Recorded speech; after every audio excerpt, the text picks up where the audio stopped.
It's preparing.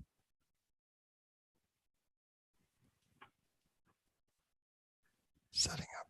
Yeah, so I had to clean up my computer after I realized it was 99% full. All right.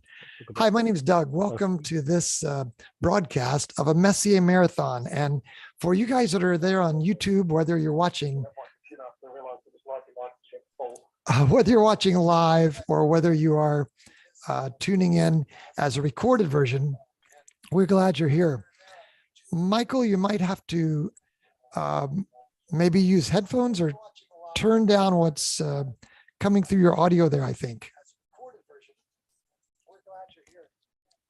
Michael, you might have to maybe use headphones or turn down what's coming through your audio there, I think. I don't think that's...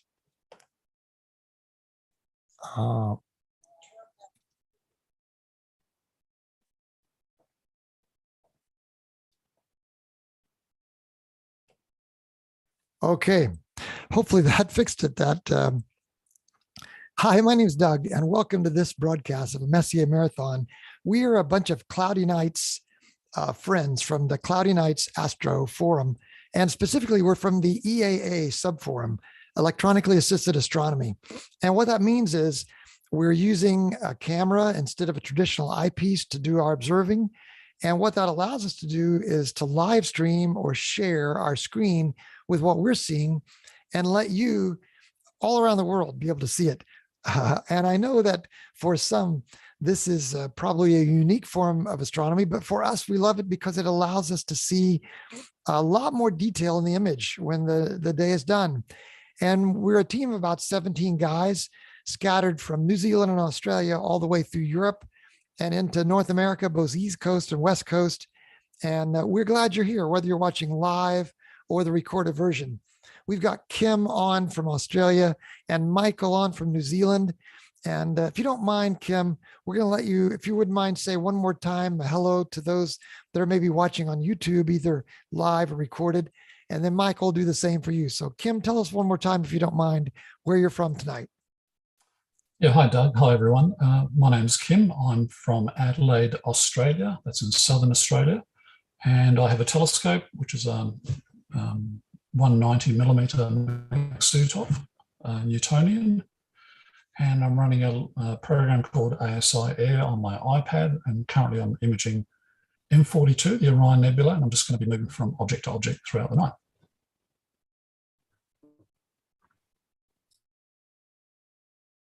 Hi, Michael from New Zealand here. I'm in Auckland at 37 degrees south, so we get to see better views of some of the more southerly objects. I'm about 2.5 hours ahead of Kim in Adelaide, so it's 11 p.m. here. I've only just started and joined. I've got my EV scope set up, which is a fully computerized scope. Push a button and it goes. I'm just imaging my first object now, M50, because Orion has pretty much set from where I am now. And I'll have a go at posting the images when I can. So I'm still trying to figure out how to make all of the stuff work.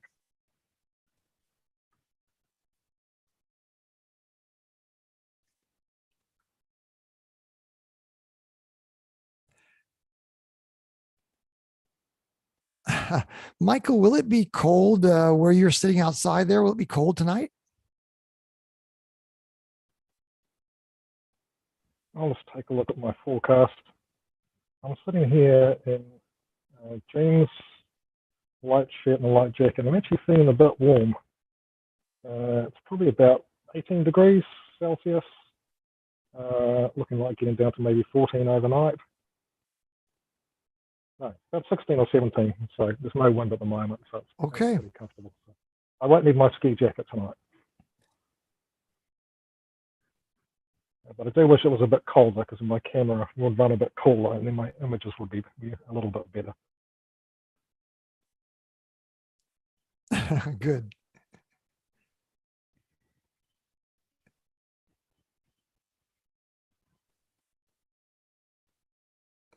Wow.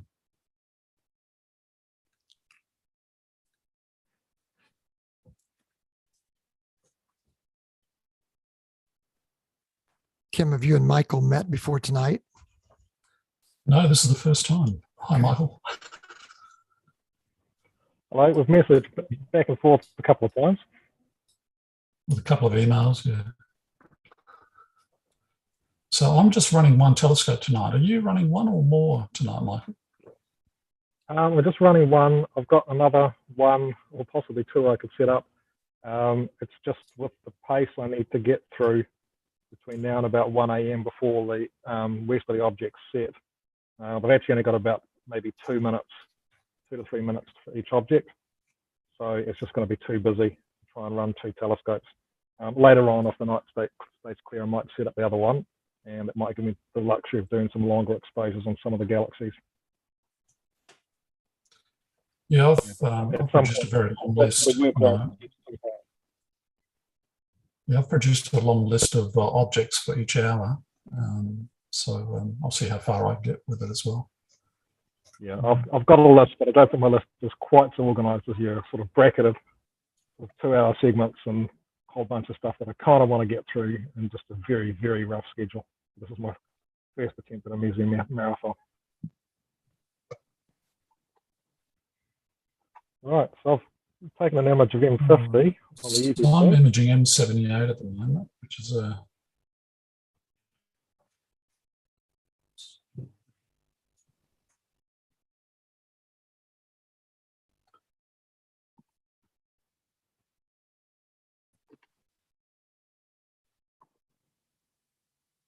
Okay.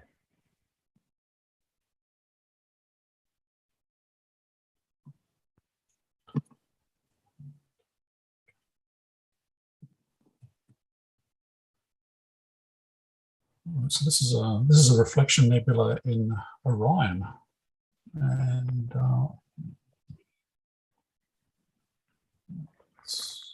some data on it. Do you know much about it, Doug? It's beautiful. Yeah, my internet may not be too stable at the moment, but sorry, I didn't catch that. It's sure beautiful. I've had to straighten out my audio. Brian, are you back on? Stop my video. Yeah, I'm back on, sort of.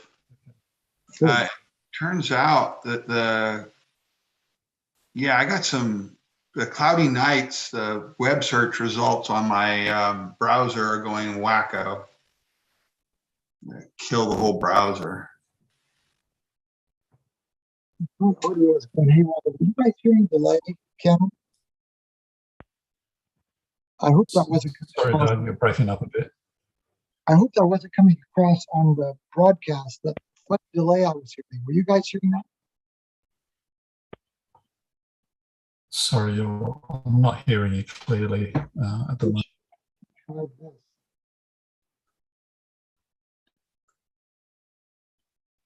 Try this instead.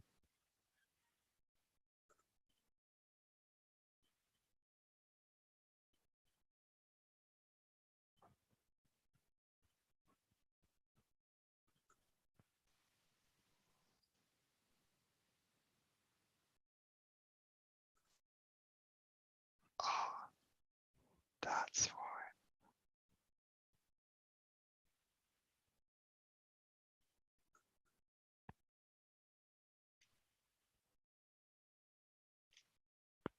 why. Okay, I'm back. It took me a while to figure out that I had to mute the site. Zoom had opened up the YouTube site and was playing back the audio from the YouTube site. So I think I'm back now. Can you hear?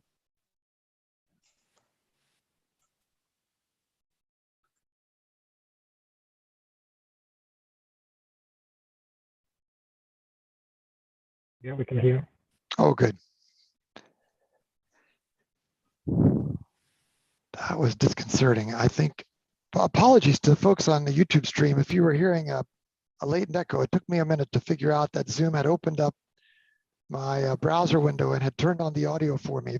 I'm so thankful that it had done that, but it was not working well on the delayed audio. So looks like we've lost Kim for a minute. Brian, what were you saying about your Cloudy Nights browser or something? Oh, I'm getting weird CPU loads. on this thing. I'm running really high CPU loads for system and then the search results on my browser. And so I'm about ready to switch computers. Oh, wow. That's pretty radical. Yeah. We will see. Michael, tell us what kind of telescope you're running there. I'm running an EV scope at the moment. I've had it for all of maybe 2.5 weeks, and loving it so far. Tell us a little about the EV scope. I've seen a Stellina work, but I haven't ever seen an EV scope. What's it like? It's an all-in-one telescope.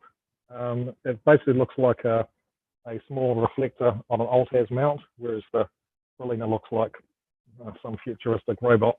Yep. So it's an Altair mount, a fully computerized telescope. It's all self-contained, battery-powered. The scope itself is a 114 millimeter f4 refractor. It's got an IMX 224 sensor at the front, which is one of the small 1/3 inch sensors, and it's just in the sweet spot for EAA. It's a good focal length and field of view to pick up a lot of objects. So it's quite fast, and it actually has an eyepiece on it, so you can steer through the eyepiece. At the moment, I'm just looking at on an iPhone. And then it live stacks, it tracks. So the setup process is just level the tripod, put it on its base, power it on. Once it's powered on, it takes maybe 30 seconds or something like that. And then you just press the buttons for it to plate solve, find out where it is, and then tell it to go to the object. So it takes maybe 2 minutes between opening my garage door and being able to collect my first image. So it's really fast for setup. And if you need to move it around, you just pick it up and just put it somewhere else and just make sure the tripod's not too badly out of level, and then it solves itself again. So I'll be jumping around a couple of times tonight to adjust the angle that I'm going at, or just to avoid some of the light. So it's a really nice package. I've heard people say that you can assemble a rig for a lot cheaper yourself, which is what I tried to do firstly, and then you kind of find out that you just keep kind of spending money and more money and more money, and you buy complexity and you buy problems and all kinds of stuff. So it is a very easy solution, particularly for people that aren't too either technically minded or would prefer to just look at the stars rather than mess around with gear. So I had one of my mates come over and he just turned up and I just said, "Oh, here's the EV scope." I had him download the app, just logged him on, and then within 2 minutes he was looking at Orion and then scanning through the skies. He had a great old time. Wow, I love the fact that it's f4. Yeah, it is actually quite fast, and with using the 3.75 millimeter pixels, so that actually makes it faster than some of the smaller pixel cameras. So I started out with a 500 millimeter reflector ASI 462 camera, similar field of view. The camera's a little bit different. So I've got a rig set up with that, which I may start to bring out. I've actually got about 50% cloud cover at the moment, but it may be clearing up a little bit. And that was the rig I started off and working with, and got an ATSE I just sold last week, replaced it with a C6. So I'm sort of running two imaging rigs at the moment, but they do different things. One of the cool things you can do with the EV scope is Unistellar's teamed up with the SETI Institute. So they have an observation program where you can make observations of asteroids, exoplanets, asteroid occultations, and these kinds of things. And the data actually gets used by the scientific team to improve or to make measurements of asteroid orbits, asteroid sizes, exoplanet transit times, all those kinds of things. So that's quite a nice thing to be able to do. In theory, you could do all that kind of stuff with a regular telescope, but you'd have to get all the software sorted out, the photometry and the calibration, all this kind of stuff. And it'll definitely be a lot harder to do. Sure. That's awesome. Kim, are you able to unmute?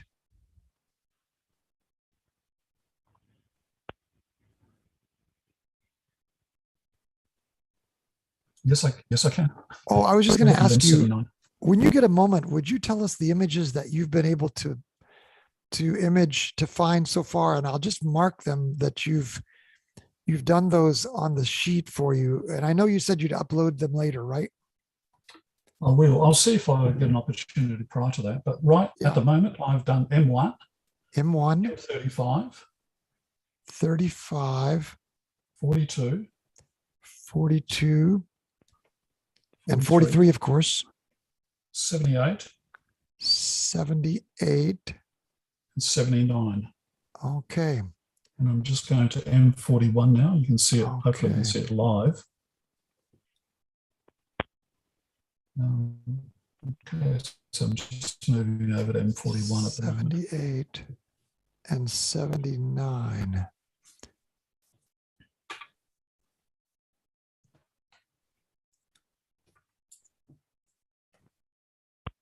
'79.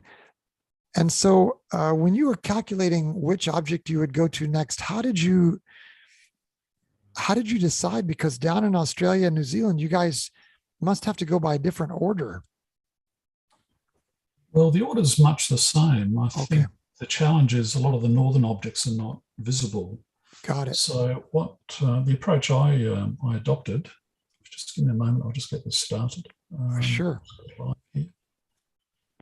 The approach I adopted was to use Sky Safari and to look at the plot all the Messier objects and make them all visible, and then go by every hour, starting at 8 p.m., then 9 p.m., and have a look at what's approaching the horizon and what's on the meridian, and select them that way. And things that were too low, I was just not going to bother with at all. Right. And I found even objects I thought I could image from this site, which, by the way, we have quite a few trees on our northern horizon. I have not been able to image.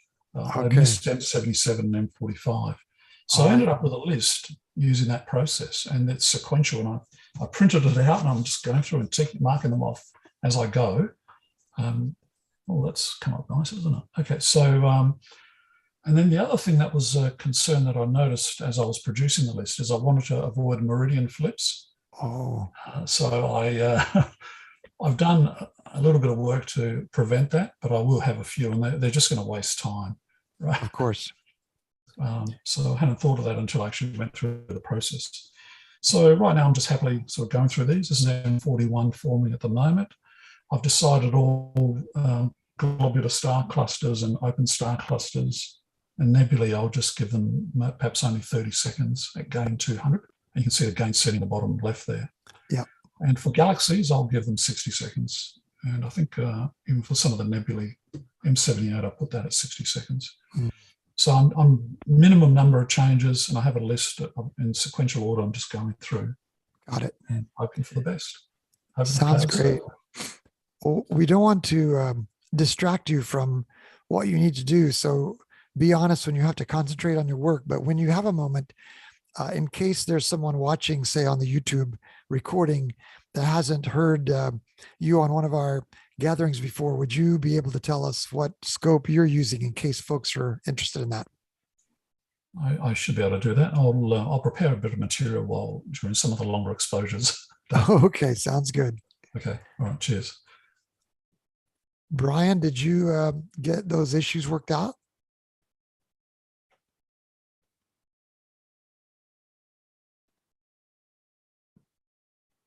Not quite yet. Not quite yet. Okay. Michael is logged on a second device. I wonder if you're logged on with a phone now, Michael.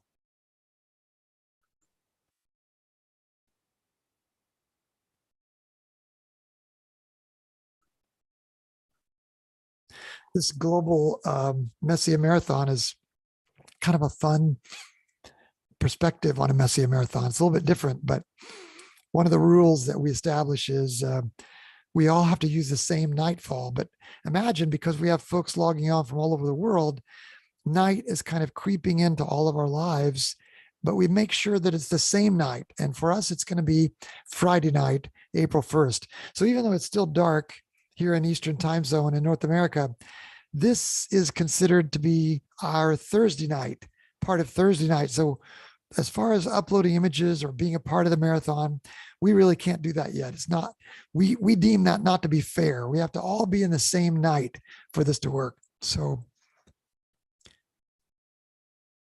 Michael, it looks like you've logged on a second device. Are you able to hear me on your other device too? Is that some kind of phone?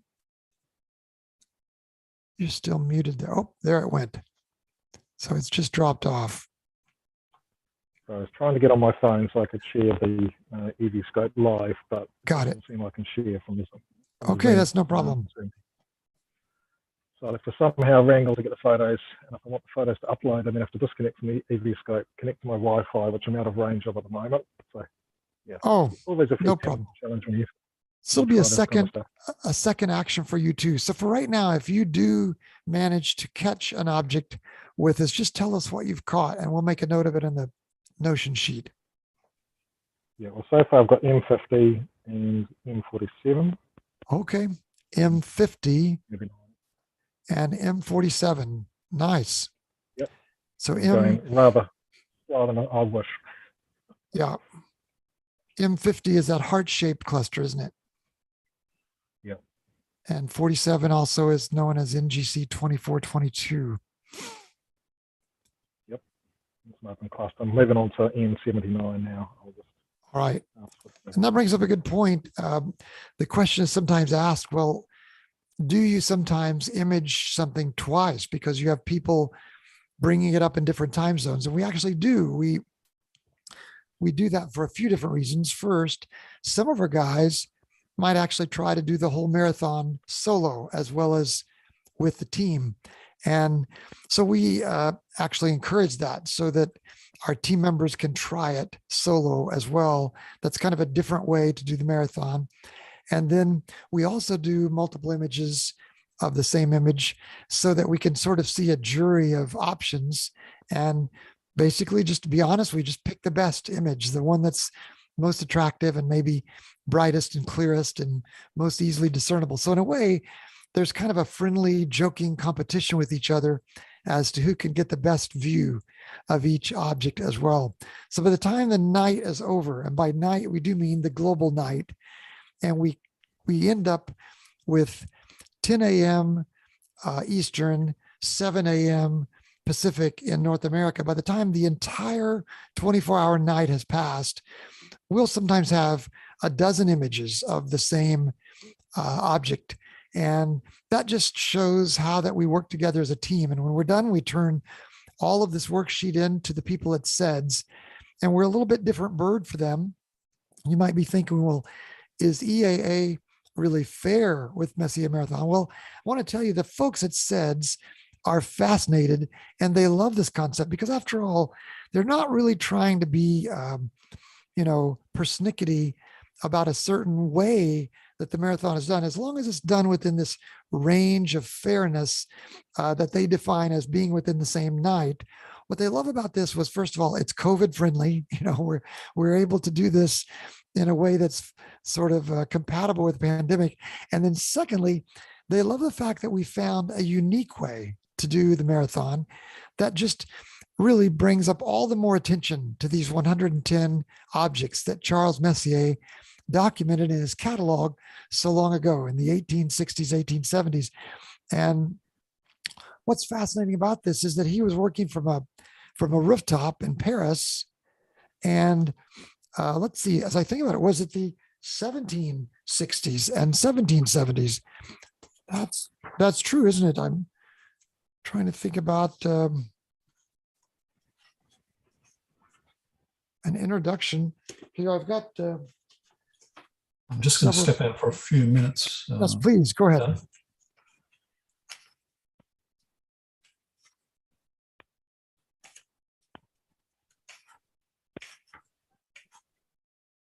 Yes, the 1760s and 1770s from the top of his hotel rooftop in Paris. Kim, back to you.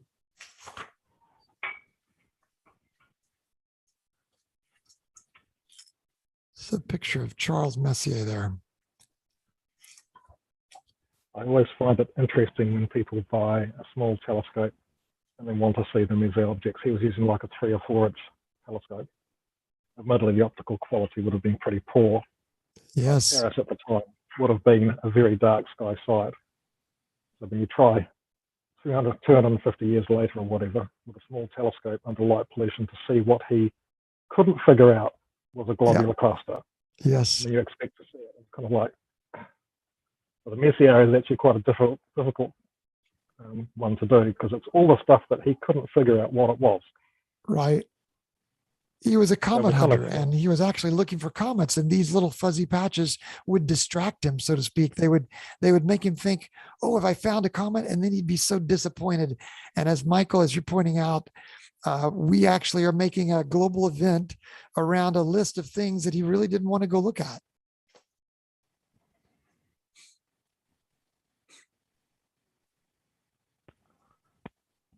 I've just stopped on M79. Some clouds coming.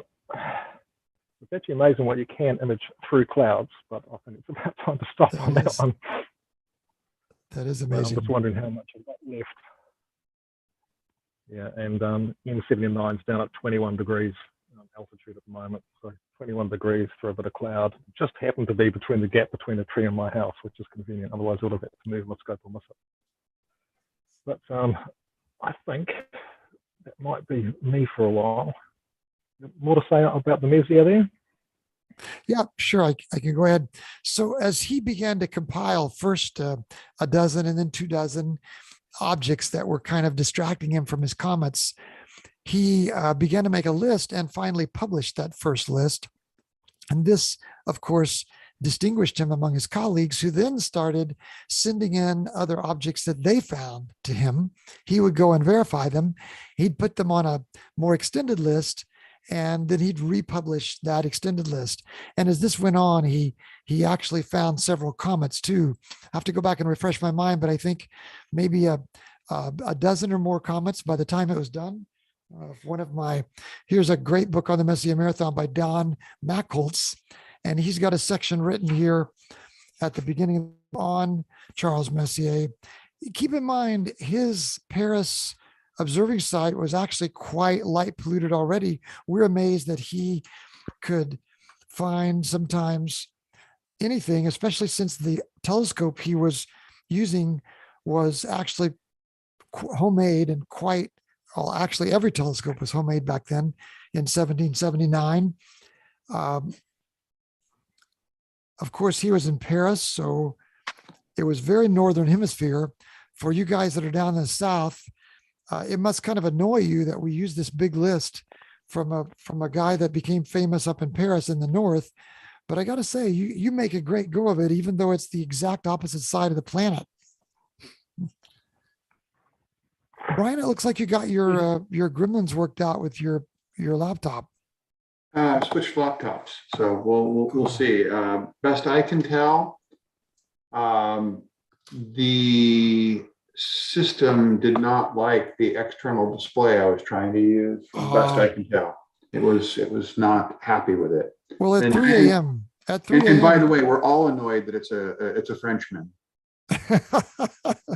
Now, we might have some French people watching. I say that with all the love in the world, but there are no Frenchmen participating in this with us, and that has to be somewhat interesting. That's funny. Well, by the time his list got published, I think he had maybe around 100 objects, and then in the intervening couple of centuries, people have poured through his notes, and they've actually found that he observed an additional 10 objects that he never actually published. And so by the time the list was finalized back in the 60s, now I'm talking about 1960s, we end up with 109 or 110. And now that we've crossed into 2000s, it's pretty much firmly 110 objects that we know he observed. And so we indeed are using the 110 object list. And I think throughout the entire broadcast, it'll be interesting to be able to see everybody's vantage point. I think, Brian, by the time it gets to be nightfall on April 1st, Friday night for you, what kind of scope do you plan on using? That's a great question. I talked to you offline, and I was having a debate because when we attempted this earlier in the month, we got everything except M30, correct? Right. I was set up with my Celestron 8SE with a Hyperstar attachment and the ASI 533 MC Pro, which is the color cooled camera. I got 104 objects, and the only ones I couldn't get were the ones behind my neighbor's house, and then ostensibly M30, which was also behind the house, but behind a hill, and probably largely behind the earth in general. And so I wanted to try and contribute as much this time, but it was going to be tough based on some of these objects were going to be additionally difficult that weren't so difficult last time. And so I was thinking about going to a remote site. And in the end, I was talking with Randy, who works up in volunteers up in Placerville, which I will be volunteering starting, let's see, it's April now, this month, hopefully. You got to go through training and background checks and all that stuff. Yes. Which just takes time. And so he asked me to go up there. And so Fantastic.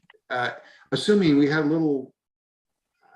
some challenges with the mount yesterday, trying to go off in weird directions. I think it thought it was in the Southern Hemisphere, maybe. Oh, no.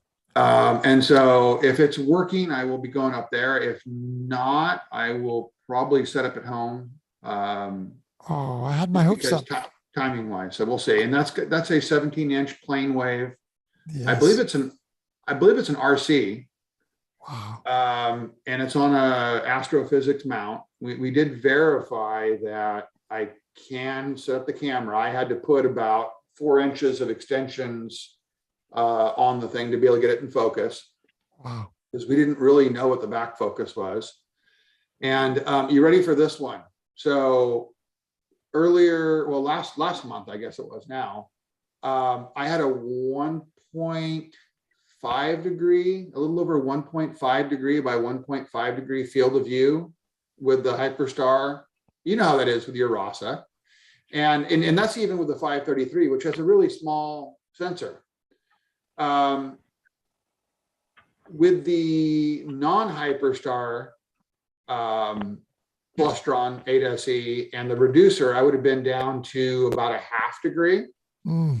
This plane wave telescope up there, it's unreduced. So it's a 2,900 or 2.9 meter, 2,900 millimeter. Wow. Or 2,900 and something millimeter focal length. So the field of view, are you ready for this one?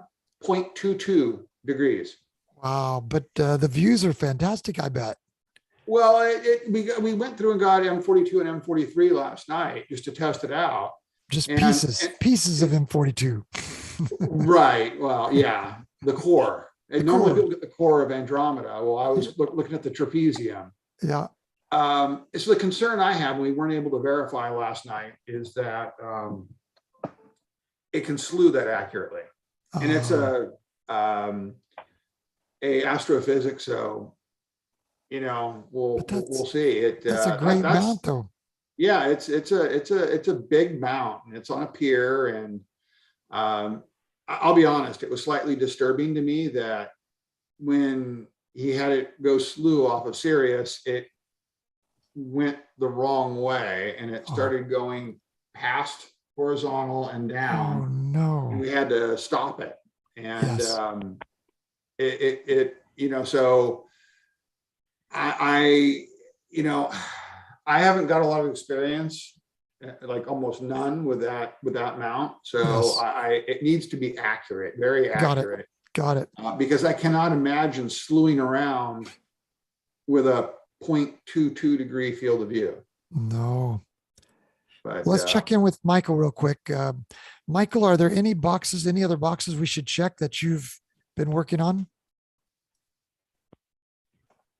Sorry, what do you mean? You were working on 47 and 50, and you were able to image those. Were you able to get any others we should mark off? That 79, not a good one because cloud came through and it just stopped the observation. Okay. I'm just trying to be. I've got an image of that. But I doubt that it's going to make the highlights real on this one. And it's now so low that I probably won't get another chance to image it. I'm going to the Beehive cluster M44, I think. All right. Probably through a bit of cloud, but it's pretty bright. And I'm just trusting this handy dandy UV scope to cut through the crap and hopefully got it.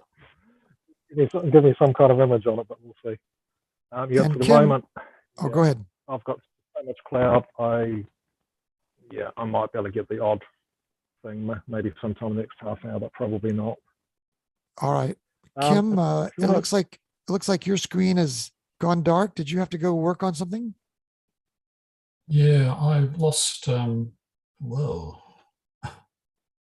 Can you hear me? I've got. Yes. Yes, we can hear you. Okay. I'll just stop that share. Yeah, I had a connectivity issue between the telescope and the iPad after I did a meridian flip. The location of my Wi-Fi extender was blocked by the actual telescope body, so I've relocated that. Oh, good. But I also found a spider forming a web across the front of my telescope. Oh my goodness. I think it just blew in. It's quite windy outside, so there's a few of them being blown around, and it had set up shop on the front of my scope. So I successfully relocated it. Oh, good. That brings new meaning to central obstruction. Yeah, that's right, Brian. Kim, will these clouds that are plaguing Michael be blowing toward Australia? Oh no, I wouldn't have thought so. Oh, okay. Have a look at the map. We're a very long way away. Okay. We'd be 3,000 kilometers maybe to Adelaide. Oh my goodness. Yes. Got And it. then we're another 8,000 or something to South America, Oh, wow. and maybe 2,500 to Antarctica. So Got it. yeah, we're kind of the end of the world here. There's a standing joke because a lot of world maps actually leave off New Zealand. Yes. It ends up being a little bit of a chunk down the bottom corner that sort of doesn't look that good when they frame it up or whatever. We're so sorry. Please forgive us for those times, Michael. Is there a little jealousy that Tasmania ends up on the maps, but they leave off New Zealand? What's up with that? No, we're okay with the Tasmanians. Okay. Hey, how do we want to put Michael's name on the EAA column in the spreadsheet? I wrote Michael NZ, but that's up to you, Michael. However you want your name to be written. That's fine by me. Okay. But Brian, you can do it however you want. I just started it there on 47. And of course, until he tells us that he's actually completed the object, I see you've written in the EAA as Kim, haven't you, Brian? And I put those in there because he put down that he uploaded and checked complete. So I was the one who marked that he had completed them, but you notice in the comment I say he will upload. He hasn't actually uploaded them yet. right. Do we still want to upload or mark the EAA on there that's working on that? Yeah, I think that's Okay. that's good. So I'll take his name out of the comment. I like your way better. I'll take Michael's name out of the comment there, Michael NZ. Well, Brian, if you're set, then I'm going to go get ready for work, and I'll be back shortly after noon Eastern time, and then I Okay. hope you'll be able to go take a nap. I hope so. Okay. All right. Well, I'm going to make you host then. Okay. Go back to the Zoom.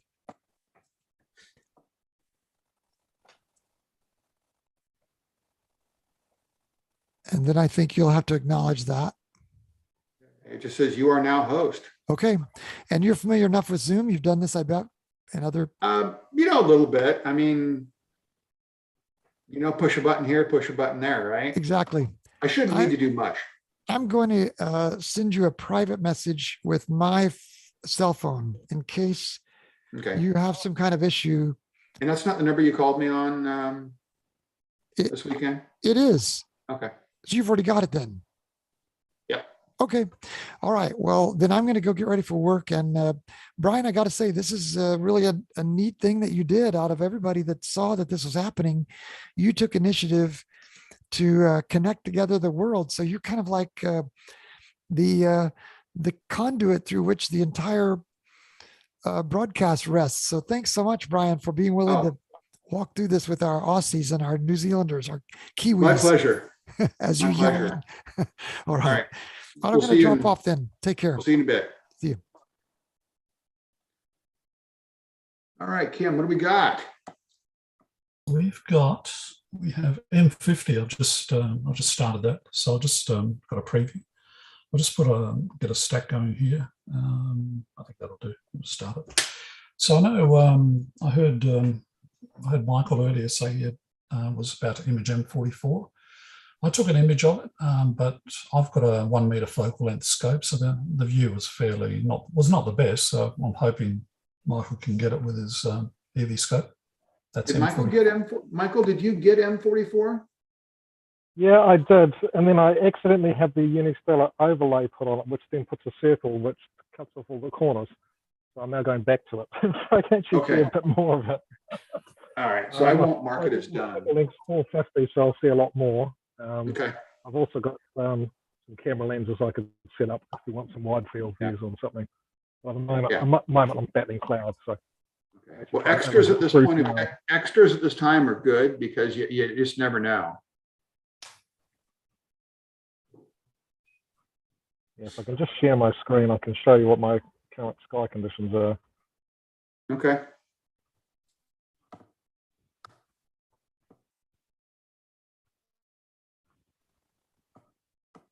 I don't know if you see anything. Please tell me. I see clouds intermixed with stars. Yep. Yeah, that's a neighbour's house. I should get them to turn the porch light off, but I don't think it's making too much. Yeah, I've just got some thin patchy cloud that's sort of coming through. Yeah, so at the moment I'm actually trying to image through that. So I'll post a picture of what I get. Again, I don't think that will only make the highlights real if nobody else around the world can image the beehive cluster, which I think is pretty unlikely. Right, how do I stop this? There we go. I'll hand back control. So Michael, what's your process on the EV scope for saving? Does it stays local on the unit and you have to upload it later on? It's automatic. So as soon as you when you use the enhanced vision, which is their stacking plus image processing, so it does gradient removal and sharpening and all kinds of things that a lot of other live stacking things don't do. Once you're finished with an image, it automatically saves the image, and so it's got a, I suppose, well, it's not a planetarium, but it's got a list of objects. So you choose an object. When you choose the next object, it automatically stops the last image, saves it, and then goes to the next one. So that's pretty smooth. It saves it locally on whatever device you're operating it from, and other people can also view what you're doing and save the images. So for sort of outreach event, it's quite good. The data itself you upload the data to Setting Institute, but at the moment there isn't a automatic way or standard way that you can get the data back. You can request it and they'll give you a link to the Amazon drive where it's stored in their cloud services, and you get the data back if you want the FITS files. The process I've got now set up is it automatically saves to my photos. I also have Google Photos on my phone, and then that syncs to my Google Drive. So every time an image comes through within maybe a minute, it gets to my Google Drive. And that's the way I'm actually going to get these images through to the Notion spreadsheet or however it loads. And I could actually probably, am I still sharing? Probably not. No, you're not sharing. We see you moving around in the darkness. Yeah, okay. Well, if I share, I'm not about to turn on a light so you can see me because it'll really ruin my shots. No, that's fine. Okay, I'll just. So, yeah, so that's what I managed to get for M79. I lost in the clouds. That's down at about 20 degrees altitude. Yeah, but that's good. That's good enough. I mean, that's and there's Pleiades right there. Somebody just showed me Pleiades. Yep. That won't be Pleiades. That'll be. Yeah, looks like Pleiades. M44, M45. That's M47. That's M47.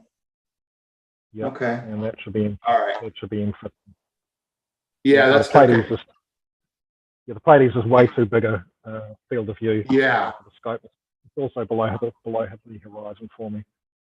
Yeah, so that's how it's working at the moment. So as soon as the images are taken, they're getting uploaded to the Google Drive, and they're sitting there, which is quite handy. I just got that set up. I'll just show you my planning spreadsheet. So you're asking Kim how he was doing that. I got frustrated. I think you're trying to erase an, there you go. Sorry? It looks like you were trying to erase one of the names there for a second. Yeah, that's me hitting the wrong key. So I got frustrated with a lot of the planners, so I actually made my own. I started with the Astro League observation lists. Got in contact with the guy who runs those. He was quite happy for me to use those. So I adapted the Excel spreadsheet, updated it a bit, got into Google Sheets, and I've got a planner. This is just a cut down version of it. My full one has got Messier, Caldwell, NGC, IC, Bennett, Hidden Treasures catalogs in it. So about 5,000 objects or something like that. So I use this for the planning. So with this, you just set the date and time, latitude and longitude, put some constraints on your viewing angle. I've also got sight horizon set up, so I can specify a sight horizon. And then it gives me the approximate Alt-as for a given time. And then I started going through the Messier plan, so I picked up one of the Northern Hemisphere ones, and then because I'm in the Southern Hemisphere, some of the objects kind of in the middle end up being in the wrong kind of place for me. They end up being too low down to image, so a whole chunk of the middle I've moved to later when they get closer to transit. That's nice. So what are you working on right now? At the moment, I've gone back to the Beehive cluster. Sorry, didn't hit the enhance button. So I'll give it 30 seconds and I'll see what I get out of the Beehive cluster. So I just got them in order. The run order that I want. So I'm on M44. All right, so you're working M41 now then. Okay. Oh no, M44. I'll a little Beehive is 41. Okay. Then I'll move on to M41. Beehive. And okay, it so looks you're like working worst, 44. yeah, and the worst of the cloud has moved somewhere else. Yeah, 44, not to be confused with 41, which is the little Beehive. Yep, well, completely different parts of the sky. So. Now, are you waiting for M44 to? Are you waiting for M44 to clear clouds, or is it? No, I'm imaging it at the moment. I'm just giving it long enough that I get a reasonably decent exposure on it, and the background noise drops down enough. But it's pretty bright. We're not. I mean, you got good. Those images look good. Now, I mean, we just need to. And what's the plan as far as length of time? Because I mean, do you anticipate being able to stay on each object that's viewable to you for how long? I've planned on about 2 minutes for each of the globular clusters. Once we get into the galaxies, really need probably about 3 or 4 minutes to have something that's probably recognizable. My scope and conditions, I don't think are anywhere near as powerful as Kim's. And that's going to be my default. And open clusters, some of them I can get a decent image in say 30 seconds. That's about what I'm planning to do. If I do get an opportunity in some of the other objects, I'll do more. M30 is probably my showpiece for the night because if conditions are right, I've got up to 90 minutes to image up. So yeah, I think you're right there. We're going to have challenges up here with 44 or 74 and 77. As well as M30, but yeah, M30 is something that I think we have a person or two that might be able to get it up in the Northern Hemisphere, but it's still tough. So can you show us how it's imaging real time? No, I can't. No, okay. Yeah, not with this one. If I had my other rig, it'd be Windows based. I'll be able to share the screen. But I'll just stop that and it will come through in a minute. I'll just move on to M41. Okay. Let's see how Kim's doing. Kim, how are you doing? Yeah, okay. I'm having a few Wi-Fi issues, but they're sorting themselves out. So I just completed M46 with the planetary nebula in the foreground. I'm just moving on to M47. I'm just starting that now. I'll just put that up on screen. So I'll mark you done for M46. Yep, I'll need someone to, oh, Michael, you need to stop sharing, I think, for me to share. Yep. Okay. Sorry about that. That's okay. I'm glad I'm not trying to run another scope as well. I've got enough trouble with this. All right, let's Normally try have the that. likes of So, just yourself. yes, I've just started M47. So I think that's the preview image there, and the first image should pop up in a moment. I'm just doing 30-second exposures on, this is the first image loading. You see the speed is quite low. There's a better way to do this, but this is what we got for tonight. So with open clusters, I'm just exposing 30 seconds on all of them, but I've got a 1 meter focal length.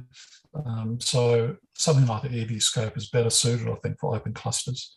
Although the images here are not shabby by any means, but they're just a little too tight. They're tight, so a wider field of view does them better. Well, for most of them, yeah, for most of them, Kim. I mean, obviously, some of them Pleiades, you're not going to be able to get the whole thing. You know, you probably not even be able to get the whole of the Orion Nebula. I'm sure it's going to clip. You know, I did enough of the Orion. I can show you what I did earlier. Yes. Yeah, I can get a 1280 on my reduced Celestron 8SE. I can get enough of it to see it's Orion, but yeah, it doesn't get all of it. Yeah, so that's what I did with Orion earlier. So that came through quite nicely. And that was M78. These are taken M79. I don't know if you're seeing these. Hopefully you are. Yeah.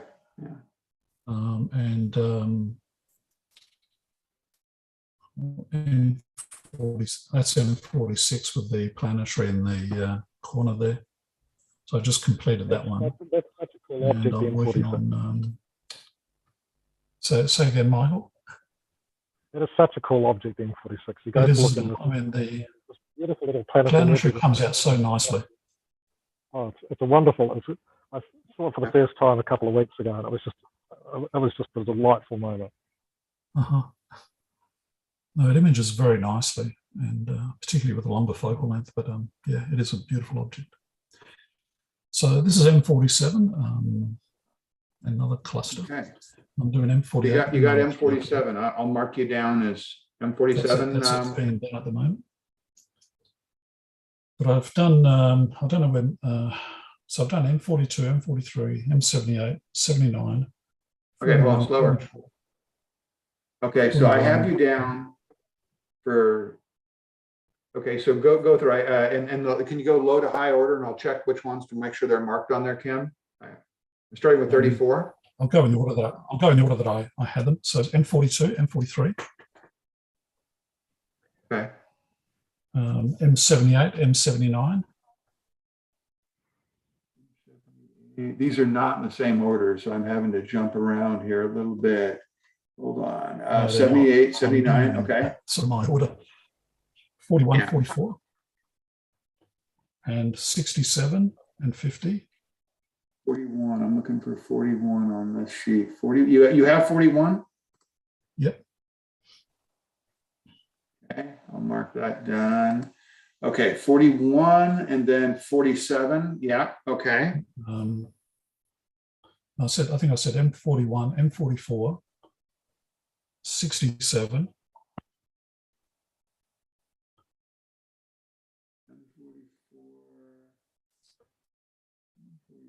I wish this, yeah, okay, let's see. I don't know what order.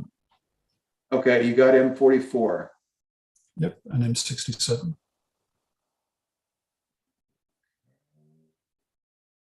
M67, King Cobra, huh? Mm-hmm. And those are complete then, okay. They're complete, M50 and M46. M50 and M46, got M46 and M50. Okay, you got M50 also. Good, I'll put you down on that one. And I'm just working on M47 at the moment. You'll see it on screen. Hopefully the first image will appear in a moment. And after that, I'll be on 48 and 93.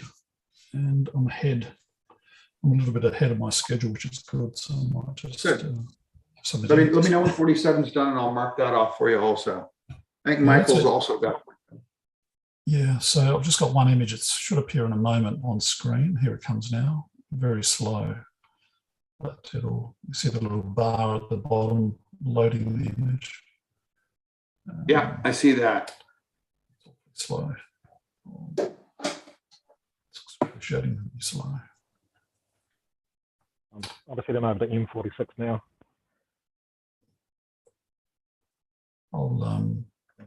They're going way behind schedule. I'm ahead, but things get busy in the next few hours. Yeah, there's a period of time in there when you need to get the rhythm going and start, Yeah. And Michael, it ends up it's somewhat. I don't want to say you have to compromise, but if you can recognize the image, it may be time to go. Okay, I see that. I recognize it. It's not astrophotography. It's good. Save it and move on to the next one. Sometimes, if you want to try and get, all of them. Sometimes. Yeah, I understand that. I think tonight I'm really going to struggle with the galaxies. I've got a long run of galaxies coming up soon. Yeah. And just with the conditions.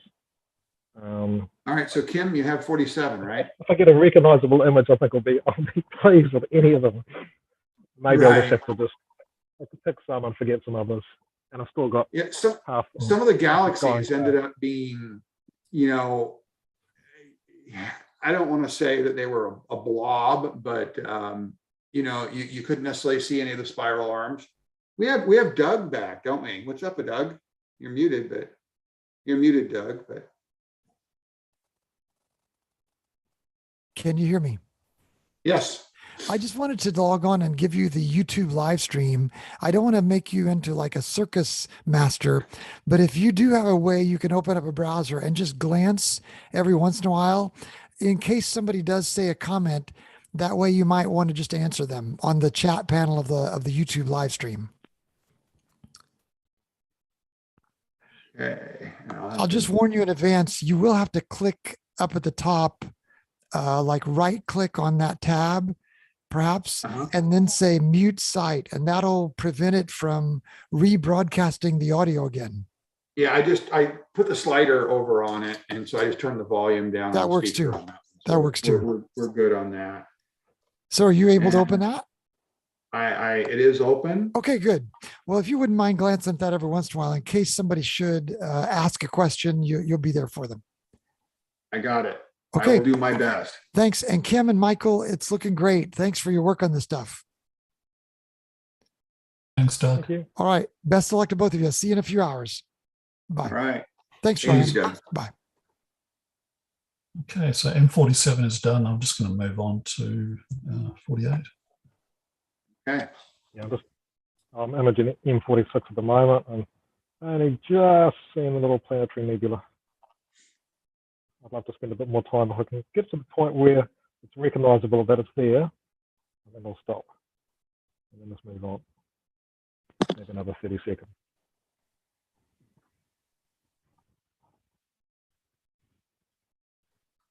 So Kim, sorry, I got distracted there a little bit. Kim, which you finished 47 and you're on to which one? 48? I'm doing M48 now. All right. Is that in order at least? It's in order, and it's kind of confusing. In some way, shape, or form, right ascension, setting time, I think, is what we have here in the Northern Hemisphere, is the list we got. And so I found last month I jumped around a little bit, but they're definitely not in Messier number order. Yeah. There are one or two predominant Messier Marathon lists. I looked at them, and my first action was to remove the objects I cannot see from down there. And I'm at 35 degrees south, and I think Michael said he's at 37 south. So, and then our visibility. And then for me, it was a matter of identifying every hour which objects I had to image. And then I bundled them up into open clusters and gaseous and nebulae or galaxies or globulars, just so it made it easier for me to set the exposure times. And I think that's one of the differences from doing imaging rather than visual. And the globular clusters, you're going shorter exposure times, whereas the galaxies longer. Yeah, I'm going to try 60 seconds, and I've settled on a gain of 200, which should be more than enough. Now, Kim, I missed the part because I was having computer issues. I'm looking at your guiding. Looks like you just did a dither, maybe. Is that a dither, or was that just no, it is a bit. It's actually quite windy out here at the moment. Is it? Looks like a I'm gust sitting maybe. inside. Yeah, your guiding has been phenomenal. Yeah, it's usually very good. I've actually switched off the dithering because I don't need dithering for this exercise. For imaging. Right, I agree. That looked like a dither for a second, but you're saying if it's windy, that's a stiff breeze. Right. Let me just now. Can you go over? I mean, if you have time, can you review back? Because I know I missed it. What equipment you're using? What's your scope and mount and all that stuff? I haven't actually covered that yet. I'll just describe it very quickly. I have a Skywatch AZ EQ6 mount, which is an equatorial mount, and an altazimuth mount, and I'm using it in equatorial mount mode tonight. I'm familiar, yeah. Yeah, so it's a very nice mount, very nicely engineered. It has a few challenges, and the telescope is a Maksutov Newtonian. So I don't have a flattener for it. It has a correcting meniscus at the front of the telescope and has a mirror at the back end. And that's it. It produces a very flat field of view once it's collimated. And I did have some collimation issues in recent times, and it's not perfectly collimated, but you can see it by the images. They're very nice anyhow. They're good enough for this job. So, and the camera I'm using is an ASI 533 MC Pro, which is a one-shot color camera. Yeah, and I find it excellent for EAA, and given the low noise and no what's the term? No amp glow. You can get by a lot of times without a flat and a dark. So anyway, you get a little bit of pixels, but hot pixels. So I'm actually running darks and flat. Not flats on this, just darks and biases. The flats I didn't have time to take those into account. And I'm exposing about 5 images, and I've just done 6. I'll just stop that one. That's plenty. That was 6 for M48. Now, one of the tricks with the ASI Air, which is the computer that's actually attached to the telescope, is it's doing everything for me, including the guiding, tracking, taking images, plate solving, and everything else I've forgotten to mention. The Wi-Fi is a little weak on it, and that's why I'm having some issues. Now, I need to remember to click that arrow on the bottom right there, and that downloads a preview image, and they're the images I'll be uploading rather than the FITS images. So that's just produced a JPEG, and if I go to my photos, you see it'll appear on the right there. I may have beat it.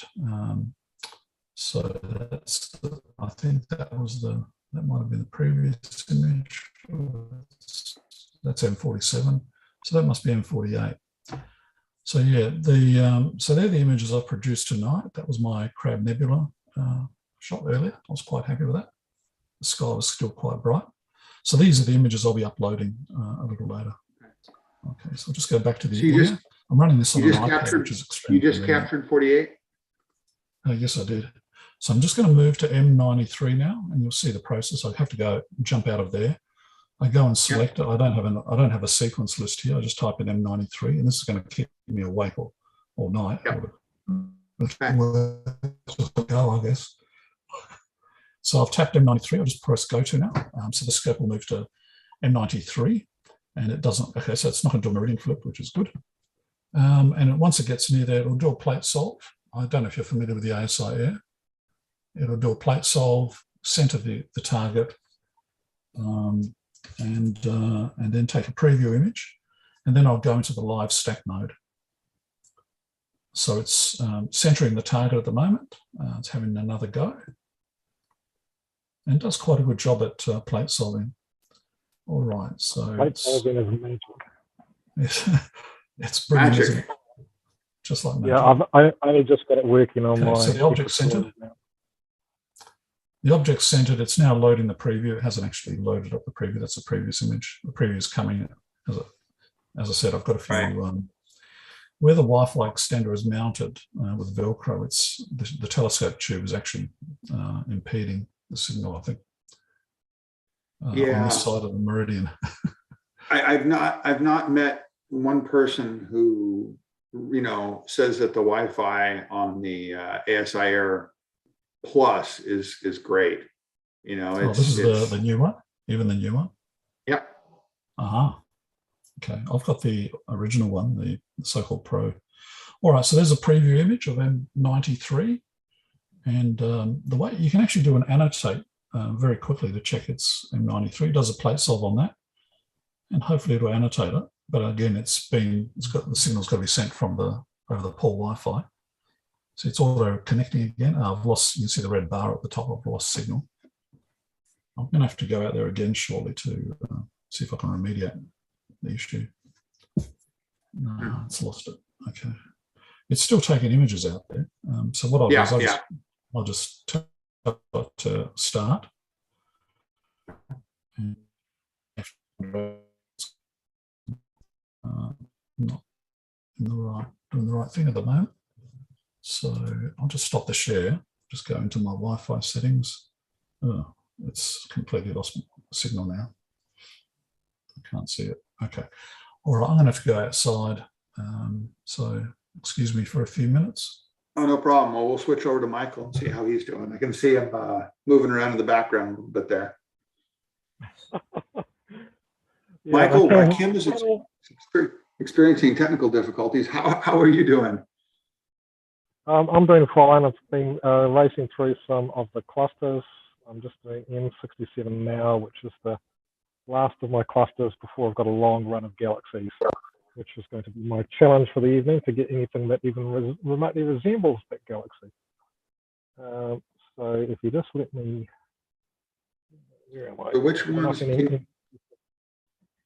What I'll do is I'll do a proper upload in a while. I've just got to get inside and work on the computer for a while. It's just a bit too difficult to do it while I'm messing the scope as well.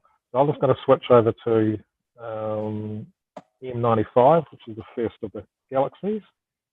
So I'll just talk you through my process, which you can't see it on my screen, but I just go to the search on the Unistellar app, M95, tells me it's at 40 degrees altitude in the north-northwest. I hit the go to, that stops the previous capture and starts the skew. And I'll just put my head right next to the scope. I don't know if you can hear the motor noise then. So it's just moving around. And that's it's moved, it's now slowing, and it's going to do a couple of plate solves until hopefully it finds it. So the whole process is maybe 2 minutes to retarget. And the plate solving seems to be pretty reliable. Sometimes it's a little bit off center, so I may have to just jig it a bit to get it in the right place. So it's pointing north, and I'm looking into the murk, and I can see a few stars and a lot of grey.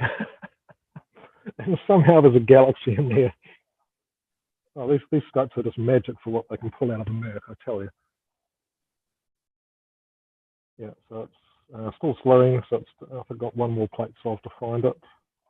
It says go to validated, and in the center I can see something, a spot that doesn't quite look like a star. So that's probably a galaxy. So now I put the enhanced vision, and that's just going to stack until I tell it to stop.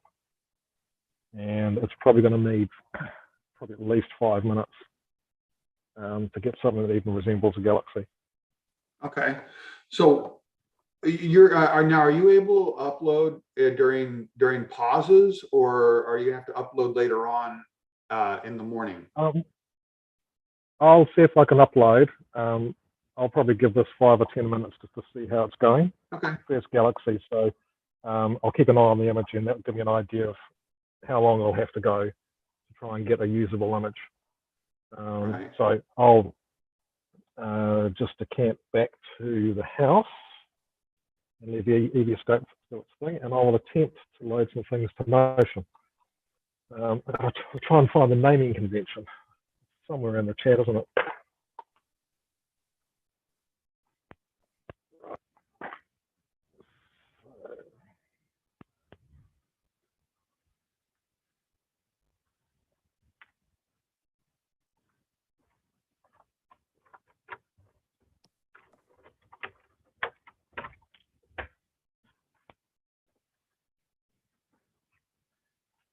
Right.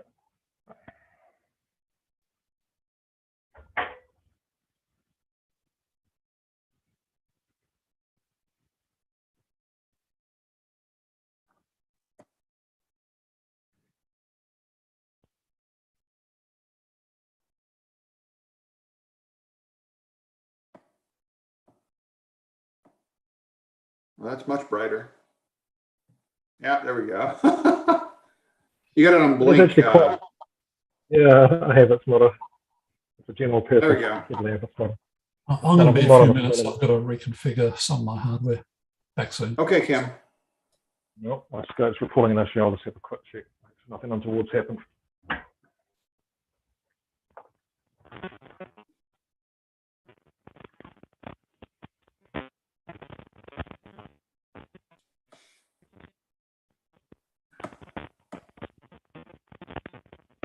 Well, I think I'll just retarget in case.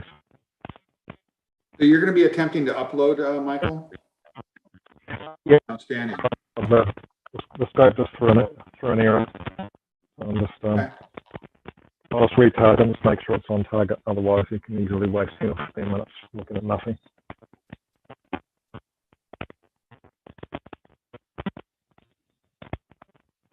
And I'll see if I've got the range. Yeah, I'm just going to be pushing the range if I try to go back inside. Let's see if it kicks me out or not.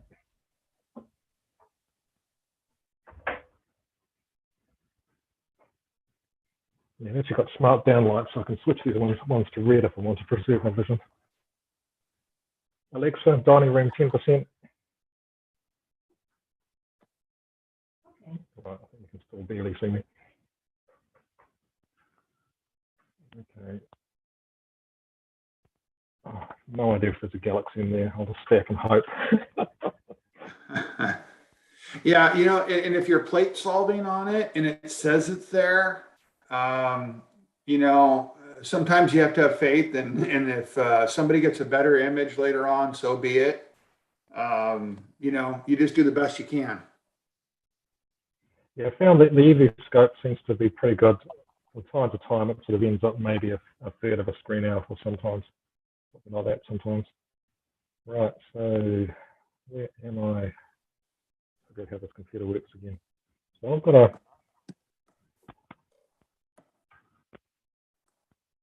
Doug says in the chat, you have a lot going on. I agree. You have a lot going on. I know how that feels. I'll try to talk about it and look at a computer at the same time. It's like it's not my normal workflow. I completely understand. It's and so you know get the images. Don't make mistakes if you can avoid them, and don't let me distract you too much. I think I'm trying to model the thing, and I go, oh, dead air. We don't want dead air. We have to keep talking or something. And you know, Doug is a wealth of information. He's obviously researched Charles Messier and even has a book and stuff like that. And I have to praise Doug for that. I'm focused more on the technical part of this probably, and so you know, I guess we have to complement each other. You know, we all don't have the same skills and background, and Doug's amazing bringing that. You know, that passion and that broadcaster, it almost seems like, you know, he has the skills to do that. Whereas I'm like you, I'm on my computer, I'm in the shop, I'm doing stuff, you know, it's different. And so, yeah, this is the first time I think I've had, I was enjoying this commentary. Yeah. Doing a YouTube live. And here's Shawnee. Now here's Michael. So where's the naming convention again? It's somewhere in there. And the 14 Yeah, pages of the thread. the important parts is, the naming convention, having the object name is obviously very important. The date, I think he wants the total stack time if you have it, and then your name on it. I think that's the critical parts. I have that somewhere here. Let me take a peek. Oh, pardon my yawn. It's early for me, but I always claim to be a morning person. So, all right. So what Doug had, and I can throw it in the chat if you want to see it. Are you using SharpCap, Michael? No, No, you're not. You're using the EV. Okay. So the preferred one that I copied from Doug on this attempt last month was the target name. Obviously, that's the most important. He had total exposure and then stack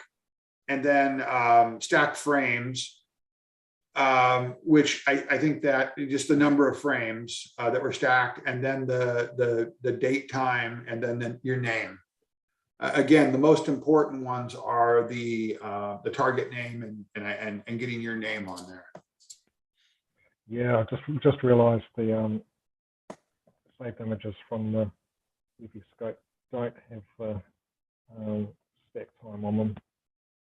The ones where I've got the ring overlay do, but the ones that haven't got that are missing on it. Okay, so just I've taken, and I've been thinking a lot about my structure of how I store my images. And I think, and I've talked to other people about this who go like, I'm not happy with how mine gets stored. Am I right now? Typically they get stored in date order, and then inside there, the target. Typically I haven't stored or put my target name on the file. And then each one of the sequences. So if I want to, I know this is EAA, but if I later on after my EAA session want to take sub-images, sub-exposures from different sessions and combine them, it's difficult because it names them basically frame 1, frame 2, frame 3, frame 4 with some leading zeros.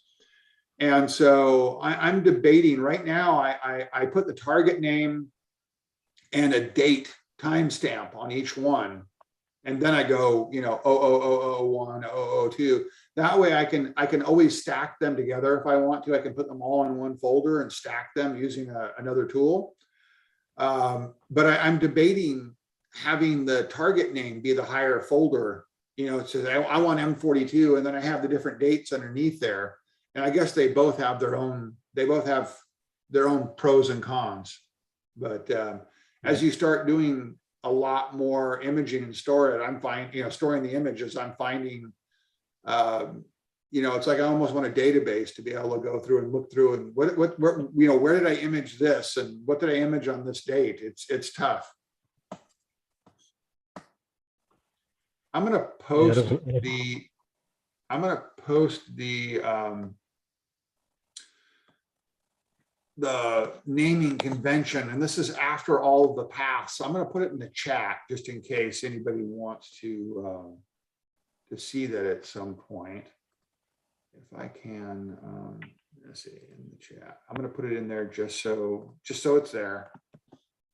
And this is what's used in SharpCap, and it's after the pathing. It's just the name. So it's that last slash and then target name, exposure dash stacked number of stacked frames, and then the date and the name. And I put Doug's, I give Doug credit in there. I just copied that from what Doug had posted earlier. Earlier meaning the previous Messier Marathon.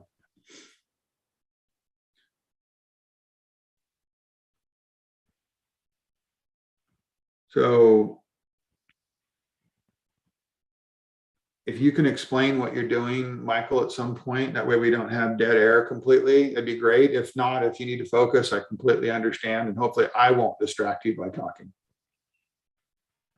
What I'm doing is I'm renaming these photos and these Okay. images to the name mentioned, because I don't have the ability, as you might have in SharpCap or ASI Live, to have a custom format with the stuff pre-populated. And in the process, I'm also trying to recognize what the images were from the order that I took them in, because some of them have a overlay with a label, and some of them don't. Then I wanted the one. Yeah. And looking at the images, some clusters are easy to identify, and others just look like another cluster sometimes. Yeah, I've only got a handful of images, and I've maybe already got some mysteries. Yeah. Yeah, at least they don't have GUIDs for names. Yeah, that's going to be particularly important for the galaxies, I think. So I'll save all the galaxies with an overlay, so I'll have some clue as to what they were.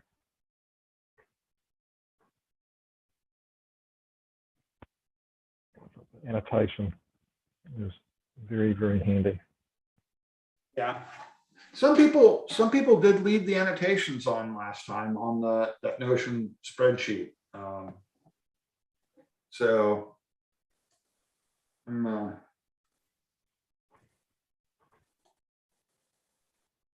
futzing with my other laptop just to see. It seems to be behaving well right now. Maybe.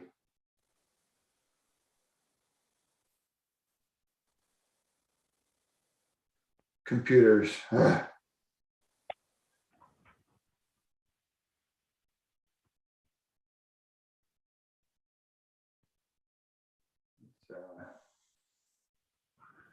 Okay, so we don't have anybody in the chat. I see. It looks like Doug's following us on the live stream. He chimes in once in a while. Yep. He says, "Wonder what Michael does for a living." Michael, what do you do for a living, or do you mind saying?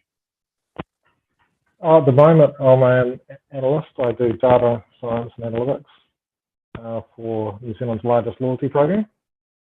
Been doing it for about 8 years.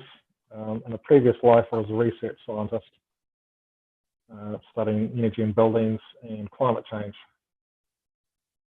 And before that, I did a PhD in atmospheric physics, and about 30-something number of years ago, a master's degree in astrophysics. Yeah. So I've got a scientific and technical background. I'm just struggling to identify what the hell these images are. I think I better put the overlays on. We've got half a dozen images, and I'm thinking, which one of those? I know which order I took them in. Still struggling to figure out what the hell they are. Yeah, it's tough. And yeah, I found I would do 2 or 3 at a time and then upload them. And then I started uploading them one after another. But yeah, it's tough. So you don't get a good naming convention on the EV scope? The default is it puts a round overlay with the name of the object, the exposure time, and that long. But for some of these clusters, because they're quite large, I turned it off so I could see the full extent of the cluster. And now I'm regretting that I turned it off. I'm having a bit of a struggle. So maybe someone who's more familiar with this stuff can say, "Oh, that's M50, that's M43." I may just have to abandon ship on some of these and maybe sort it out another time. Okay, I'm pretty sure that's M50, so that's good. When you explained your background, Doug on the YouTube live stream says, "I knew it. I knew it."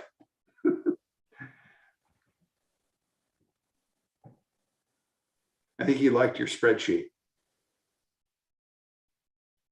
Yeah, I also did a version in Tableau, which is a business intelligence tool.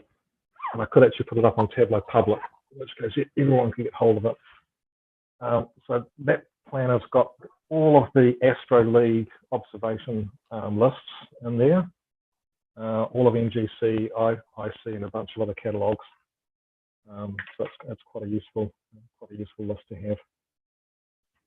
And I set it up for myself because I just wanted it too hard using the planners and all kinds of other things.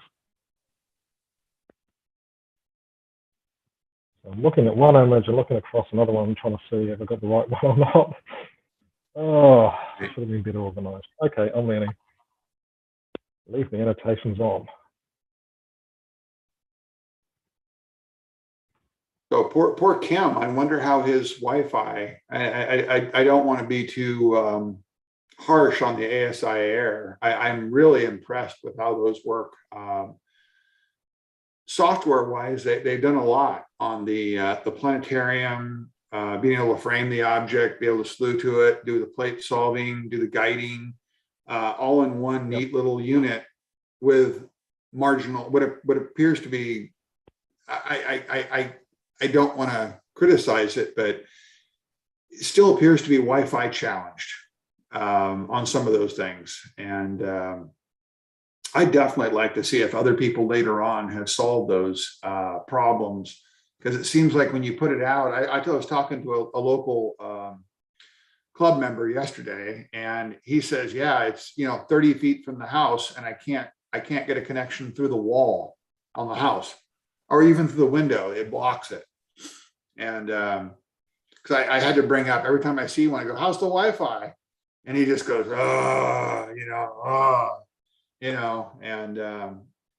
I leave mine out in the middle of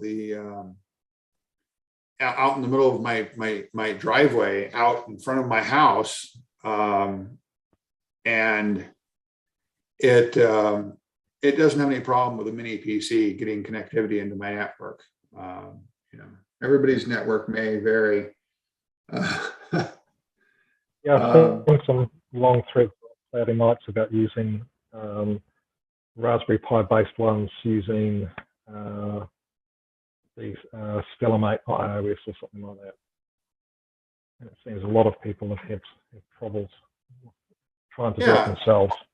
And I believe the ASI Air are based on either Stellarmate, which is based on AstroPi, right? I think they're all kind of have that lineage through that way. So I think there's open source software in there, even on the ASI Air Plus, Pro Plus. I guess the version 1, then the Pro and the Plus. I guess it was a big improvement putting the external antennas on there. I've heard people have put in a wire and then run an external antenna remotely, 10 foot away. But that's and when you want to mount that on your telescope on the tube, you kind of don't want a 10-foot antenna with another antenna wire going out on it. I wouldn't think. I mean, I don't know. I heard the politics and the marketing of astronomy products and telescopes and mounts is the comments I've made is the only reason you put that computer, that unit on top of your telescope is because you don't have good cable routing. I don't know. Yeah, it's a hard one. I mean, the technology is just not mature yet. Another 100 years. That particular system that everyone was talking about, Cloudy Nights, in his recent post, it was one that someone posts a YouTube video saying, hey, you can make your own kind of DIY EV scope or something by connecting these parts together and downloading this Raspberry Pi, and it all kind of works. And then a whole bunch of people tried it, and it seems a lot of them had a lot of trouble. And yes, the individual parts were not even half the cost of the EV scope, but some of those people seem to spend weeks, if not months, trying to get it work, and not everybody succeeded. So yeah, there's a lot of challenges in the DIY space. I suppose we just don't have the industry standards. And frankly, the biggest issue, well, I shouldn't say the biggest issue, it ends up being an Apple versus Windows kind of argument to a certain degree. It is very nice having a single system that, everything works together. But my favorite, paraphrase, I don't know if it's a direct quote, is Emerson: your greatest strength is your greatest weakness. And its greatest strength, it's a closed system where things work, theoretically very well together. That's also its weakness. If you want to add something, you're not really able to add it. If you want to add hardware that's not, their product, it doesn't work. And Yep. yeah, I've gone with Windows-based systems. I built up my own, computer, installed my own software. I got to deal with everything, and it is stressful. It is complicated, but when it works, it's wonderful.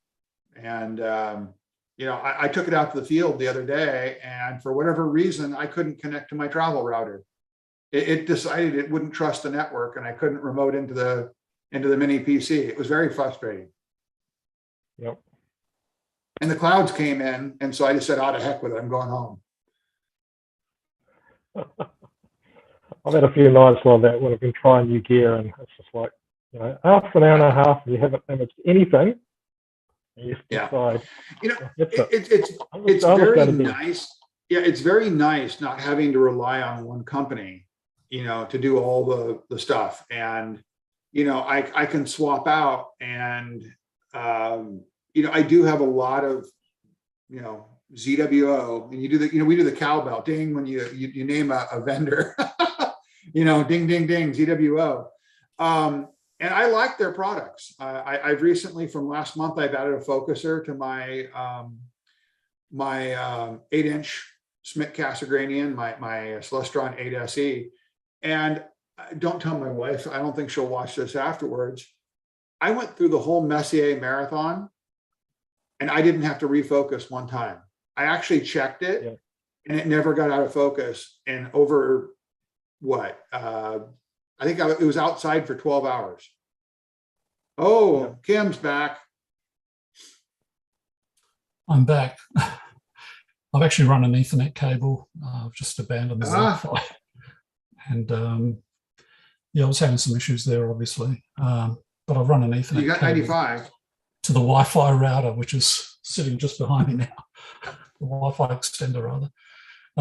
Here's M95. I'm taking a few 60-second exposures. So I completed M93, working in 95 now, 60 seconds.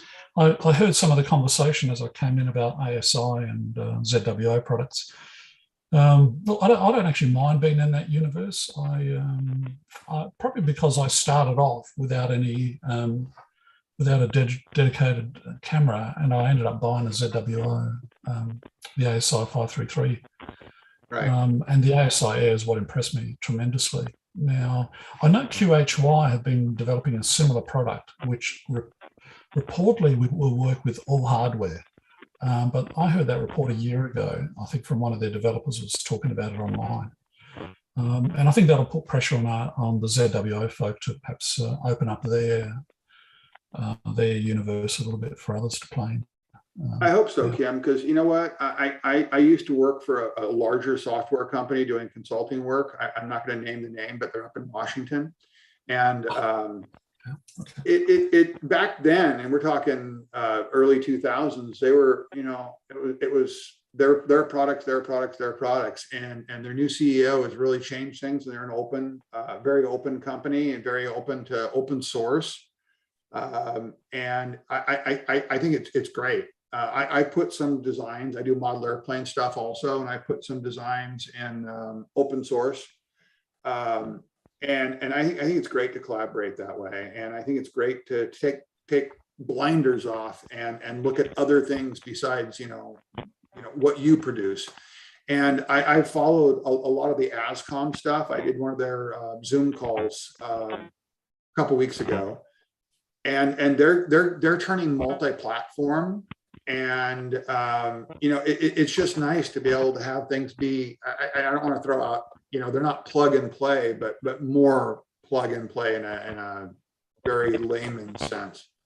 And I think it's better for everybody for them to play well with other products, based on industry standards for interoperability. So I hope QHY does that, and I hope they put pressure on ZWO to open up some of that stuff. Look, I think it'll happen, and as you say, it'll be better for everyone. The competition will drive better products for everyone. All right, so M95. I'm just going to jump to M96. I don't know if M96.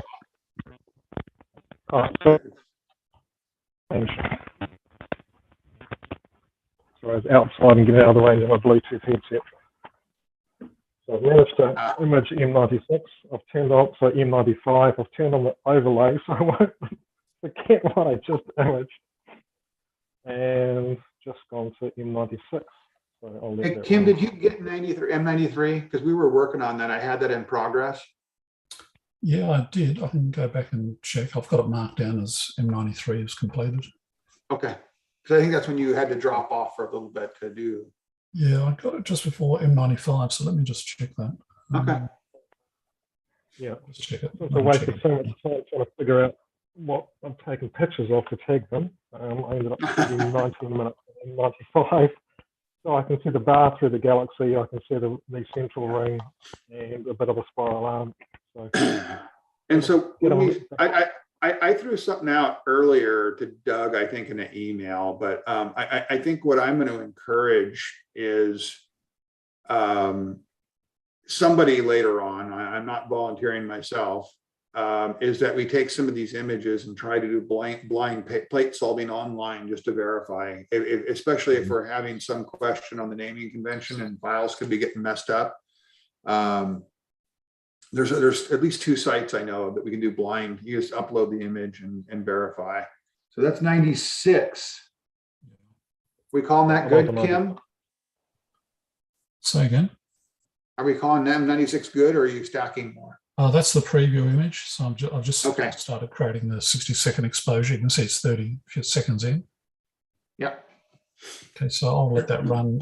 I'm trying to take 4 or 5 images. Okay. So I'm doing 60 seconds. I'm noting these as I go.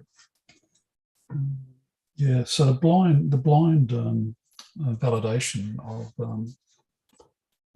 the actual images, I think would be a good thing.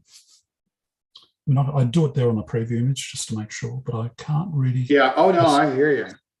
I can go back and have a look at the M93 one. Okay, so the image will appear hopefully a lot quicker than last time. Oh, it's very clearly a galaxy. Oh yeah. Very. So the image is loading now, and that's the new image there. I'll just contrast, stretch it a bit. Oh yeah. All right, so I'll grab a few more frames. And I'll just validate that again. Yep, M96 is the plate solve solution on that. Which is pretty remarkable, isn't it? And Kim, just to be honest, I would probably grab one, an ASI Air Plus, just to play with it, except they're unavailable. Yeah, there's been some pretty high prices on eBay recently. And I think the store has just gone into lockdown as well, the company in China. When you go onto their website, it throws up a warning and or a little notice and something about Shanghai lockdown, the 1st to the 6th and things like that. Yeah. Which is unfortunate, the world we live in. And hopefully, I love your guiding, by the way. If I can get down into the 4s on really nice days with my Celestron CGX that I picked up third hand, but that guiding looks good. So let me tell you about the guiding. It's an ASI 290 mm mini guide camera. Okay. And it's on a 60 millimeter stock standard little scope at f4, I think. It performs really quite well. Let me just. Is that an SD Boney?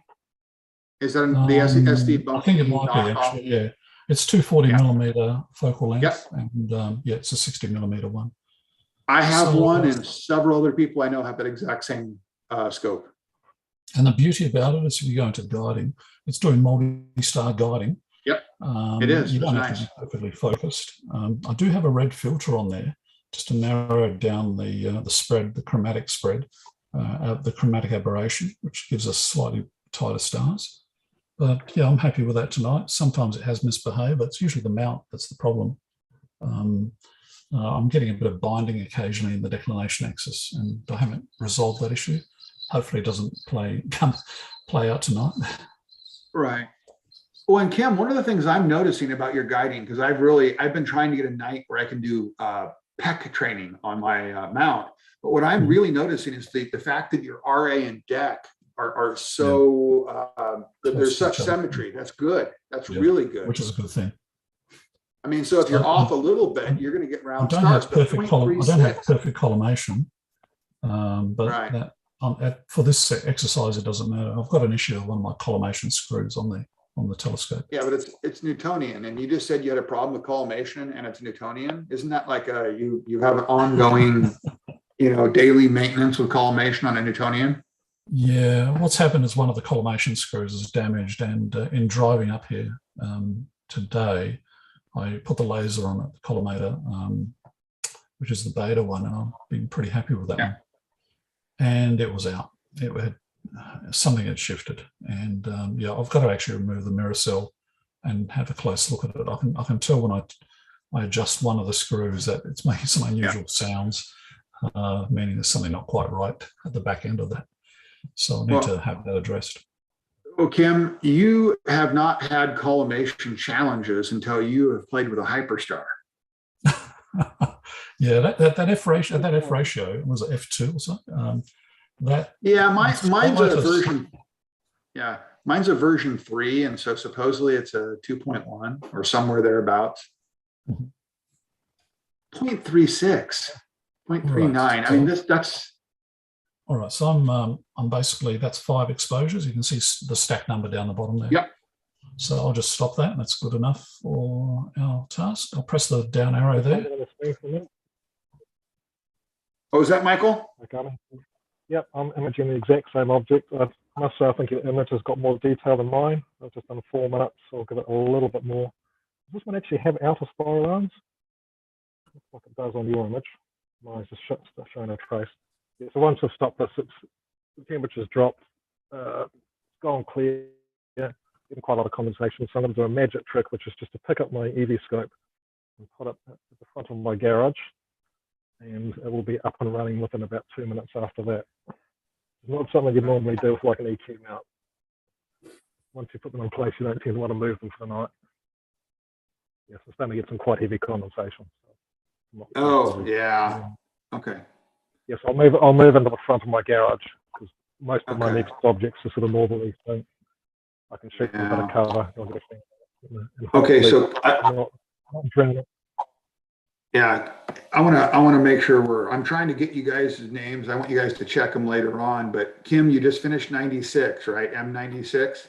I've just sent it on M96. I'll just get it imaging. Sorry, I just finished M96. Sorry, I'm on. And now you're going on 105. Yeah.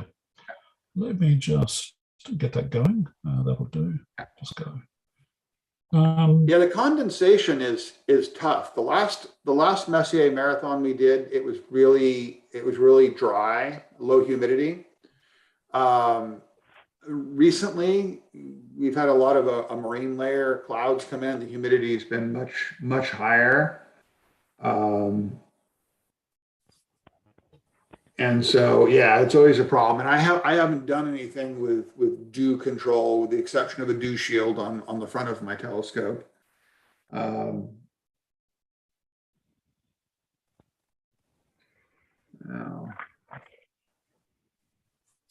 Yeah, I had a dew issue, heavy dew issue recently, and I'm hoping tonight. I haven't put the dew cover on, the shield on. It's quite windy out there. I'm hoping we're going to be able to avoid it.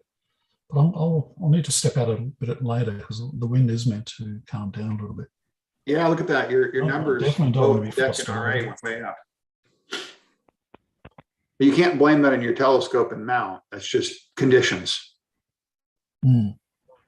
Yeah, I normally would not set up. It is quite windy outside. All right, that's coming up nice, isn't it? I assume, I guess I can do this to find out what's what. Well, there you go. M105 and a couple of NGCs. Cool. Oh, lovely. Yeah, and get rid of the guiding as well. Just make it prettier. Huh, that's nice. I think that's one exposure. Yeah, it's just one stack. Looks like you have 20 seconds to go for another. Yep, that's right.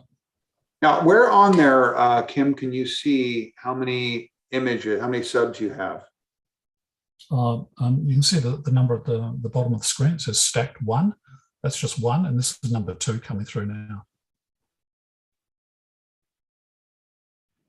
Can you see that? Oh, got it. And the text on the bottom near the just the left of center. Okay. Yep. I'm just got it.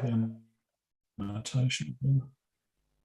So now you're on 1 minute. I think it's just putting number 2 up. Yeah, I don't know that it has. Sometimes the number increments before the actual image comes through. It says it's stacking now, so I'm not, it's actually going to stack in a moment. Maybe it's done it and I missed it.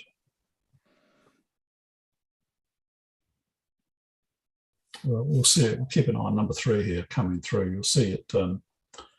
It calls it as number 3 before it actually appears. There's a slight, there's a little notice that appears very, very briefly at the center of the screen and indicating it's actually added it. So it'll put number 3 up now, about now. Then we got another Brian T on the line now. I guess he got the link. Number 3. Okay. All right. So yeah, it's easy to miss. Yep. Yeah. So we have someone else. Good. Yeah, we have Brian Relkel. Yep. Can you hear me? Yeah, a little bit. Yeah. Yeah. Yeah. What you said. Where are you located, Brian? I'm in Tennessee. Oh, okay. Outstanding. Relkel. Okay. I'm in Tennessee. Yeah. Near Louisville, where Doug's at, or where at in Tennessee? About 100 miles west of. Okay. Well, my grandmother was born in Tennessee, so we have a connection. All right.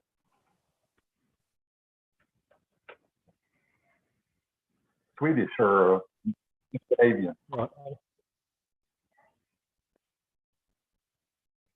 Right, on a minute and on 105. So we look at the same thing, Kim.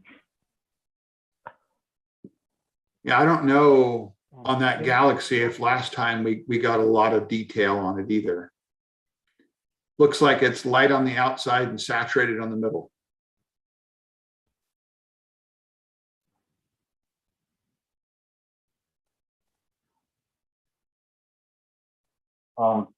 So as the US comes online later this evening, any sense of what you guys will need? You need wide field or a little bit more? I mean, I can set up an F7.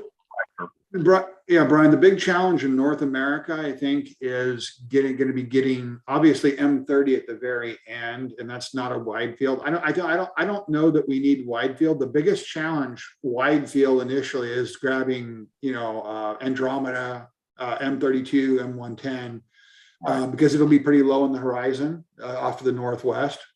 Okay. But after that, okay. No. After that, everything. I mean. We're going to have, I don't know, if you looked at the spreadsheet, the Notion one, have you got access to that? Yeah. Okay. Yeah. I mean, everybody getting Orion, M42, then M43 is always, pretty easy. Some of those are nice to bag, the Leo triplet. And then you get down to 95, 96. Getting in with wide field is nice sometimes and easy. But I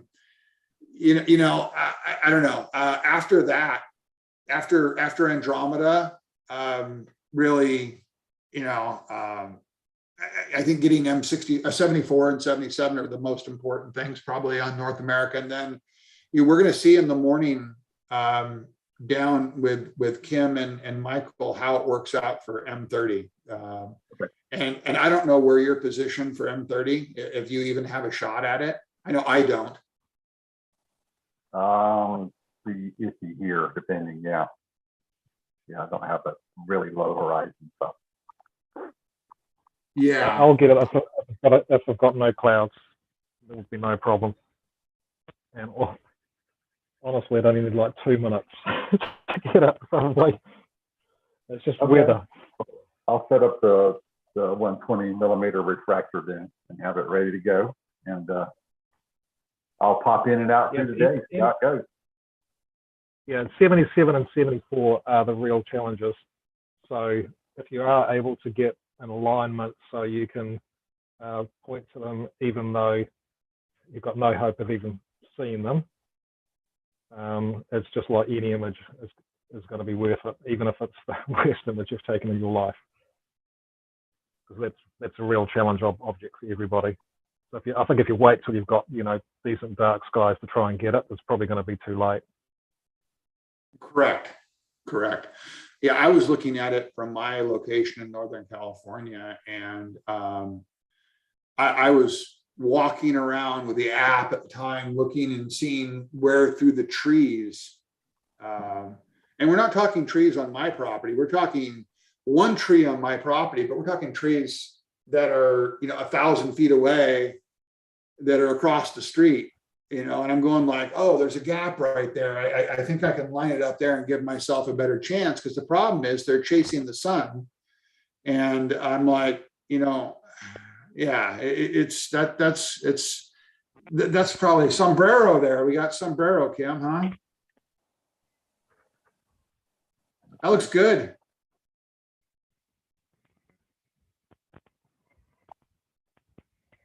Looks very good. Can I mark that down as done, Kim?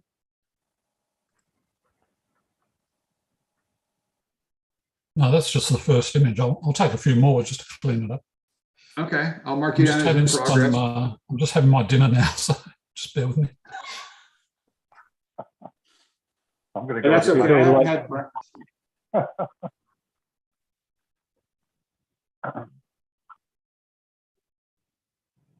It's a decent hour back in Tennessee. You guys are a little after 8. I'm at 5 o'clock in the morning here. It's 7 here, 7 o'clock. Yeah. I've been up since 5. It's 10:30 p.m. here. It was a nice feature on the EV scope. I've got a eyepiece here I can use. It's got a little screen on it. I just popped open the cover to take a look in the middle of imaging, and it said vibration detected and dropped the frame. So it's quite nice. Actually has some nice features to keep live stacking going. It analyzes the frames, and if it finds something a bit suspicious, it'll drop it. So I've just had 6 minutes on M105, and got some recognizable, it's definitely the triplet there. Yeah. One's around, one's globular, one's elliptical, one's, not sure. Anyway, definitely won't be as good as Kim's efforts. But I think it's time to move on. Yeah, Michael, M105 is not, it's not Andromeda. It's a fuzzy little ballish kind of thing at this point. Yeah, that's M105 and associated NGCs. Yep. Okay, what's next on my list? Yeah, I think higher magnification and longer exposures to be able to get anything, Yeah, and then we've got black eye. Okay, M64. Let's see what the local humidity is doing at the moment. I think it's going to be over 90% at the moment. I'm retreated to my garage. And so I've just got it set right on the front of my garage, pointing north. So I get the benefit of a little bit of warmer, dry air. Okay, the official humidity from the local Met Service is 97%. So I think I made a good decision to retreat into a bit of cover. I'll grab a fan and start blowing it around. I think I've come to the conclusion that Kim keeps on showing us that guiding so we can be jealous. I'm not jealous of guiding. I do not want to guide. Let me turn it off for you. I resist it. Or I could do this. Guide for you. That's what they'll say, right? You know, I've tried it. guiding's not bad even for EAA, because I've done a 2.5 hour session before where I'm just watching it evolve and grow, and I'm being patient. And you know, it's for some of it, I've seen people do, you know, what they're calling EAA, you know, and I call it get around the fire. You know, they're around the telescope having a chat, and they're doing 5-minute subs, and I'm just kind of going, wow, okay. Yeah. You know, I don't want to compare it to watching paint dry, but that's a long sub for, you know, EAA. And but you know what, I've done 2 and 3 minute subs, and you know, anything above a minute, it really, you know, and I don't have sensors on my mount, and you know, it especially now in a longer off the hyperstar, it really, you know, a 60-second exposure, you're just safer guiding, and because you'll end up throwing out a lot of subs. And so it's nice to have it to stay put. And some of those, you know what, if you're willing to be patient, which astronomy I'm learning more and more, is you got to be patient. And so there's nothing wrong with throwing the guide, you know, the guide on there, and let it guide. You know, if you just want to watch it develop like a, you know, it's like a fine wine, watch it, you know, develop over time. It's not what we're doing here, but I mean, it's pretty impressive that, you know, it can lock on to guide stars and guide, which I wouldn't think. What, Kim, what focal ratio are you running on that Newtonian? It's f5.3, I believe. It's the 190 millimeter max Sutov Newtonian, Orion, Silver, and Skywatcher do. Yeah, I mean, you're doing 1 minute subs on some of those galaxies. I mean, guiding, you know, could help. Yeah. I mean, you know. Yeah. Yeah, definitely. It's definitely not hurting things. I mean, when you slew, it'll disengage. Now, Kim, on the ASI Air, if you're guiding on stars, when you slew, it'll automatically start guiding, and will it pick up and start guiding again when it stops slewing, or do you have to start guiding? Yeah, it does. It definitely does that. Okay. Yeah. SharpCap doesn't do that, though, does it? Well, no, it's not SharpCap that does that. It's PhD2 typically. Oh, yeah. And as soon as you slew, it'll stop guiding, and you have to go back in and tell it to reacquire the stars. You know, you have to turn it, you have to go click loop, acquire, and then go ahead and start guiding. You have to select a new guide star. Yeah.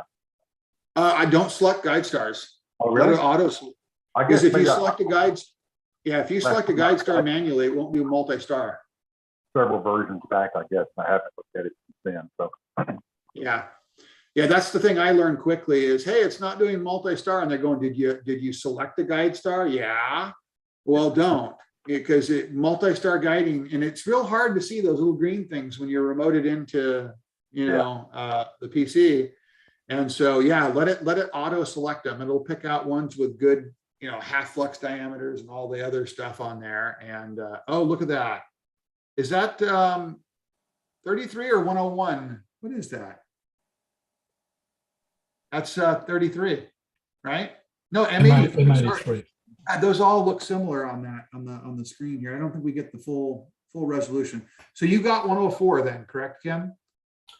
No, that's right. Yep. Okay, now this is M83. It's looking good. Oh, I can see a black eye and a black eye galaxy. That's cool. Excellent. That is one of my favorite galaxies, visually and image-wise. Yeah, it's my first proper observation of it. You, Michael, did I hear you correctly? You're unable to share those images on your EV scope tonight? It's been captured on my phone, so I can't screen share to zoom from that. I am getting them downloaded to Google Photos, and I'm uploading them as I go. I've just had a bit of a period of having to move the scope into shelter from. Yeah, I'm doing. I'm uploading after the event. I just don't. I see it as risky. I've got to rename my files. When I download these files, it actually strips all the name and the exposure data out of the file. So I've actually got to go back and Now, Kim, I have. We had a conversation earlier on Cloudy Nights thread. There are programs or apps that'll go ahead and real time copy those off of the ASI Air supposedly, and onto a Yes. Yeah, PC I can do that via FTP, but can we upload FITS files or not? Because they're hard to. Yeah, that's a great question. I don't know the answer to that. Doug's monitoring; he might chime in there. I've always either uploaded a JPEG or a PNG. The JPEGs have a tendency to be smaller. But yeah, I don't know. I don't know if they want a FITS file. Well, I wasn't talking about uploading a FITS file necessarily. I was just saying to pull it off the ASI Air device and move it to a share somewhere. There's a couple of ways of doing it. One of them, obviously, if I go up to my image management icon at the top here, you can actually go in there and see the images as they've been acquired. Right. And all the file name conventions are there. So this is under live. So we should have one there for M83, which is what's currently being done. You can see the images there. And you see there. Okay, so you have that it's a light image. You have the target name, exposure time, and that's your sub exposure. The time and the temperature. Yeah, they're the subs. You can see I've got 4 of them so far, and that'll stack out at some point when I stop that, I guess. But if we go back to the image, if the down pointing arrow in the bottom right hand corner of the screen, that produces a preview JPEG. That's 50% the resolution, and that's good enough for this by far. And that's what I plan to upload. Okay. And that looks good. Yeah. Yeah. Okay, so I've got 4 images, and that's coming on nicely. You're doing 1 minute sub still? Yep, that's 1 minute. I've just decided I'll do 1 minute or 30 seconds tonight. Just flip between the two. It's easy to change. No, that looks more than acceptable. I mean, I can stretch it crazily and do crazy things like that. You don't need to do that. I'll just go on auto and bring it back a little bit. No, I like 0.22 RMS. I noticed something on that. They don't even say technically, they don't put RMS as a label on that chart. Well, it's on the larger chart. So I'll just, so now I'm going to click the right arrow, the down arrow on the right hand side. Yeah. And you'll see a little message flash up on the screen, hopefully, that says the JPEG, the FITS has been saved, and there's a JPEG has been saved along with it. And if I then look at my photo library, you'll see it in the photo library. There's M104 and M83 has just appeared there. It is there. That's the preview image. And it's at half the resolution, which is 1500 by 1500. And that's what 1504. Come on. Give it, don't lose those 4 pixels. Yeah, there it is there, 1504. You see it on screen. Yeah. So that's what I'll upload. And that's nice, 381K. So that's very manageable. It's quite small. So if I go back to this now, I'm done with, did I stop that? I did stop that. So that's M83 is done by 5. It's been downloaded, and M68, which is a globular now. I'm going to go over there. So I'll just go back to preview. And this is the bit that's going to, as I get more and more tired tonight, as the hours get later, this will be putting me to the test. M68, I can't even tap it now. Okay, code. And now I'll just go to M68 and take care of the globular. Then I'll come back to do more galaxies. And I'm about an hour ahead of schedule, which is good. I'm just going to go out there shortly once this is running and just check out there's no possibility of frosting over of the optics. Excuse me. Or spiders. I'll just share the screen if you don't mind. I've got a first of my galaxies. Say that again, Michael. I can share my first of my galaxies. If I can screen share. Okay. Sorry, I'm giving you the evil robot red light. Oh gosh. At least it's not going side to side. No darks tonight. So that's M105. So recognisable, I think. Kim's image, I think, will be a lot better. Yeah, There's advantage that's, of a yeah.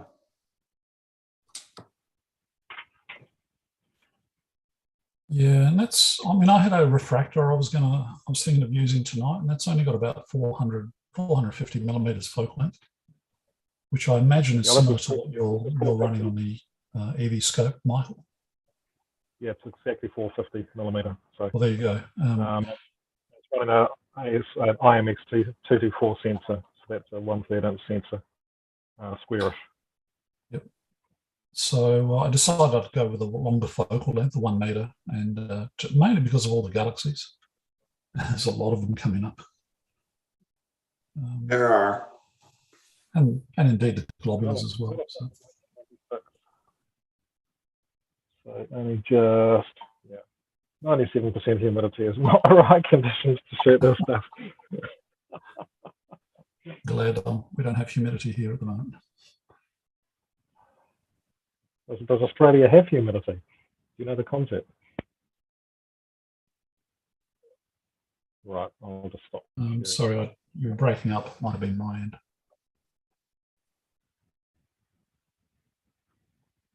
I don't think Australia is known for its humidity, is it? For most parts of it, anyway.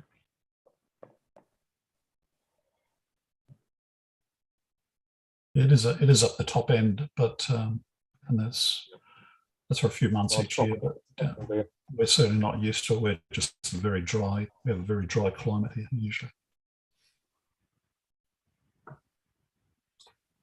All right, I can. So M83 was done. I'm doing M68 at the moment, which is a globular, and I've got 3 images already. I'm running these at 30 seconds. I'll just share again. So I'm sharing these on my iPad. You're working on 68, right, Kim? Yep, that's right. So it's just 30 seconds now. Yep. And it's chugging along nicely. Globular cluster, yeah.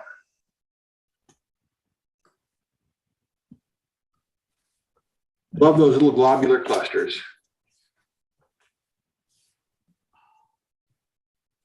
Then we've got a lot of galaxies.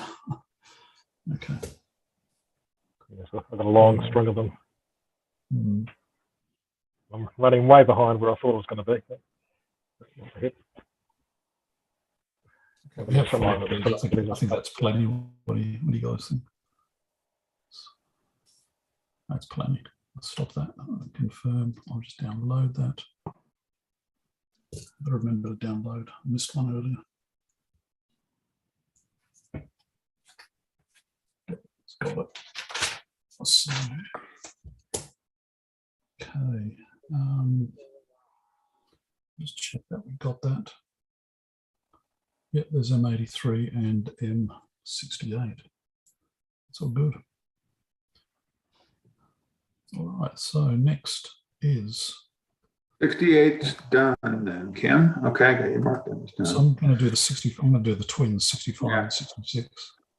Yeah, and at some point when you all get a break down there, sorry, I don't need to. I shouldn't do Texas twang here. When you get a break, definitely double check what I have on the spreadsheet, please. I'm trying to keep track of what you have, but I'll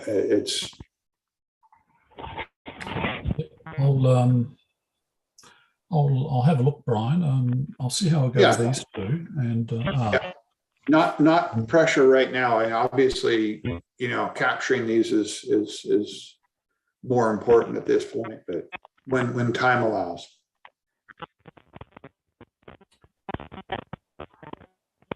Okay. I don't know if that's Michael trying to talk or if it's. I think this. Right. So this could be too low for me at the moment. I'm going to have to step outside just to confirm that, because I'm about an hour ahead where I want to be, and it was already low. So I might have to come back down to 65. Yep. I'm going to just pop outside. Failing on plate solve. Yeah. Yeah, I think I'm in the trees actually. I'm just going to go outside and have a look. I'll just stop sharing. Back soon. Okay.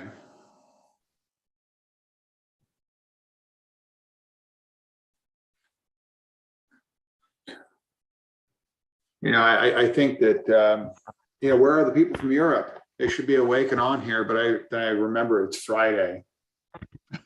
They probably have real jobs. Yeah, unfortunately. Well, I don't have to been worry retired about 2 that. years.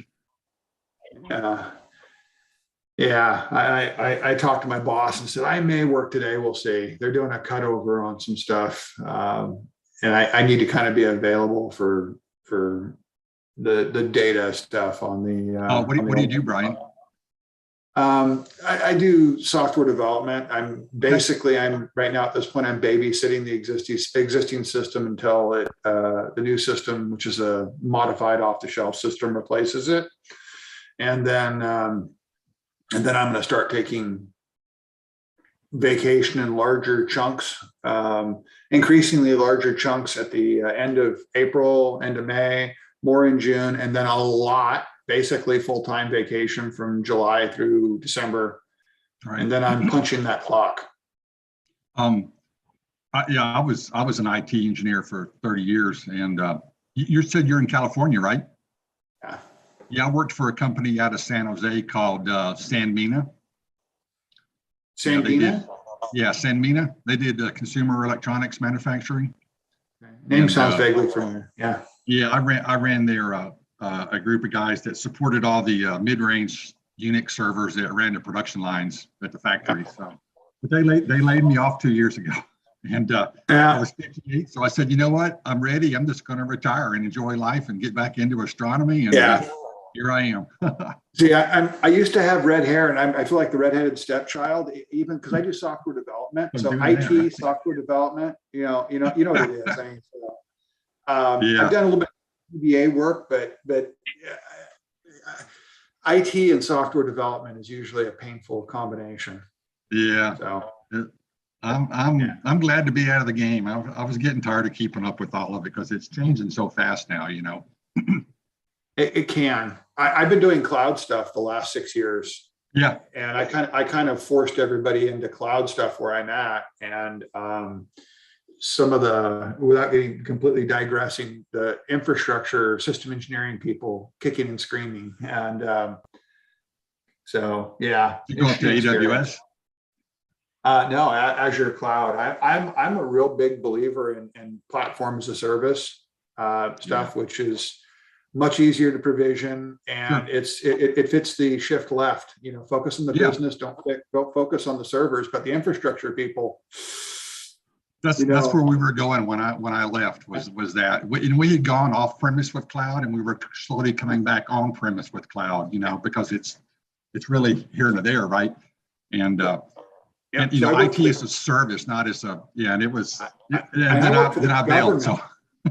So Brian, I work for the government, and I've been doing cloud PaaS stuff for 6 years. Oh wow! So, yeah, I was talking to some young kids the other day, and they were talking about the internet. I was in the Air Force in the '80s, and I worked on the beginnings of ARPANET, which was DARPANET. Yeah. Before internet, and they were like, "Oh no, Al Gore invented the internet." I'm like, "No, we did." Al Gore, yeah. Well, he checked that box as a senator, I guess. But no, and I remember in the in the 90s, early 80s, early 90s, my roommate in college was I was a late bloomer, so I went to college a little late, but he was a computer science major, and we're it's basically all Unix back then. They're and so.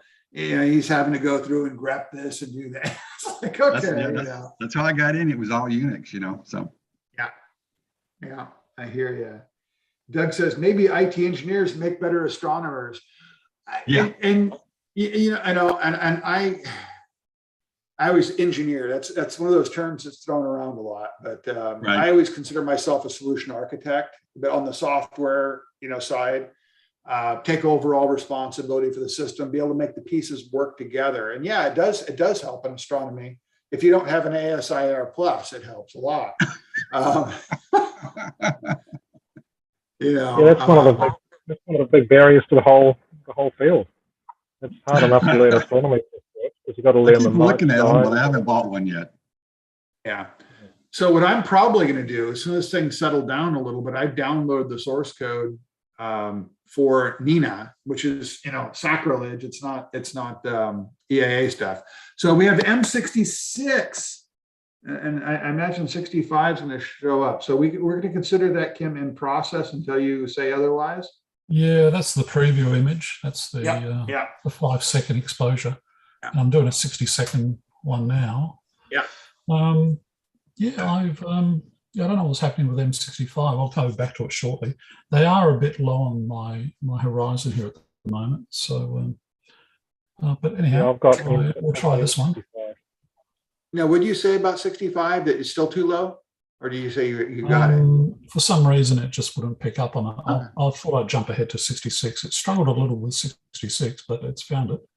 So there's 66 forming, which is good. Yep. And I'll take a few images of this and then I'll go back and revisit 65 in a moment. Yeah, so I'm playing around with astrophotography too a little bit, and I've been playing around. I really love the focusing routine in Nina. Yep. And so I think I'm gonna, maybe as soon as I get a little more time, famous last words, maybe play around with Nina a little bit and maybe try and see if I can contribute some, get some features in there on Nina. Because it's written in C#, which I'm very, very, very familiar with. I've been doing C# stuff for the last 20 years, almost 20 years. And so at least 17, 18 years. So I think it might be fun to contribute, give back a little bit. And I'm going to be at the community observatory. At least that's the plan later on today. And I'm going to put my, you ready for this one, Kim? I'm going to put my 533 on a 17-inch plane wave RC. Wow. We did it last night. Done the map on that yet? Yeah, we did it last night. We couldn't get the slew working. For some reason, the astrophysics mount was misbehaving. But I told Randy, who will be on later on tonight, that if we can get that working, I'll come up. If we can't get that working, I'll make a decision. But we're dealing with a 0.22 degree field of view. Wow. Okay. Yeah. Too narrow. And so, and the problem is I'm not connecting to the mount. I just am shoving the camera into a, well, they have a 2-inch receptacle for the eyepiece. And so basically I put one of those little, cone hat, and so I'm going to 1 1/4 inch because the sensor is so small on the 533 anyway. The imaging circle is a non-issue. And so I just shoved the we put it into a 2-inch to 1 1/4 inch reducer, and we're running that in there. And so it has to slew accurately. What are we looking at? A satellite trail? It looks like a satellite trail, but it's a little broken up, isn't it? Yeah. It's tumbling or something to that effect, very faint. That'll wash out. So, I told so this field of view, I think this from memory, I think it's 0.6 by 0.6 degrees. So you'd be a third of that. Yeah, no, believe me, I know. It's a third of what I run at home on a focal reduced 8 Schmidt-Cassegrainian, my Celestron 8 SE, which is tunnel vision compared to my Hyperstar, which is 3 times that, 3 times the width, 3 times the height. And plate solvings, you can do it in a heartbeat. Doug says it's a UFO. Correct. Doug is playing with voodoo magic here. He says focusing in Nina clutch, especially the new Hocus Pocus plugin. Doug is playing with Nina. Oh my God. Yes, the Hocus Pocus plugin. And I want to give props to Patriot Astro. He did a great video on YouTube on the Hocus Pocus plugin. And I'm also playing around with offsets in Nina because it's tough to run through the focus routine with I like to do an NBZ filter sometimes. I haven't really tried it on the non-Hyperstar. But, so exposure times could be long. But trying to run through an autofocus routine with a more narrow band-ish filter is not good. And so what they do is they run through and do the focus with in this case on a luminous filter, but I would do it on just a IR UV filter.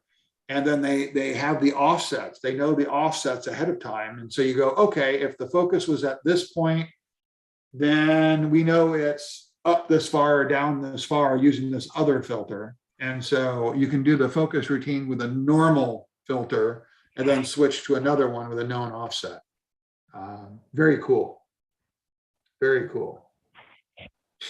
Well, that satellite took a whole 5 minutes to cross the field of view. Somebody was saying the slow moving ones, sometimes they rotate, and I don't know why it would rotate around. I mean, I don't know, but out of control. Out of control, usually tumbling. It could have been a rocket body or something as well. You got 5 stacked images there. That one's done. Say again. 66 is done, right? I was about to say you got 5 stacks. 66 is done. I'm going to try 65 again before I leave that field. So I'll just go back to exit that. Yeah, if not, do you need a chainsaw? I don't think it's a tree. I had a look out there, and I don't know what. And there's no frost. It's could be some spider activity. I don't know. Spiders. I knew you guys had rabbit problems in Australia. I didn't know you had spider problems. Well, I had to clear a spider off the front of the scope earlier, and it set up a shop there. Started spinning a web.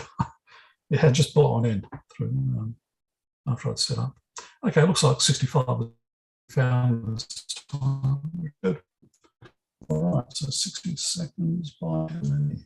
Oh no, it's failed. Oh, come on. Doesn't like the field of view. Start again. Okay, Michael put in the chat that he couldn't get M98.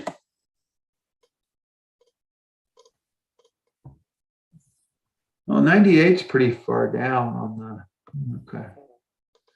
And Michael, if you're listening on here, I have not been keeping completely up on which ones you're working on. So that's fine.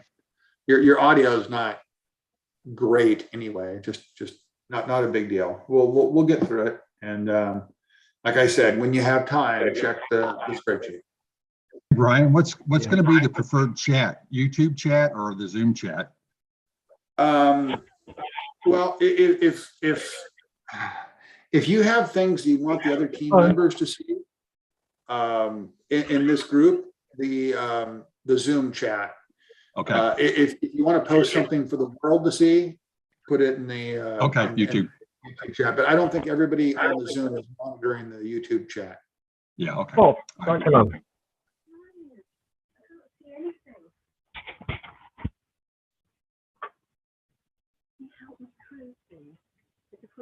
I mean, I'm looking at your YouTube chat, but I'm not sure anybody else is on here. Now, Doug is monitoring the YouTube one because I saw that.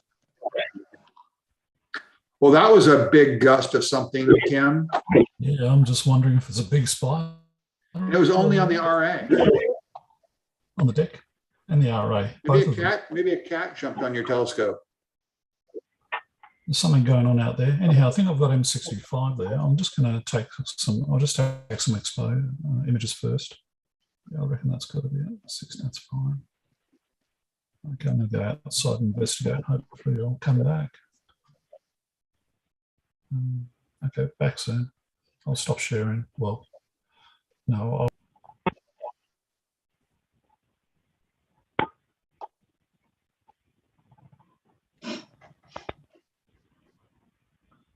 Which object are you trying to get, Kim?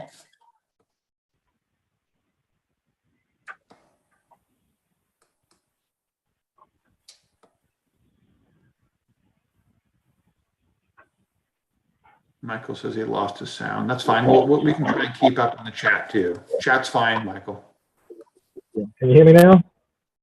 I can hear you now. Yeah. Okay. I'm back. Yeah, I tried to get the M98. It just had issues, so I gave up on that one. So I won't have an image of that. I've been following a pretty similar sequence to come on the galaxies. Okay. Good. And I'm just starting M53.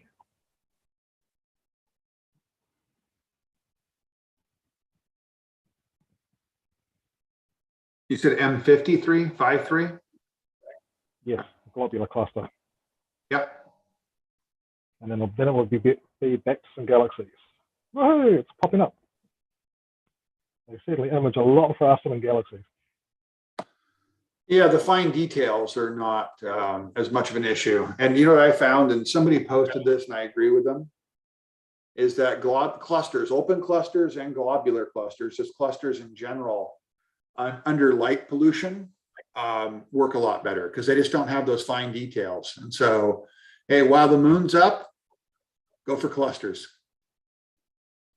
Yeah, galaxies are my nemesis. Oh no, I hear you. Which is just enough to mean that a lot of galaxies are sort of down on the level of light pollution. So we've got a poor signal to noise ratio before we've even started. The filters don't really help. Well, Michael, galaxies may be your nemesis, but it is the time of year where you're going to have plenty of time to work on that if you'd like.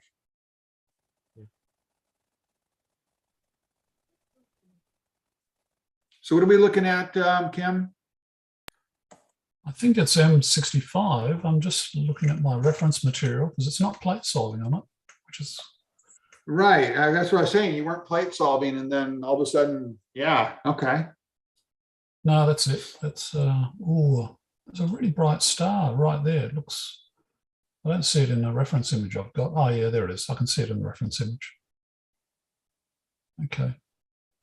Now that's M65.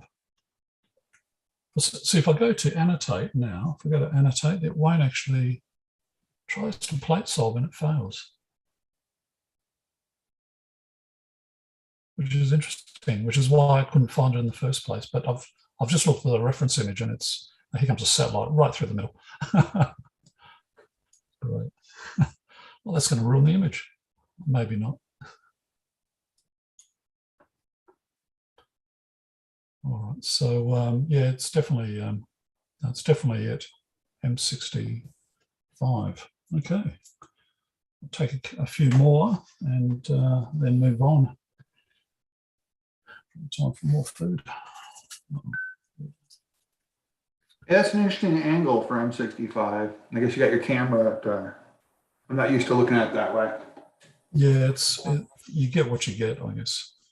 I it definitely hang the camera downwards off the scope. Yeah, it definitely looks like M65. The picture I have, the three stars to the right that look like a little shallow V if you flip it over. Yeah, I've got an image here that's almost picture perfect. Yeah, and there's more line satellite through the middle. Missed the center though. That looks good. I mean, I might restart it. I'll just stop that and can come back to it. So the ASI Air doesn't have a satellite removal, trail removal tool? It'll remove them, but no, it doesn't do it explicitly. Just through stacking. It just washes it out over time. Take enough images. So I'll just clear that and I'll just start again on that one. And hopefully the satellite doesn't have a partner. So you got 66? I'll just say 65, sorry. Oh, cleared it. Yeah, that's 60. I haven't got it yet. I'm restarting it. That is it, though. I've confirmed. I've got an image here that's identical with a start. When you say restarting, mean you restack it? Yeah, I've just cleared that image. It's still in the background there, but it's been cleared out of the stack. So the stack has been reset to 0. You can see it at the bottom of the screen. Okay. I do. And I'll just continue. It'll just in about 25 seconds or so, it'll update with a single image. So I see that you're really nice at this, well. Yeah, was that Michael? Yeah, that would be really nice without the satellite trail. Yeah, 0 there. Oh yeah. He takes requests. I see that you're running your temperature at 0 degrees, Kim. Yeah. Yeah, it doesn't make Now, a big difference. Is it warm down there? Is No, it still warm it's down probably there? about, no, it's probably about, was it 15 or 20 degrees Celsius at the moment. I didn't want to stress it. And it doesn't make a big Yeah. difference going much cooler. I've only had mine for my camera for maybe, I don't know, not even 2 months. And so I've been debating. A lot of people like to run theirs at -10. And I just don't know on summer nights if it's going to be able to handle that. And so I've just been trying to consistently run it at a temperature that I know I can get all year round. And Yeah. Well, where's your science behind that decision? say that again, Michael. Where's the science behind the decision of what temperature you should run? I think the general, and again, science meaning, internet chat, that the consistent, I mean, the whole reason that a cooled camera, so you have a consistent temperature under the working theory that the image, as far as darks, would change under different temperatures. Yeah, it does. Yeah, and so you have a consistent temperature and you want to get a temperature that you can get consistently. Now, that being said, as most people, I think, change their darks every few months. So, I mean, and from a practical point of view, if I'm doing darks every few months, because the number of hot pixels can change on the camera as things, burn out pixels, or they get hot pixels, whatever causes a hot pixel. And so theoretically, I could do colder temperatures during the winter and do hotter temperatures just by redoing my dark library. But yeah, but I mean, what do you achieve?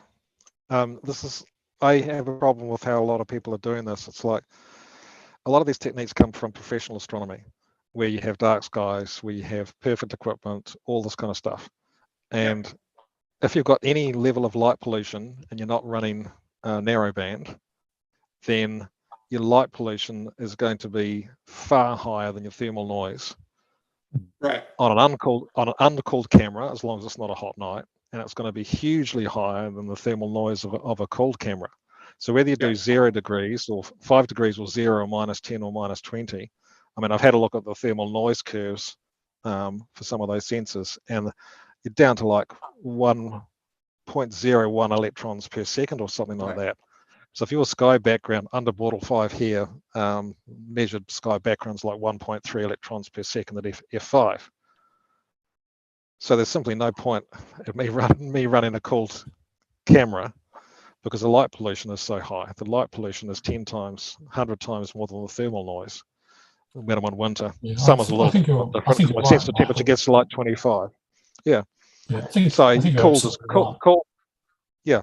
So when you get down to that level, whether you're running at 5 degrees or 0 or -10 or whatever, the difference you make to the noise is very small. Getting that consistency will help. You can use your darks and those kinds of things. If you're running narrowband, then the equation changes, because your light pollution level drops that much, and that's when it starts to become important. Right. If you are under truly dark skies, if you are running serious narrowband and mono, RGB or whatever, then that's when those cool cameras can come in. But for EAA, I don't run a cooled camera. In summertime, my sensor's been running at 25, and even at that, the thermal noise is still not larger than the light pollution. And by the time I get to winter, my camera will be running at maybe 10 degrees or 15 degrees. So it's, it's low enough that it doesn't, it's not really that important.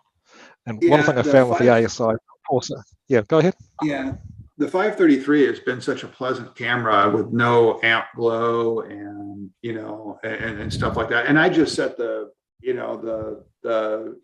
temperature to something that's consistent for my darks. That's really what I'm looking for, is hot pixels.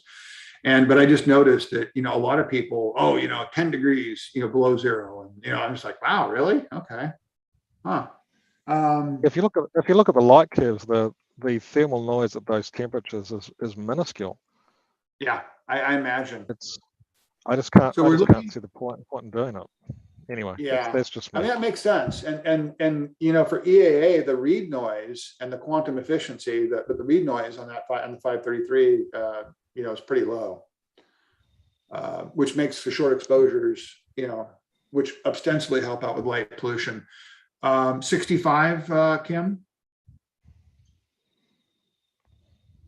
Yeah, I captured it. I'm just going back to 66 though, because I didn't download the JPEG, which is something I've done a couple of times tonight.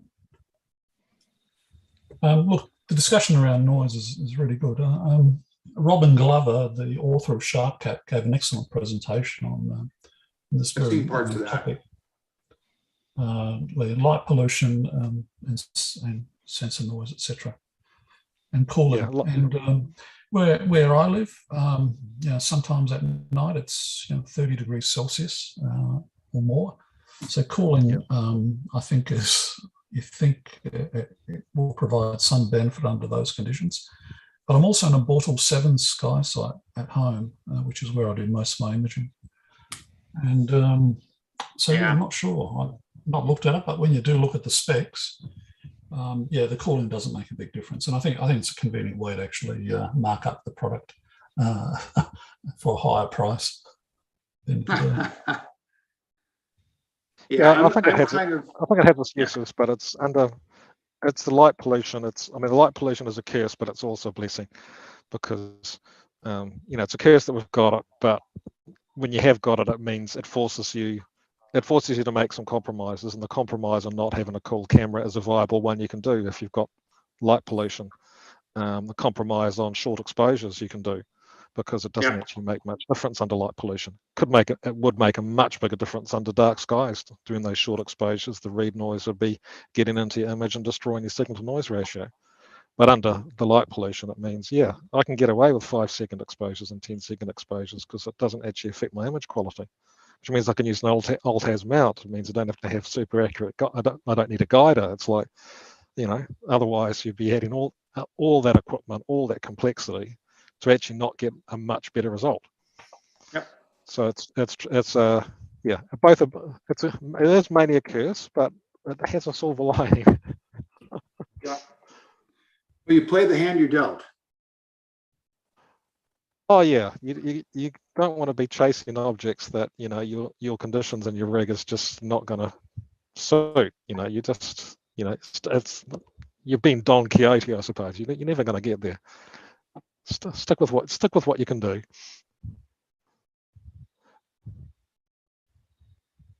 Right, I'm just going to move on to my next one, and then I'll see if I've got some images I can share. So I'm just revisiting M66 here because I failed to click the down arrow apparently.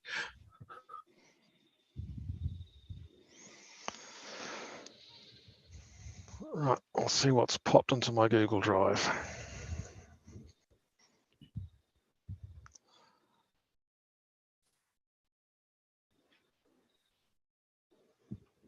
Right, I'll just share screen if you don't mind. Yep.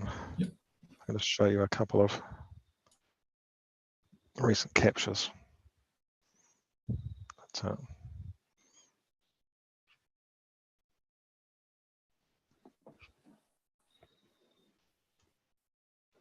Okay, so that's M53, the globular cluster. Let's see what it looks like when we zoom in a little bit. Yeah, so this has got a what is it, 1.2 megapixel camera, but they actually put an output. The output file is double the resolution. So whether they actually get some detail enhancement out of it, or they're just smoothing the noise over larger pixels, I don't know. Yeah, so that's M53. I've put the ring around it so I can know what the exposure time as the object was and not get lost and forget what I did at 2 o'clock in the morning. That was M98, which I gave up on that one because it kept dropping. I'm not sure why it kept dropping. That's maybe recognizable as M98, but I'm not exactly proud of that one. What else have we got in there? Another Galaxy M65 came out quite nicely. Yeah. And this is actually running color, but there's obviously not a color to see, and I'm quite pleased with the M66. Got a little bit of detail there, not as much detail as Kim you're getting out of your rig. Yeah, but then you're not running at 98% humidity with thin cloud, I suppose. Yeah, and Doug says very nice. You're going to be the first one to tackle M30. Okay. Sorry? Doug says very nice. No. Yeah, that's my first decent shot of Black Eye Galaxy.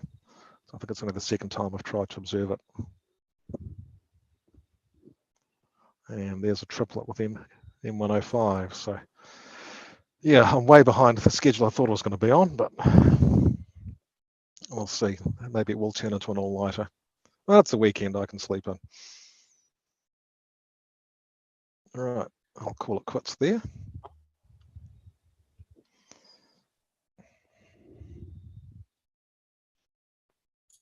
I'm getting a satellite after satellite. Oh, that's right. You're closer to dawn, aren't you? No, I'm. It's just 11:30 here. No, I don't know. These must be very high altitude because they're taking a minute or so. No, 4 or 5 that's right. minutes. Sorry. What's the thought of you? Yeah. Yeah, it's 2 o'clock in the morning for me. I forget which way the time goes. Yeah. I'll be like that soon. Yeah, they will. Yeah, they will have to be quite high altitude. I mean, that explains why they take so long to go through your frame. Oh, I'll just share it again. It's like I've got another one here. It's just, I just redid some of these shots to get rid of the satellites, and this one's. You can see this one. That's after 4 exposures. That's still going, and I think that's M66 on the side. Yeah, Kim, I don't know what your experience is, but what I found, and this goes back to one of those unintentional benefits of shorter exposures. Is that still a 60-second exposure with that satellite trail? It is, yeah, and that's yeah. My experience has been the shorter exposures, when you stack them, the satellite trails are much less of an issue. Yeah, they get washed out. It's an averaging process. All right, I have M66 finally. Okay. All right, that's looking good. M49. I'm going to try M49 now. Let's try this exit. I understand M99, but it didn't quite center. Let's have to see if I can get better. Stop. Sorry, did you want to share, Michael? No, I was just I tried M99 and the slew didn't quite center it, so it wouldn't be sitting nicely in that image circle. And I want the image circle, otherwise I'll never figure out what I actually shot. Right. All right. So I'm just moving over to M49 now, which is another galaxy. One of about. We've got a lot of galaxies coming up. A dozen or so. Well, they're more interesting in clusters, I think. Oh wow. Okay, I'll just start this imaging stack, and we'll see what we get. So this is coming up here. This is what do we say, M49.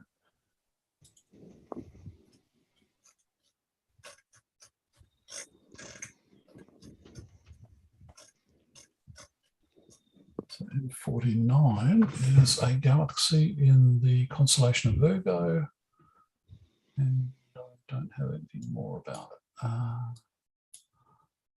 It's pretty small. Magnitude 8.4. Reasonably large.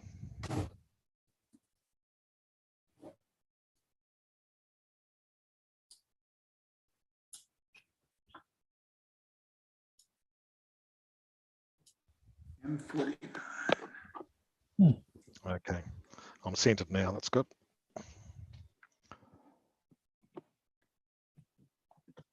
I'm having a break and having a bit of a sleep at this time, but I was way behind where I thought I was going to be.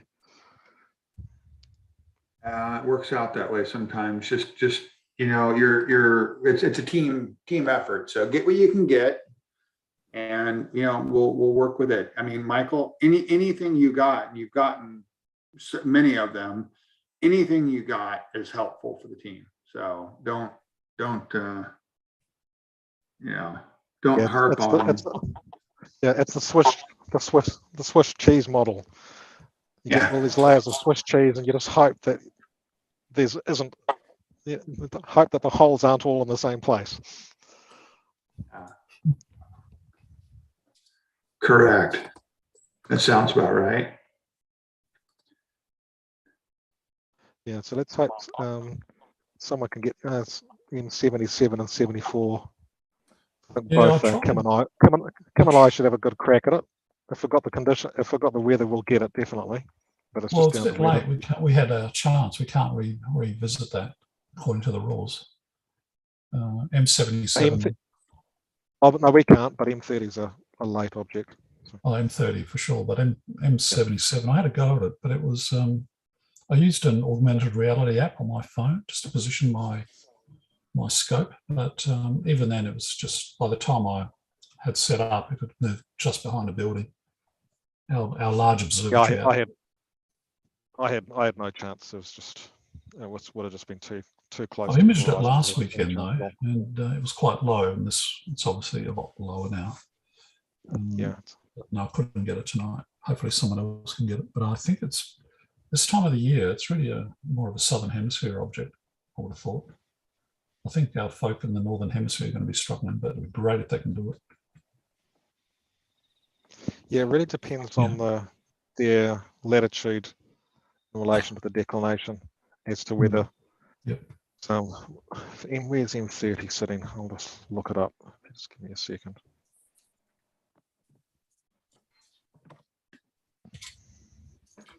I've already mapped that one out, and hopefully I've got some weather coming through, supposedly around 4 or 5 a.m.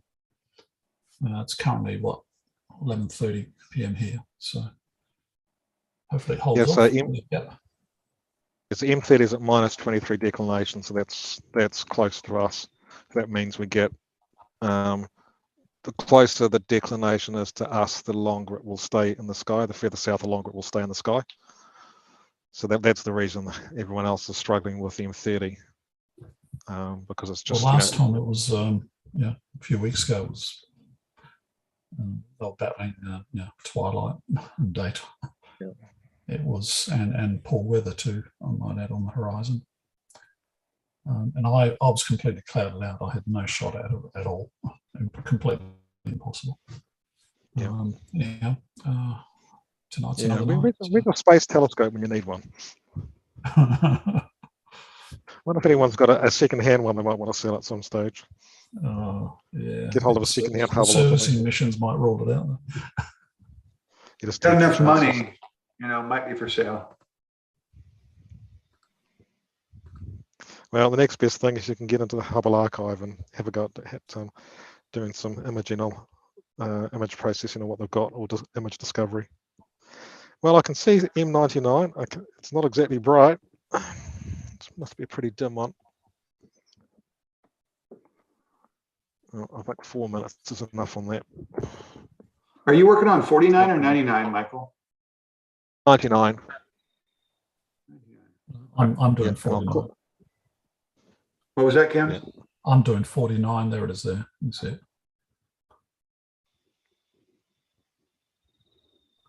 I might have to refocus. 99, Virgo cluster pinwheel. I might actually do a refocus. We are officially in the meat of the galaxies. Yeah, we've done 5, and that's enough for me. Confirm. Okay, download. So that's M49 done. I'm just going to move over to 61. Just wondering whether I should run a focus routine now.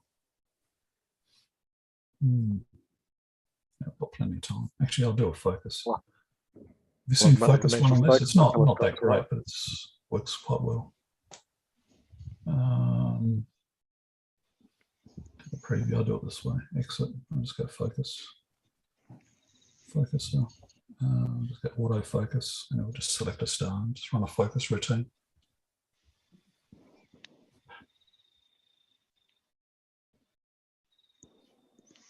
So, have any of you heard of Jack Bennett? Is he a comet discoverer? No? Yeah, South African. South African guy. That's the Jack Bennett. Yep. Yep. Okay. Yeah, I've heard of him. Any of our Northern Hemisphere cousins heard of him? I don't know. Is it just you and me left on the call now? Yeah. Oh, Well, I think he was the inspiration for Bill Bradfield searching the night sky as well. Yeah. Comets. And he was our, Yeah, he got 18 of them. Yeah. Yeah, he did So a Messier like catalogue of mainly Southern Hemisphere objects. Well, almost all Southern Hemisphere objects. So I've got that one on my list. Mm-hmm.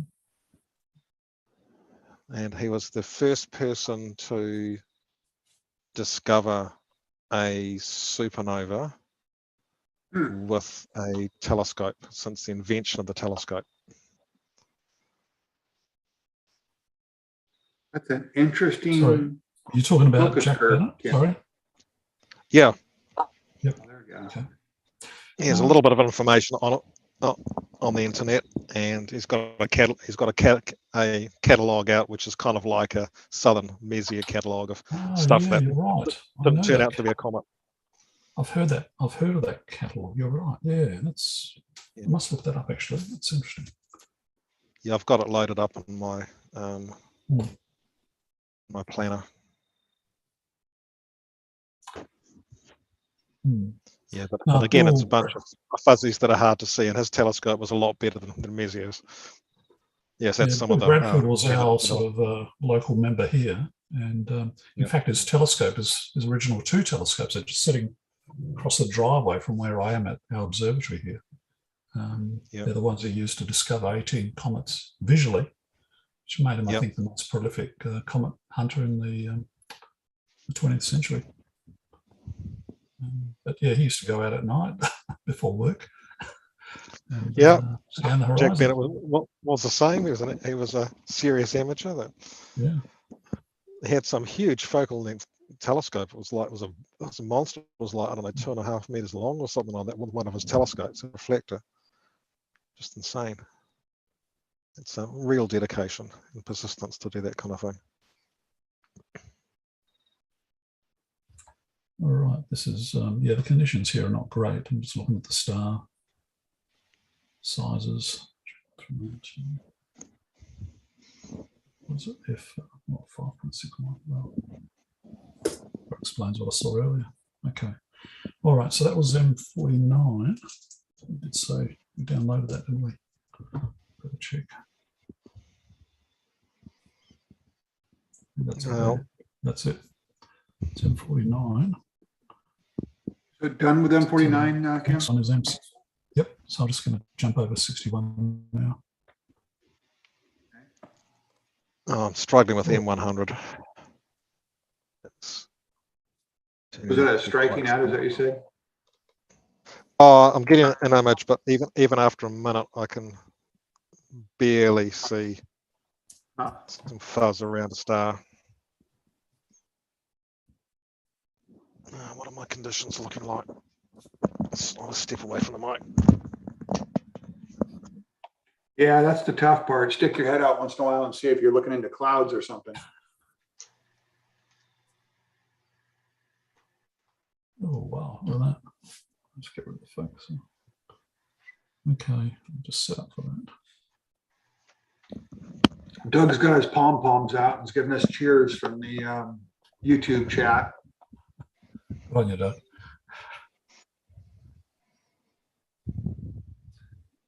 So I'm going to let that roll. I'm just going to grab some more food. I've got some food. There's no food talk, okay? I was meant to make my wife a cup of coffee. She's probably given up on me. I'm just going to let this run. I'll be back in a moment. What's it, 1 o'clock in the morning in Australia? No, where I am, no. the time's in the top left-hand corner. It's 11:30 p.m. Oh, okay. I thought you guys started at, you guys started at 10 UTC. Okay. Yeah, we started at 10. We started at 8:30. That's not that bad. How about New Zealand, Michael? 2 a.m. here. What time again? It's 2 a.m. 2 a.m. Okay. Yep. And this was about the time I'd planned to catch a nap for a couple of hours and then get up for the last clusters and stuff. But yeah, that's. I mean, things change a little bit, but that's between what 1:30 and 3 o'clock. We took naps. A.M. Yeah. I will be taking a nap when Doug comes back in a few hours. Yeah, I think I'll move on from M100. It's going to take like 20 minutes to get any decent detail on that. I can just barely make out some spiral structure, but it's pretty well down on the noise. So I'll give that one up as a bit of a lost cause. Sometimes that's good enough, Michael. We all we want these to be, publishable, printed out and do that, but because what is that? Is it 100 millimeter aperture? 114. It's an f4. 114. Okay, so 4.5 inch. Okay, yeah, it's not bad. It's an f4, so it's a reasonably fast system, and 3.75 micrometer pixels. So it's actually pretty quick. I sort of did some calculations compared to I've got a 500 millimeter refractor at f5 with the ASI 462, which is 2.9 micrometers, and just in the difference in the focal ratio and in the pixel size gives a difference in light gathering of about 2.5 times. So in theory, the EV scope is like 2.5 times faster, even though it's almost exactly the same focal length, just by being an f4 and having those slightly larger pixels. So f400. So you're in the mid 400 range focal length then. Yeah, 450. Yeah. So on that one, if you're in that range with that pixel size, you're in the same category as my Hyperstar, and that means you're at about 1.8 arc seconds per pixel. Something like that. Too close to that, yeah. I've got a spreadsheet. We've got all the focal lengths I work out with all the possible cameras I'm thinking of upgrading to and all the pixel scales and stuff. But I think it might be at around about the 1.4, 1.5 or something like that. I'd have to look it up. Because I know at 430, 426 on my Hyperstar and the focal length with that 3.76 micrometer per pixel, I'm right around 1.8. Yeah, so the EV scope's probably at about 1.6, 1.7 then. Yeah. It makes it very, undersampled to a certain degree, but it also makes it very, very tolerant to slight tracking errors and, Yeah, well, I think we've got a good compromise because it's designed for ease of use. It's designed for use in light polluted skies. Yeah. And most places you've got light pollution, you also don't tend to have particularly good seeing conditions. So, it'll do a good job on a typical day. And so they've basically taken the speed advantage rather than sacrificing speed for resolution, which you may or may not be able to use on any given night. And I certainly can't use the resolution on this night. And shooting galaxies under this light pollution, the resolution wouldn't help me at all. If they had high resolution, I'd just see nothing. You gonna go in for a fifth sub there, Kim, and call it good on 61, or? Certainly am. All right. Yeah, it looks good. Okay, I need to pop up Stellarium so I can try and figure out what the hell I'm looking at. I don't think it's centered again. So I'm on M84. I think there's actually I can see, I think, 2 galaxies in the field of view, maybe a third. Well, yeah, it's Markarian's chain over that way, so that makes sense. You probably see either 86 or 87, maybe not. I'm trying to think on that one. Maybe. I just don't know which. None of them have been centered. So it's the last couple of shots and hasn't quite centered it. So I don't know which one to center to if I choose to recenter. So maybe I'll just let it do its thing. Okay, call up that something resembling a camera. I think I might need to change my. So what do we have there? So M61 is done. I'm going to go outside and inspect the frost situation, and I might have to deploy the dew shield. So give me a few minutes, I'll be back. I'll stop sharing. I can leave it up if you like.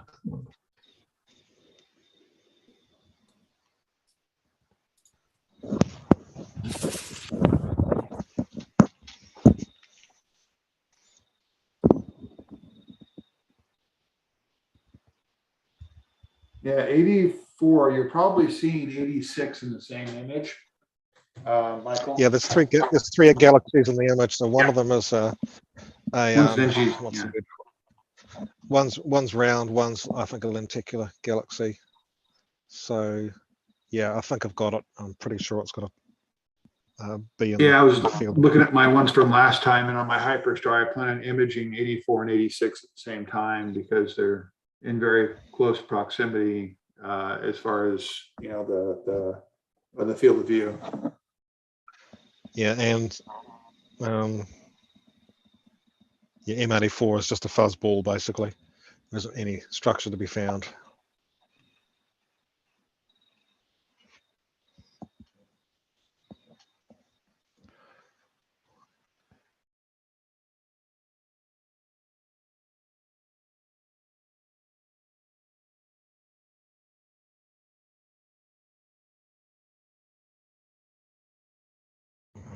M86, have I got it the same image?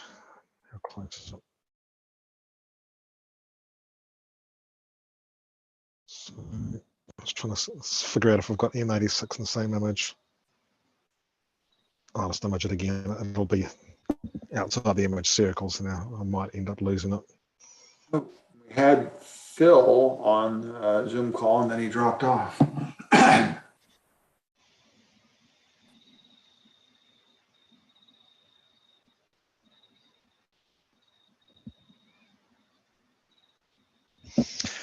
Oh, let's give that a little bit more time. So M84 is definitely not recognizable as M84. I think the main piece of evidence is the lenticular galaxy above it, which is recognizable as a lenticular galaxy. So. Yeah. M84. Yeah, well, it's. I even have a picture of M84 from before sample picture, and it's not. It's a central. The central part of the galaxy with haze around it. Yeah. And I think unless you. So if it was closer, we'd call it a globular cluster. Yeah. Yeah. So it's not Bodes or the pinwheel or it's not the Whirlpool galaxy. Morning, Phil. How is England? You're muted.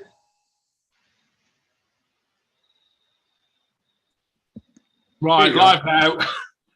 Yeah, very well in England. Cloudy skies and snow, would you believe? I can believe almost anything. Just a few flakes, not settling. Forecast better for later. Yeah. Hey, my great-grandparents came from Scotland. I'm sure it snows up there all the time. So I can believe in snow, and not necessarily in England, but in the UK anyway. Yeah. So which part of England? I'm about 60 miles due north of London, right on the Greenwich Meridian. So I got 1 foot in the west and 1 foot in the eastern hemisphere where I'm sat. Oh, nice. Straddle that one. Yeah. Yeah, 0.01 minutes, I think, something like that. My longitude. And since it's the Messier Marathon, I mean, we all grew up when it was either GMT or it was Zulu time if you're doing the military thing. But now it's universal time coordinated. And I think like OTAN, as opposed to NATO, we can also credit the French for that. Yeah, yeah. Well, I have to explain to people what UTC means. Why isn't it UCT? Oh, I remember when I first got a scope, confused the hell out of me, that did. Especially when you get a Celestron manual that was for a telescope that was obsolete about 10 years previously, and they're still distributing it. Anyway, it's 2 o'clock in the afternoon here. Sorry, I'll reveal a little bit. I'm imaging from my garage because the humidity hit 97%, so I had to stage a strategic retreat. Fortunately, all my targets are north, so I've got the shelter of the garage and I can image north. But I'm imaging the dark because I don't have a fully remote rig. Yep, I'll just share my screen because I've got a few more galaxies have popped up. And my Google Photos. So I'm into the, I'm in New Zealand, so it's 2 a.m. local time here. And I've just been going through that long run of galaxies. So just catching what I can. The high humidity is not doing me any favors for imaging faint galaxies, I can tell you that. That's M84 and M86, I believe, isn't it? No, M86 it'll be off to the right. I'm just imaging M86 now. Didn't quite get that. Okay. If I didn't have the image circle, I would have had M86 in there, but then it'd also be at serious risk of forgetting what the hell I photographed when I try to label it later. So M86 is imaging now, and I got just a fairly long string of galaxies. Oh yeah, M53 was the globular cluster amongst all of that. Yeah, so this shot with EV scope. I haven't got my other imaging rig out tonight. It started very, very cloudy and I've had to move a couple of times. So that's not fun with an EQ mount. M98, which didn't come out very well. It got dropped a couple of times in stacking. So I just gave up on that one. Yeah. And M65 came out quite nicely. Got a little bit of structure on that one.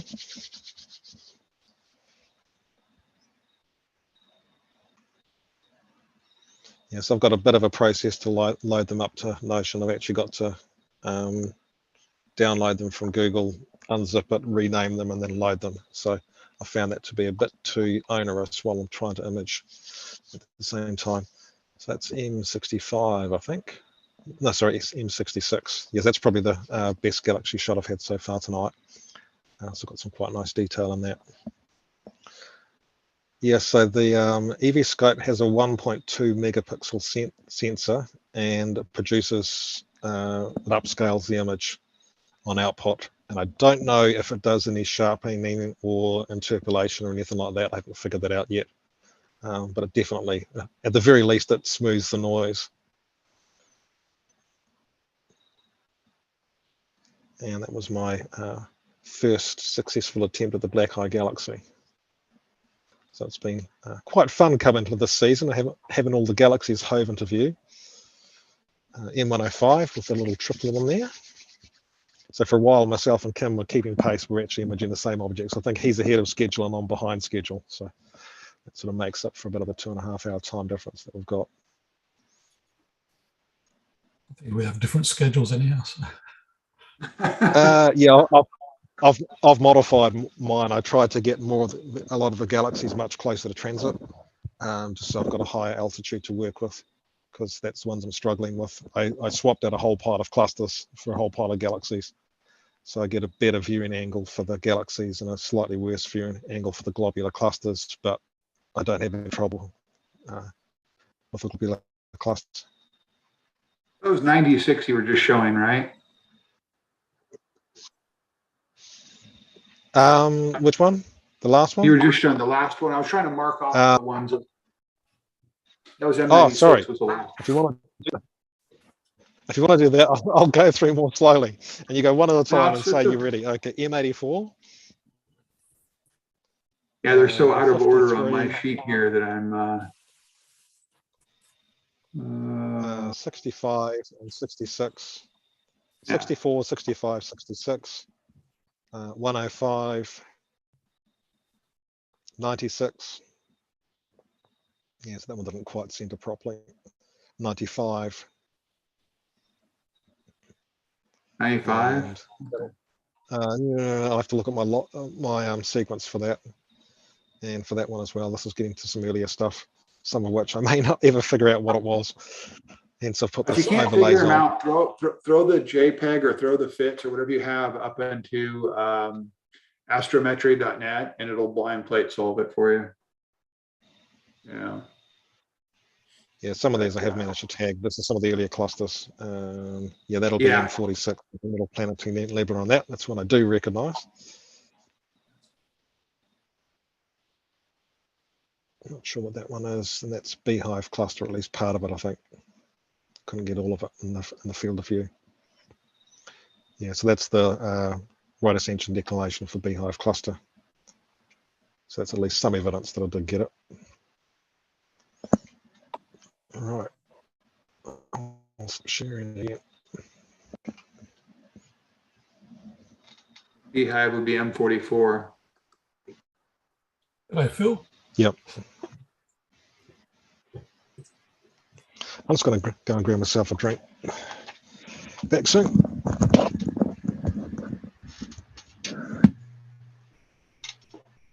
I think Kim's gone too, so we're not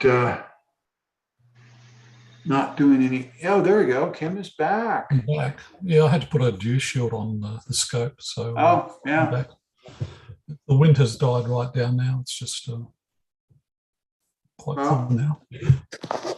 Yeah, that's without a glare. I'm starting to get some daylight out.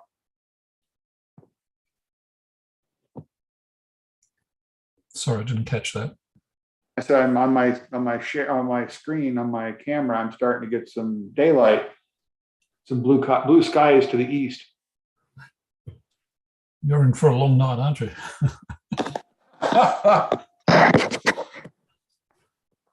Yeah, I'm gonna take a nap after when Doug gets back. I'm gonna try and take a nap.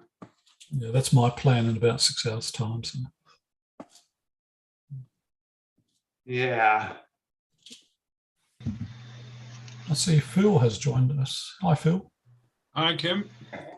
Here. How's the weather? When you're ready for this one, my local astronomy club is doing a star party tomorrow night. That would be Saturday night.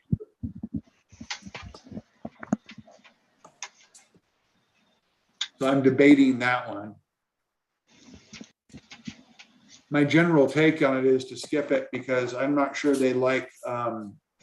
There's some EAA guys, mostly AP, but I think you get a lot of visual people looking through an eyepiece, and that I'd be really careful with my computer around them. I get my head torn off.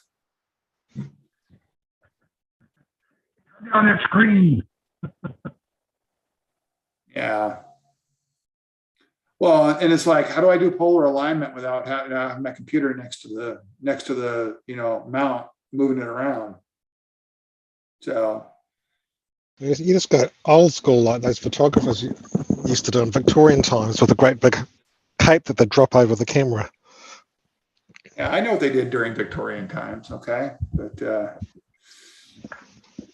yeah, okay, I can throw a blanket over the telescope too, and nobody can see. Yeah, yeah, I know. I just put it over and then stick my hand out from underneath, and yeah. So what are we looking at, Cam? We're looking at M98. Let's see if it'll solve it. No, it doesn't like solving that for some reason. No. Now it's M98. And, I'll take a couple more images, or maybe one more, and then I'll move on. M98. Okay. Oh, I'm quite impressed. I've been running the EV scope for 3.5 hours, and I'm still at something like 70% battery. So that's not bad. Cool. Have you got the first generation or the latest, Michael? It's the first generation. It popped up on eBay in Australia. Oh, really? Yep. So I paid about $1,500 US for it, including shipping and tax by the time I got it over here. So yeah, that was a pretty good deal. Count myself lucky on that one. Yeah, I had a chance to buy one when I was considering setting up for EAA. I started doing some visual astronomy a bit over a year ago, and then realized that you can't really see much from the city with a small telescope, and instead of getting a big telescope, I decided to go for EAA, and had a chance to buy an EV scope, and then sort of looked around the internet and believed people when they said you could get yourself a DIY rig set up fairly easily, so I didn't buy it, and in retrospect I should have bought it. There was guy was selling one locally in New Zealand for about, I don't know, 1700 US, including the backpack, which would have been a pretty good deal. Yeah, so I passed up on that one, and at times in the middle of the night when I've been cursing my rig and things haven't been going around, I'm thinking maybe I should have just taken the EV scope. So now I've got both. So the EV scope is what I'm using tonight, and other nights I'll use the other rig. You know, so Kim, you got an M98? Yeah, M98's done. Yep. And I had you down as in progress on 61. Did you get 61? Yeah, 61 was done. Now you're going to 99? 99. All right, so that's it there. That's the preview image, and I'll just let the guiding catch up. And in the meantime, I'll just jump into the live stack options, which I think are just set at 60 seconds, and it's doing darks and biases for whatever they're worth. All right, so the guiding is Just catching reminded up. me I should take darks. Catching up, and then I'll just let it rip in a moment. That'll do. I'll just go on that. All right, so just 60-second exposures. Hopefully just 5 of them will be sufficient to give me a decent image. Yeah, so this is M99 forming, and one of many galaxies to come.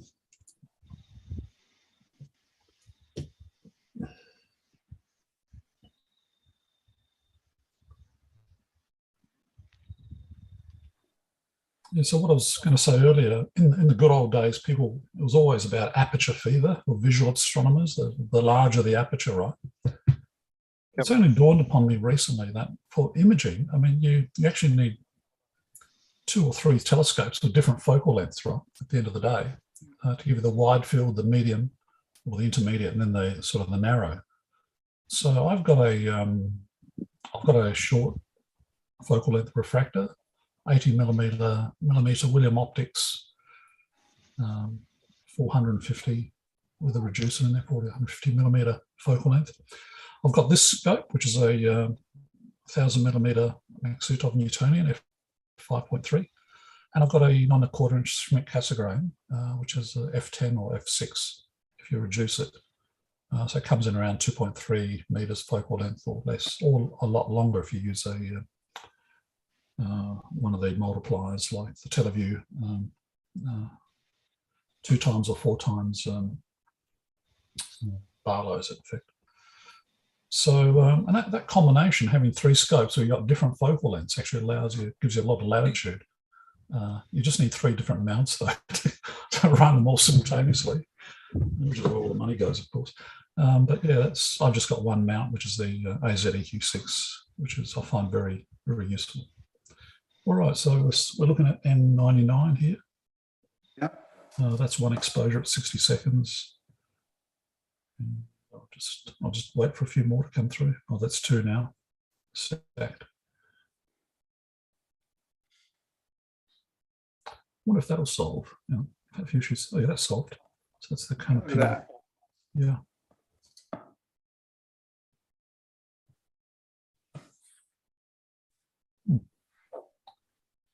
All right.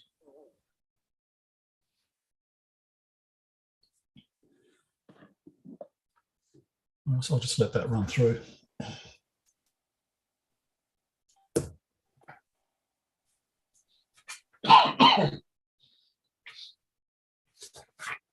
So Phil, what's your weather like there today? Very overcast. It snowed this morning, but forecast for later is brighter. So fingers crossed. You're hoping to get out there then? Cool. Hoping, yeah, it'll be my first time. I've attended all these sessions and it's been wall-to-wall cloud every single time. So hoping to give it a go later on. Although we're a long way from darkness here. Oh, good luck with that. I think you'll all be tucked up in bed. You've got good guys in. Well, I'm going to go. I'm going to have a nap when I get home, but then it's Saturday morning. I got the whole weekend. Yeah, it's only 2:30 in the afternoon here. Yeah, they have to stay awake the whole time. I mean, this thing's going to go for another 24 hours, is my estimate. Well, from past experience, I've dipped in and dipped out, and dipped in and dipped out, and another 12 hours.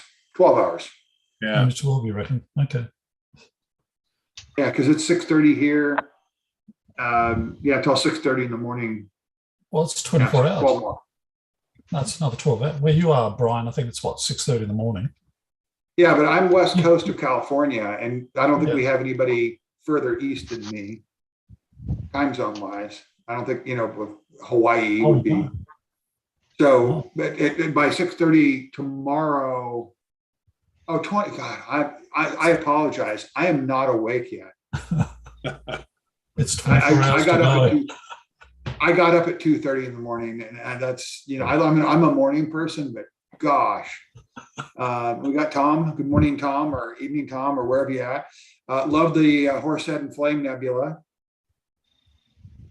Hi, Tom. Which, if you can put that in the background, then I can show mine.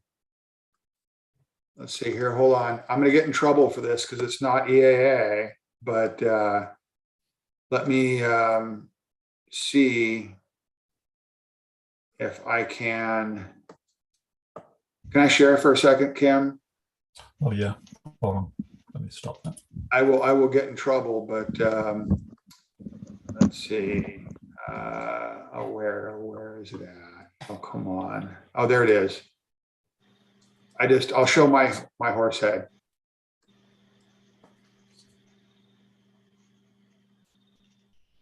Nice. That's nice. All right. Now that was taken in EAA fashion, but it was that was post-processed. A buddy of mine post-processed it in PixInsight, and my head's still blown up from that because it is crazy complicated. But that was taken with my Hyperstar and a light pollution filter from my front yard. Very nice. What filter was that? Right. EDIS LPS D3. That's very nice. Very nice. I like that. I actually got it. That's the first picture. I got a series of them from our Costco, our local box store, and they sent pictures. I think I got that on a 10 by 12 or something like that. So, nice. All right, enough of that. But yeah, I like that's one of my favorite targets.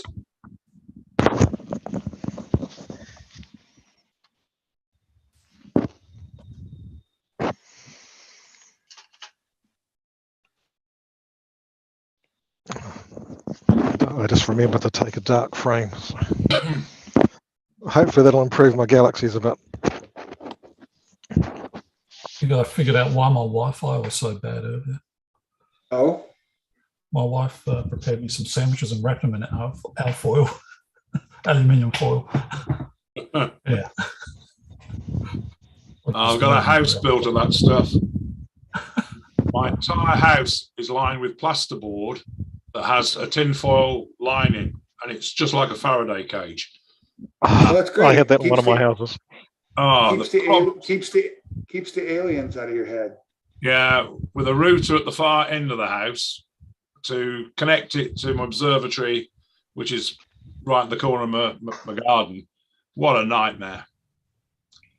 I had multiple mesh relay discs to solve it. Got there in the end, but it took me about 2 years.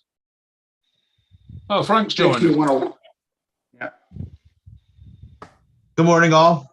How's it going? Morning. Morning. We're cruising along.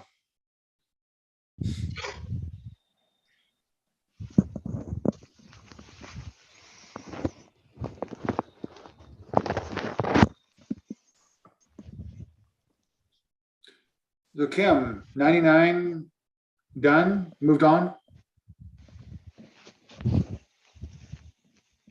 99 was completed, and this is 100 coming up now. Wow, it looks the same. Oh, wait a minute, mirror of 99. I've Yeah, done well, one. that Yeah, was I've 3 got a seconds few later. more done as well. Right, it's loading up now. All right, there you go.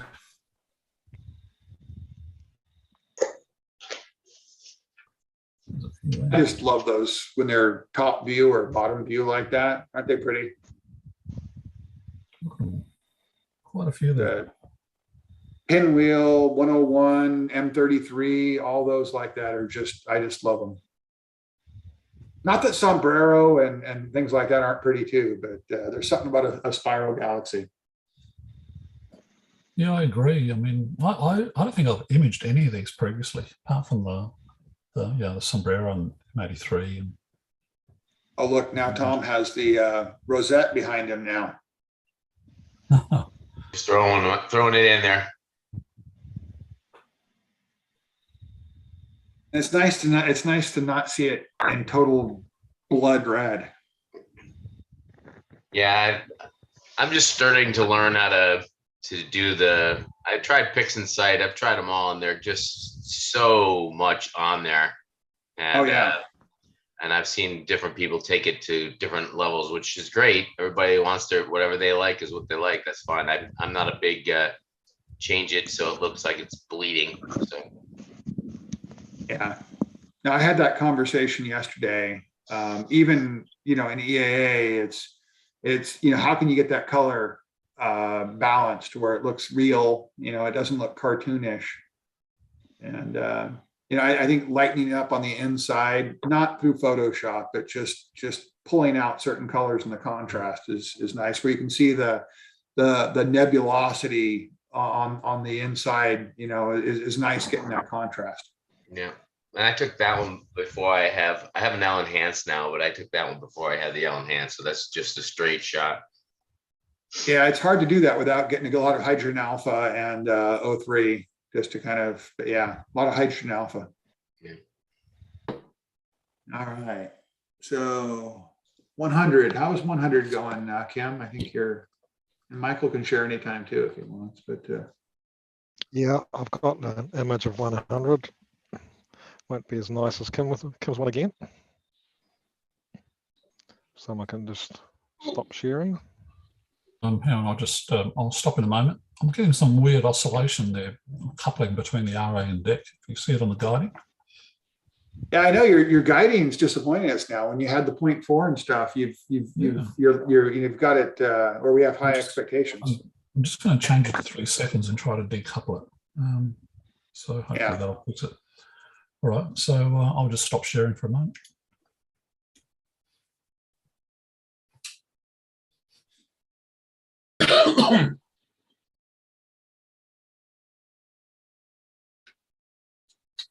Okay, let's find my way back and see what's managed to upload recently. Where are we? So hang on. Sorry, I don't think it's uploaded. So let's refresh. Where are we? So that's M87, a rather unconvincing blob. And M86 is only slightly more convincing blob. They're both very convincing blobs to me. That's M84 with another couple of satellites. M86 will be out to the right here. That's my M100, which is far more convincing. Kim's shot, I think, was still better. You're getting quite a lot more detail in the spiral arms than I was there. Yeah, there you go. Of the 2 satellites. Yep. And you said you had M85 also, right, Michael? Let's just see where I'm at. I'm starting to get tired. No, I haven't got M85. Okay.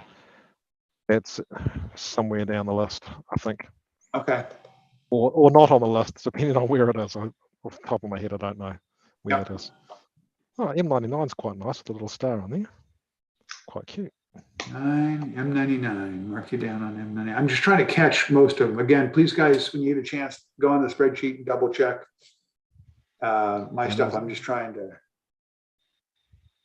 get Yeah, that was the as first many guy as I where can. that one didn't quite center, so I moved it again. And I got, oh, there's 85.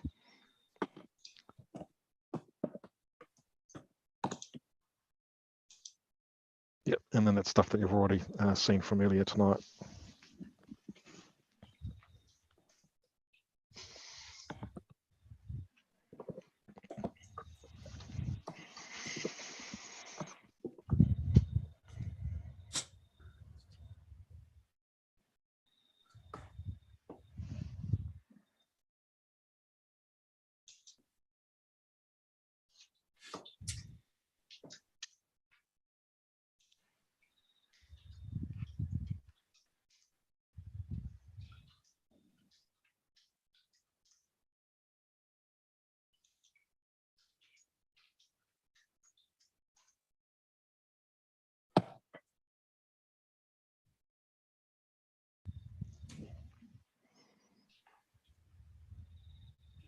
We have complete daylight now.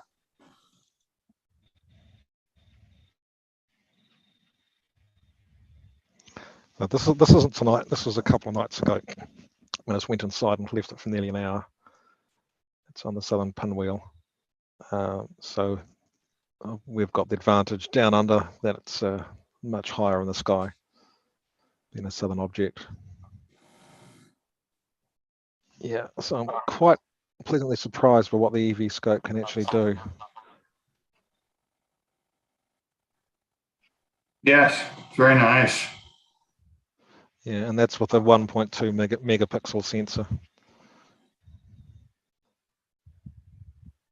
And I'll see if I can, I'll just stop sharing screen while I do it, but I'll see if I can find my tarantula nebula, because that's something you guys will have probably never had a chance to see live.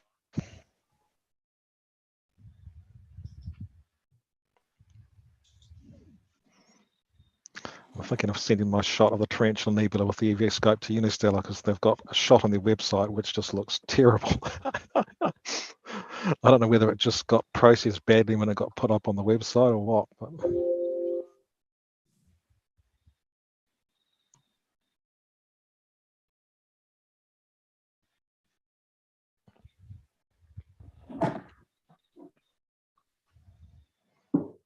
yeah, I found my tarantula.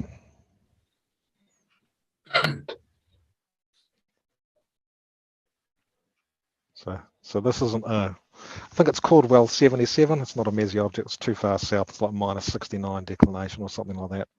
But it's a lovely object, quite bright in the sky. And it's just, and it's I think it never sets.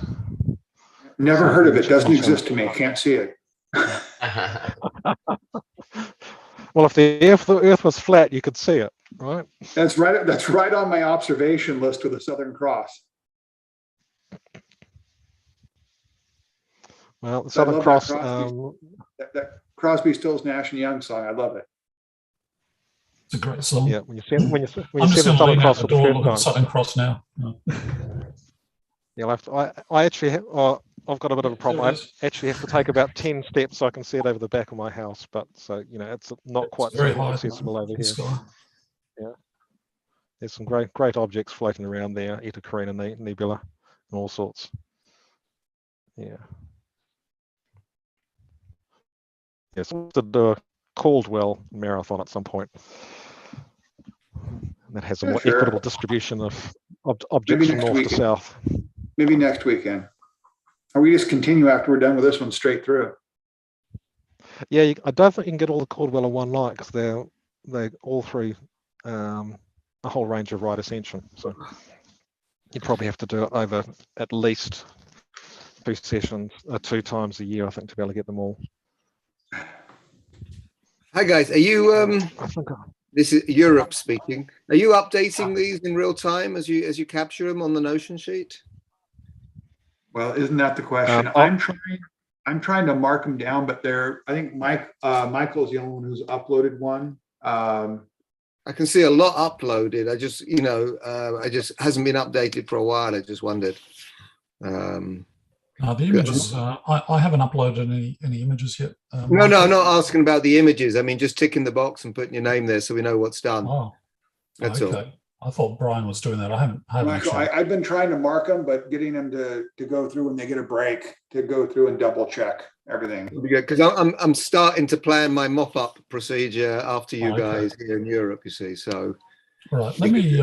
I'll switch over and have a look shortly, and I can mark off the ones I've done. That'd be great. No need for the images, just so I know.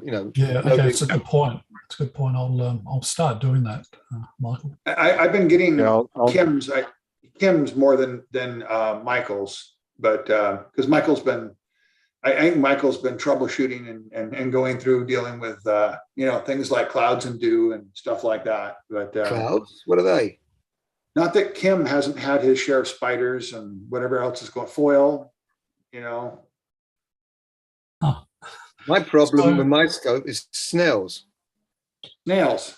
Yeah, they climb. I've got this big Dobson, I leave it outside a lot, and they climb up, and somehow they were getting into the tube, and one of them walked right across the main mirror.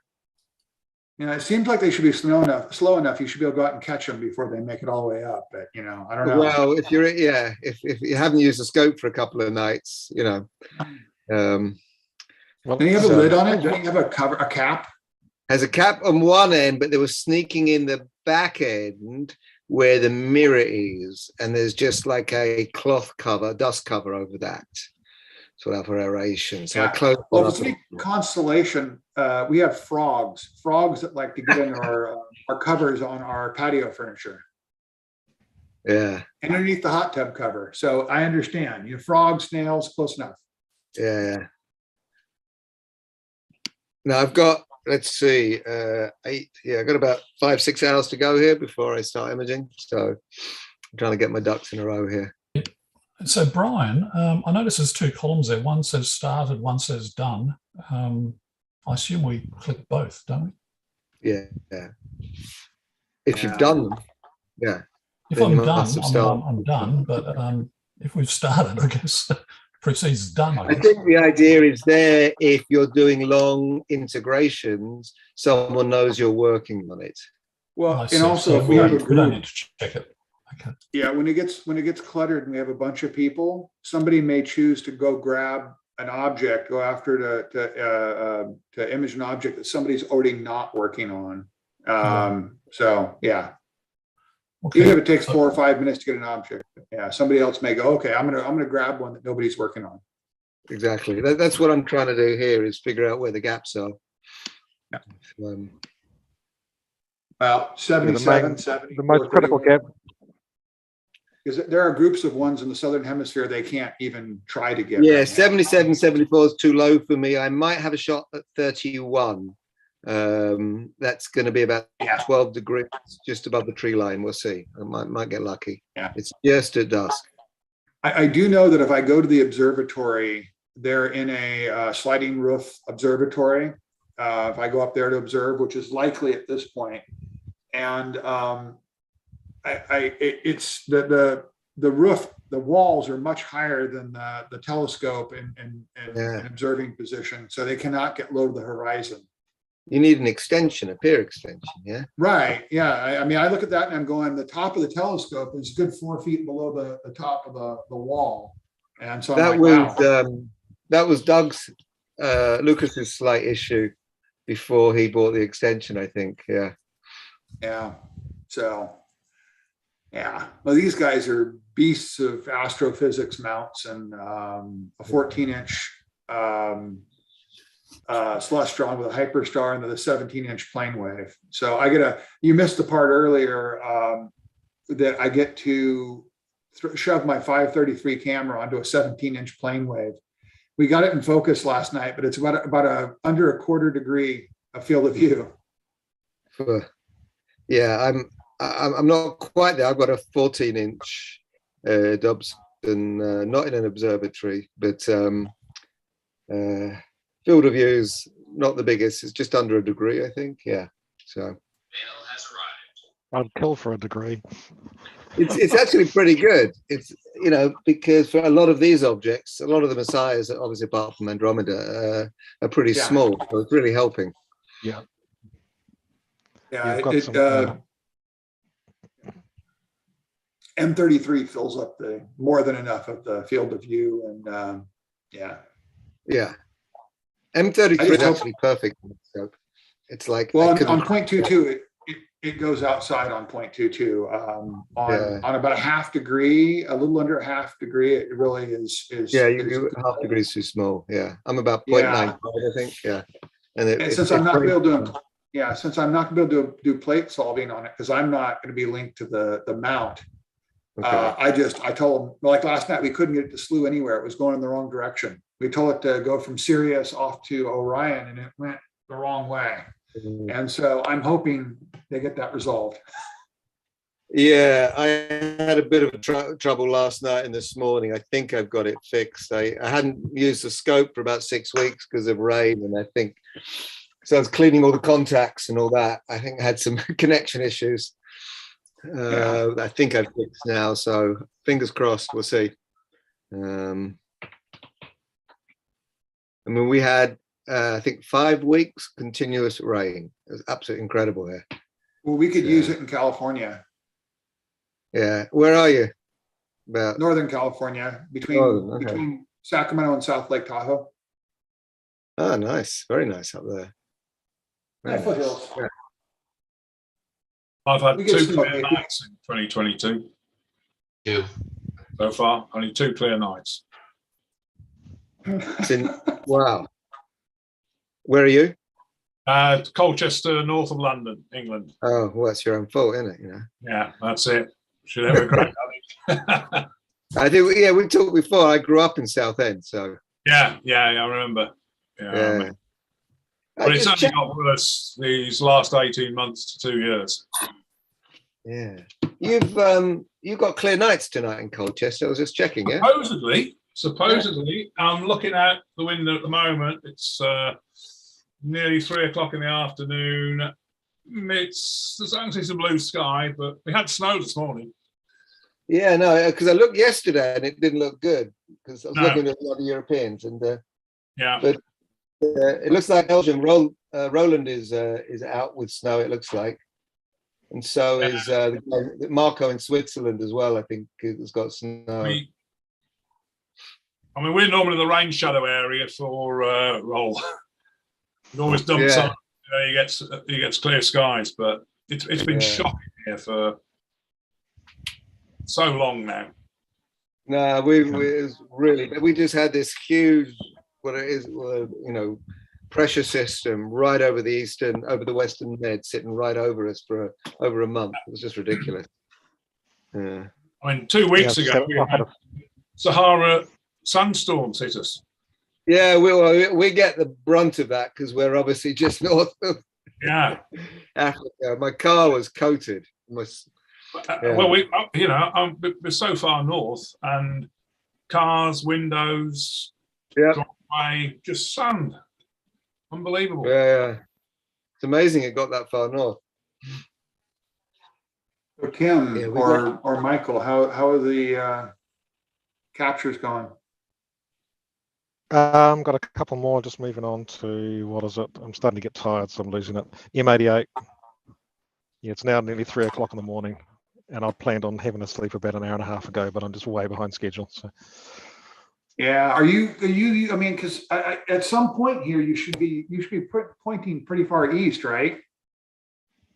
I'm still going through the west-facing galaxies. They're all pretty close to like 330 azimuth. Got about another 5 of those finishing on the southern pinwheel, and then a face east. And all the east objects are rising. Right. So you got a little bit of a break. So. Probably not. I was intending to have a break, and I think my plan was take a break until 4 a.m. I think, and then the last lot, which for me, almost all open clusters, globular clusters, no more galaxies and stuff. and I can't get Andromeda or anything like that. So I'd just be, oh yeah, and then towards the end, a few galaxies, depending on how we go. Hang on, I forgot it. Nope, then I finish up on last object I've got on my list is M29. And then there's a whole bunch that I can't get. So Kim was sharing. That looks like something in the 90. M84, amorphous blob. Oh, that was 84? That's 84 in the middle. Yeah. Yeah, I'll just bring up the annotation. There it is there.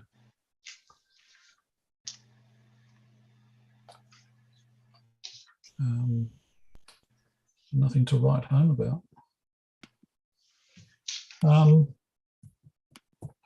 So Brian, I just went through the Notion sheet. There was, I think, only one that you missed from me. So I've just checked. I've just added that one in there. But I'll go through and add the images at some point.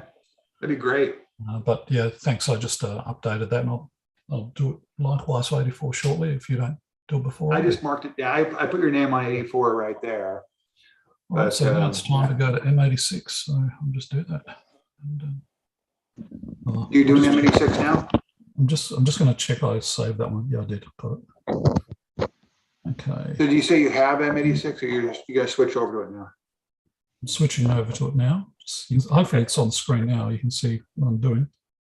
Yeah. Yeah. I'll put you down as beginning or starting.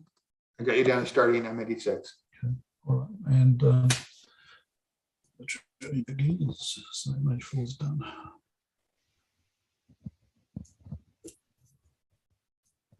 So to enter, I actually sorted that second column by Messier. Sorry, the first column, second column. Second column by Messier number. It's a lot easier to find than that. Uh-oh. Here we go. Let's try that again.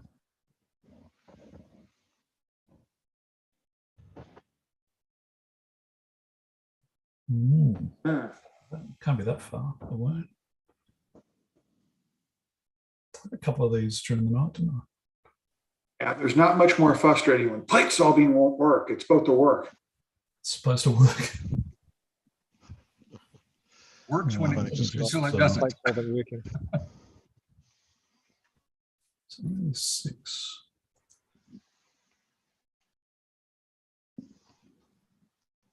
What's going on there? All right, I'm going to. It's a bit odd, isn't it? I'm going to just jump to M87, which is. Well, that was. I'm pretty sure that's. No, let me just take a quick exposure. Just go 10 seconds. See where I am.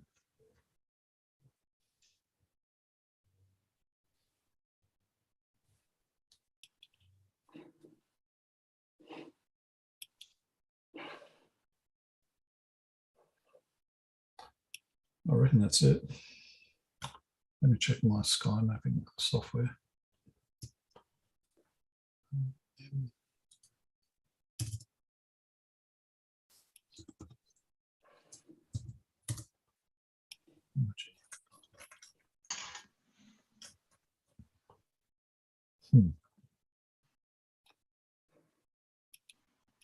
Yeah, it won't do it.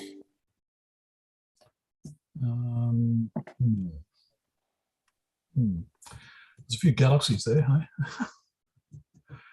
I might just grab that. I'll just grab that. We may have to come back to that. Just shoot that. Okay, so we'll just run some 60-second exposures over the top of it. And yeah, I'll come back to that. So that was 86 was a plate solve problem. Oh, I can look at Sky Safari. It's got a DSS map. Right, so I'll do that.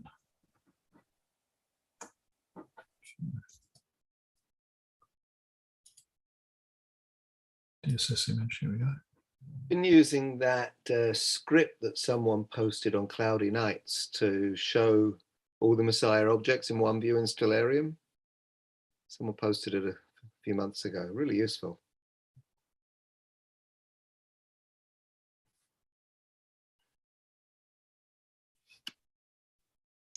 I'm not having a good time with M91. I think it's a bit dimmer than everything else. I think I've got it. But it's not going to give up its secrets easily.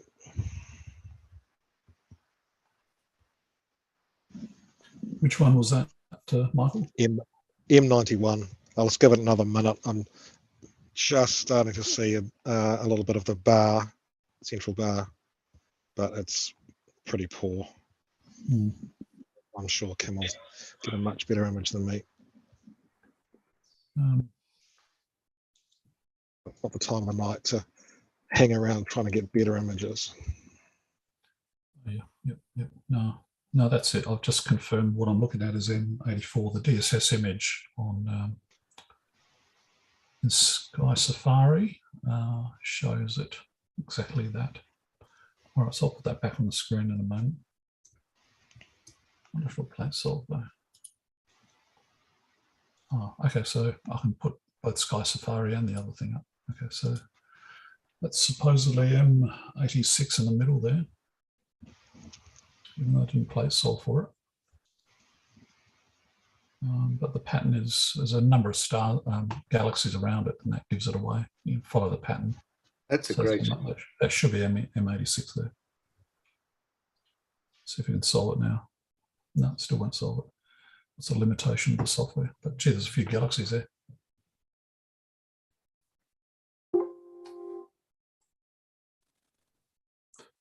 So that's 2 images, 2 stacks, 60 seconds each.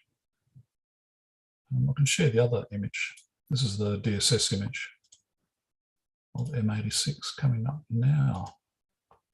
So that's M86 there, and I think if you look at that galaxy there, there's a sort of pattern formed there, and you can map, and in particular these stars near this other galaxy, small one here, give it away, so you can see that in the other image. So if I stop that and bring back the other one. Where's my live one? This one here. Yeah, you can see that galaxy there, the one with the star pattern around it. So M86 is the one in the middle. And there's the so it's 180 degrees. The whole thing's rotated 180 degrees. That's M86 in the middle. All right, that'll do. So I've got 3 there now, and I usually wait for 5. Call it after that.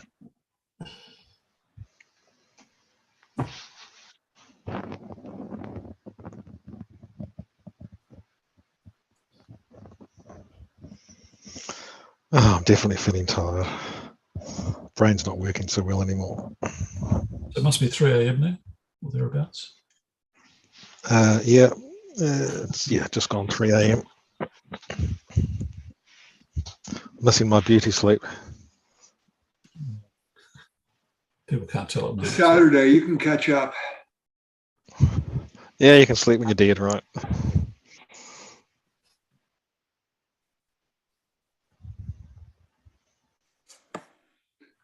All right.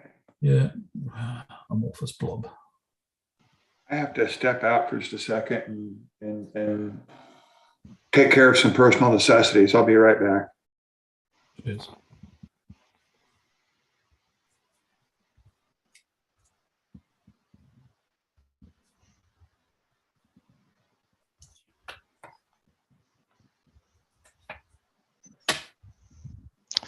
Two minutes really does not do these galaxies justice. No, it doesn't, does it? To be fair, No. Michael, I've just looked up M84 on Google and looked some images, and that what you've got there is as good as anything published on the net. It is only a bright blob. Oh yeah, that one is just a bright blob. Some of the other ones where there's like bars and spirals and stuff, it's just you zoom in and you have a bit of a look and think, yeah, there's kind of looks like there's a bit of a spiral, might be a little bit of a gap, and it's just yeah. Yeah, I mean, there's some Noir Lab and various others. So I'm looking at now phone and 84 is definitely a blob. Yeah. Yeah, 84 is definitely a blob. I mean, if I think it was closer, it'll be a globular cluster, and you'd see, tens of thousands or millions of stars or whatever. But there's no real structure to it. All right, we're off to M87. I've been plate solve this one. So Kim, are you at a darker sky site there? Where are you? Yeah, I'm at a observing Bordal 2 site. It's an observatory that my club has. It's called Stockport. Oh, sweet. It's 70 kilometres north of Adelaide. So it's Bordal 2. So the horizon's not the greatest on the northern side. So I'm pleased I'm getting what I've got so far. Yeah, you're getting so some we've got nice a couple detail in short. domes here, a couple of large domes, and one's got a 20-inch Cassegrain, and but most members use the dark sky site. There's lots of concrete pads that are powered, and I've got my scope set up on one of those at the moment. Yeah, I'm just going to have to be careful. I'm just about to be shooting through my roof of it. I have to move my scope again. But the humidity is stabilised at 97%. So can't get much worse. Oh, it can. Then you get your fog, right? So I don't know live. But at some stage, I'm going to have to take the scope back out into the wild and try to keep the condensation off it long enough.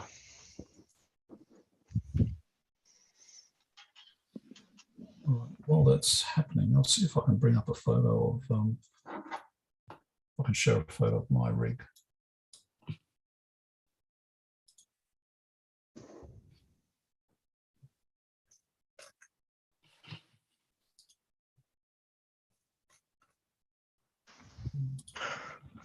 So I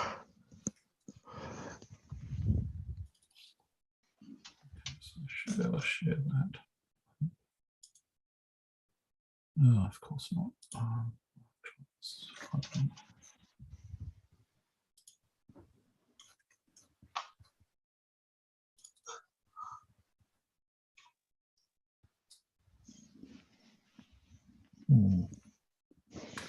What I might do is I'm just gonna copy these images and the telescope images and put them in a PowerPoint, and then I'll share. It'll be easier to share them that way.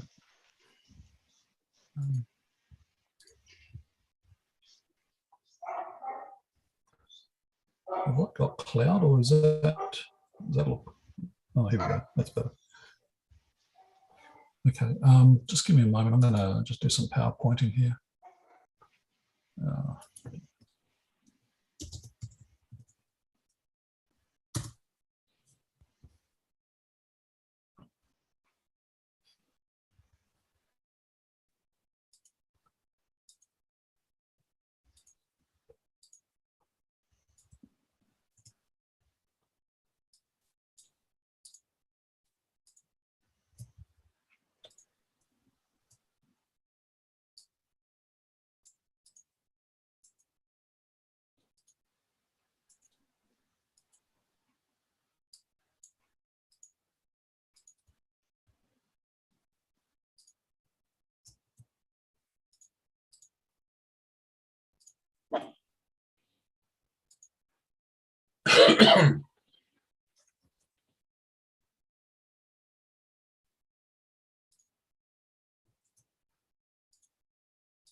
Let's stop that.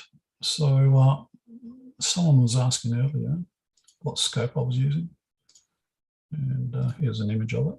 So hopefully you can see that. Nice. So it's literally configured like that at the moment. It's just sitting a few feet away from me. Outside, I'm inside. And it's basically a max suit of Newtonian.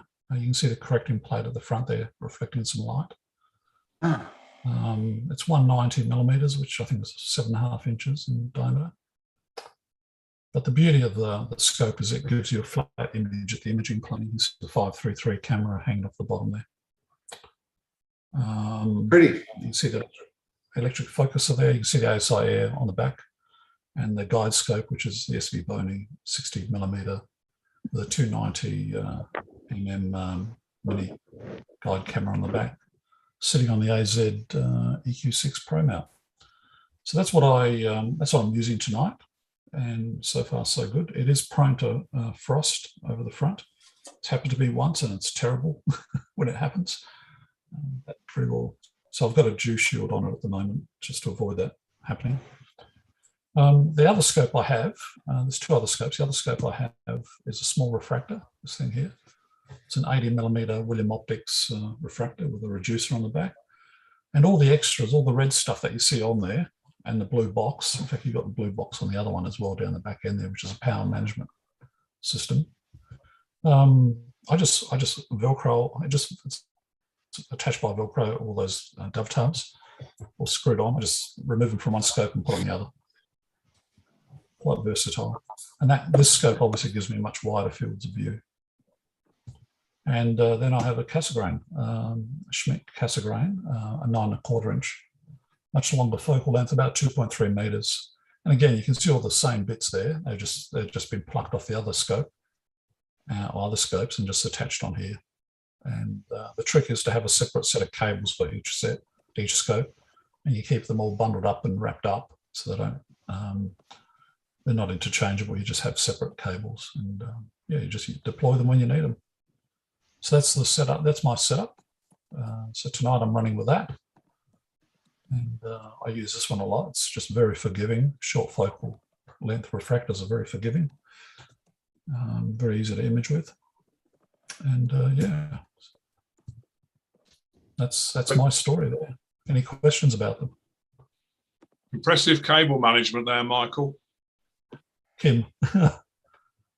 Sorry, it's Kim. Kim, sorry. Yeah, sorry, Phil.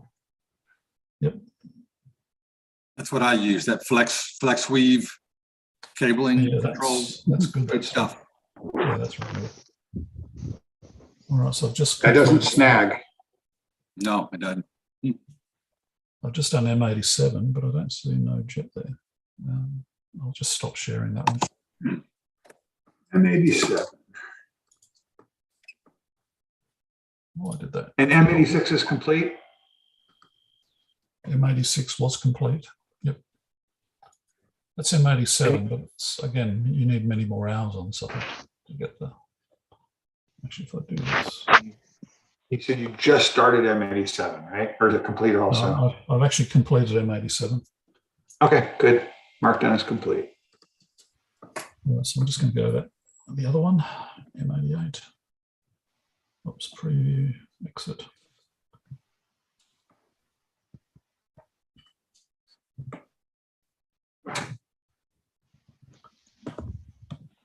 Now, thanks for joining in, guys. I mean, originally I thought I was going to be doing this all by myself till about for another 2 hours. So thanks for jumping on board, Brian. It would have been pretty boring. Oh, hey. I reckon I would have fallen asleep with the keyboard too. I'm more of a morning person, so I had to prove it this morning by getting up at 2:30 a.m. But I mean, hey, Michael's pushing through. I know we did this early last month, and I maybe closed my eyes for a half hour. I don't think I really slept. I had one eye open looking out at my telescope, which is sitting in my front driveway. And so I live in a good neighborhood, but still, trust but verify. So I'm like, yeah, it's still there.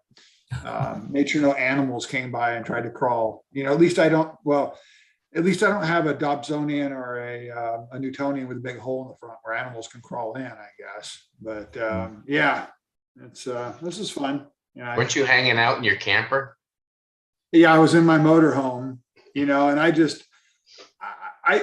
was so paranoid about, the telescope and falling asleep and not waking up, and so that time between about 1:30 to almost 2:45, that was our nap time. And I really didn't get much sleep. I was outside the whole time. Everything was outside and in my driveway, and I won't leave it out there alone. So I got in my truck for about a half an hour, didn't sleep any of it, just set up, just keep moving on. So.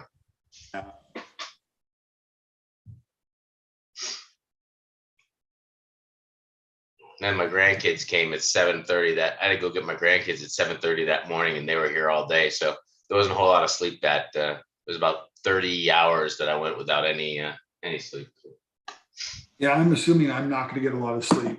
today. I'm gonna doze off for a little bit. I think I can go back to sleep in the morning, or I can go to sleep back in the afternoon. But middle of the night, I wake up for some reason I can't go back to sleep, and then off the observatory. I don't know how we're gonna sleep there. I guess I can just they have little benches in there, and I may just like roll up a jacket and use it for cowboy camping on the bench or the floor or something. Go back out to my car. I don't know. We'll figure it out.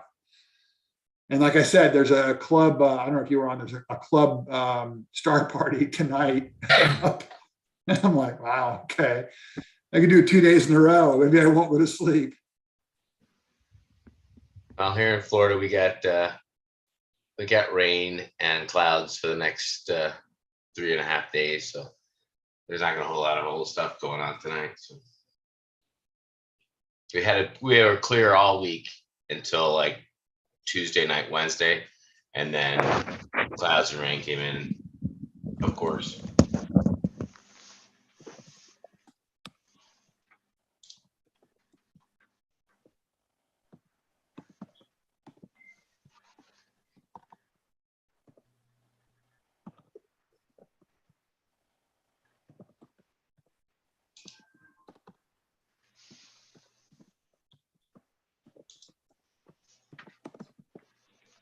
Right, so this is 88 coming together nicely. I'm going to have to move my scope soon. I'm just about to try and shoot through my roof eave, which doesn't particularly work very well. I'm running my EV scope tonight, not my equatorial mount and stuff, so it's pretty easy to move. I can actually move it while it's still running, and then it just picks itself up and figures out where it's going. But I'll just see. Yeah, I think there's a bit too much roof in that shot. I'll just move it. It's going to have to go out into the wild, and that's when the condensation may start to kill up. We'll see how we go. Right, back soon.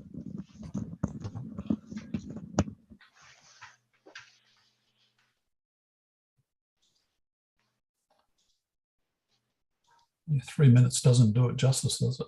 It needs a lot more time. Lovely object.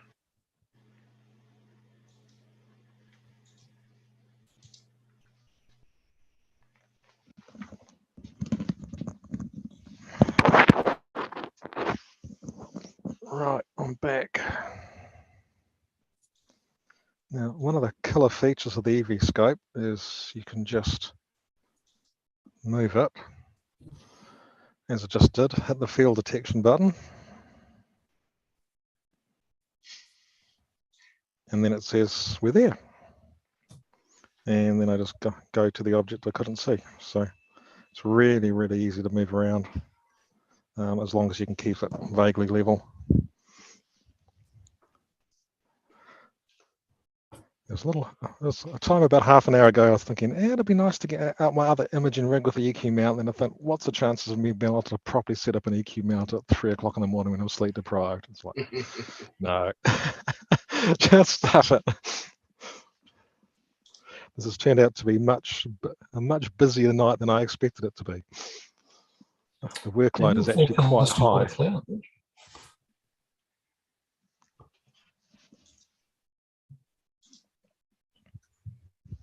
Right, I'll just move my fan in the hope that it will keep some of the condensation from forming.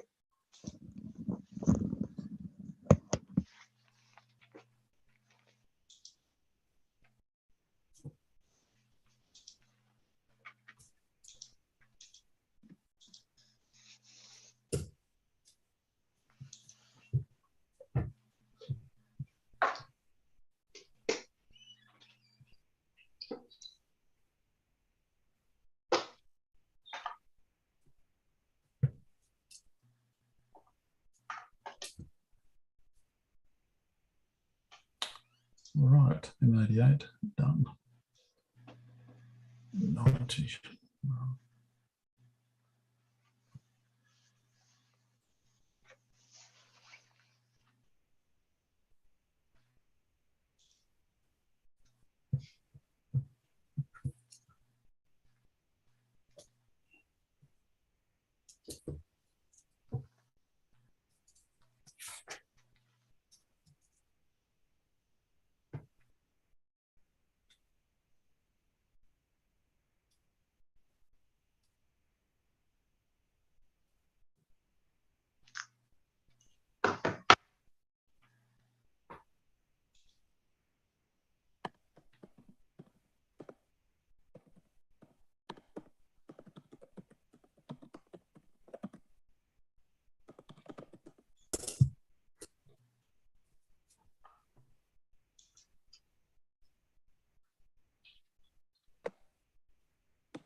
M90, huh?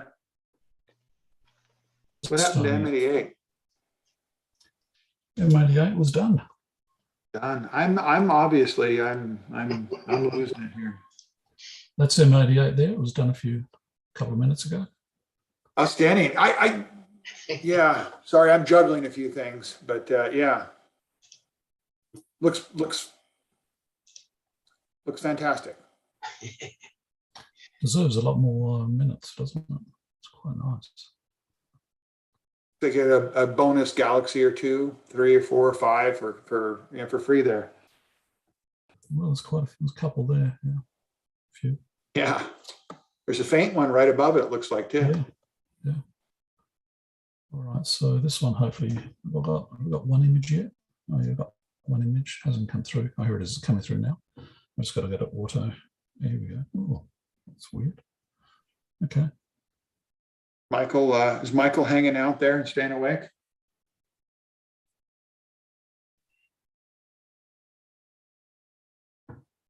That may be the answer. I'm quiet. Must be 3:30 there. So what is it? Is M, what doing? M90. Yeah. Okay. Drop off the video. Is this where you've been the whole time? Yeah. Except for when we're running at the stairs stuff. Yeah. Yeah.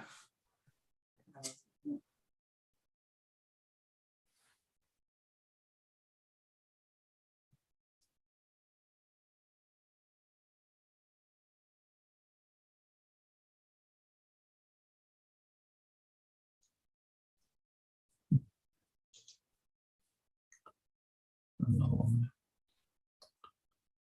All right.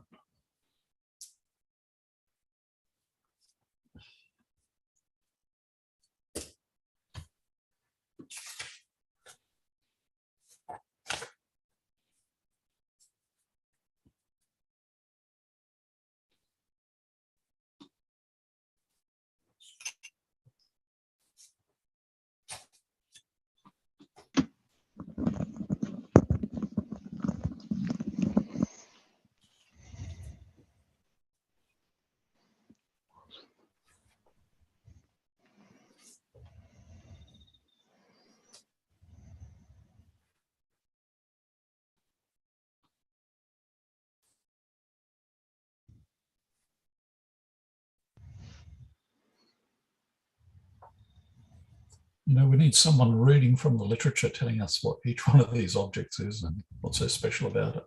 Oh, That's here a we go. full-time job, Okay. though, isn't it? This is M90, right? Yeah, M90. Here we go. You guys will like this. All Let's right. see if this works. Probably get in trouble for this. Let's see, hold on. M90 is a fairly bright member of the Virgo cluster of galaxies. It is a large spiral galaxy Perfect. in diameters. M90 is fairly distinct in a small telescope. A larger scope of 150 millimeters or better shows an apparently smaller nucleus. This is a 12-round star. The galaxy is thousands of times more distant than the star. Coincidences happen when such huge numbers of objects are involved. M90 is within an area known for numerous faint galaxies. Hundreds of fuzzy patches may be sampled in larger telescopes. Most galaxies in the region are moving away from us due to the expansion of the universe. M90 is unusual in that it has a net. There we go. I don't want to, I can sample it maybe for copyright purposes, but yeah, straight from Sky Safari. I give them credit. That's good. All right, how are we going here? It's 4 images, 5 coming up, and I'll move on. There's one small patch of cloud, and I've got a feeling I'm directed straight at it. I'm just going to take a look.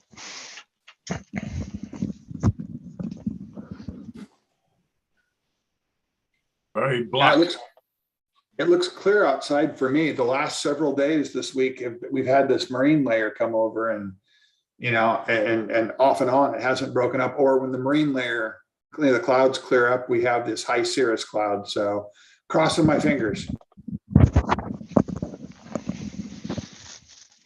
Very thick cumulus here. No blue sky at all now.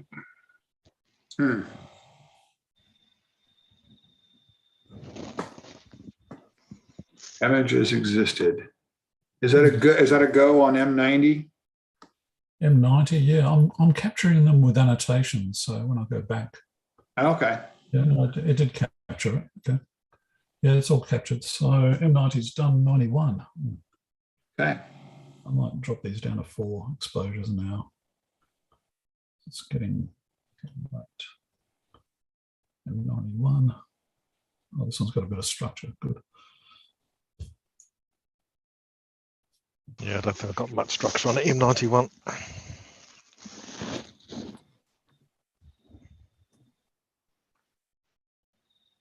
I guess it does. The missing Messier object. It was one of the missing Messier objects. Yeah, on the 18th. I'm hoping you can find it. It just fell down behind the sofa, right? Let's see. Oh, you know what? I found it. It's no longer missing. All right. Live. Not missing anymore. We got it. Let's see if this finds it.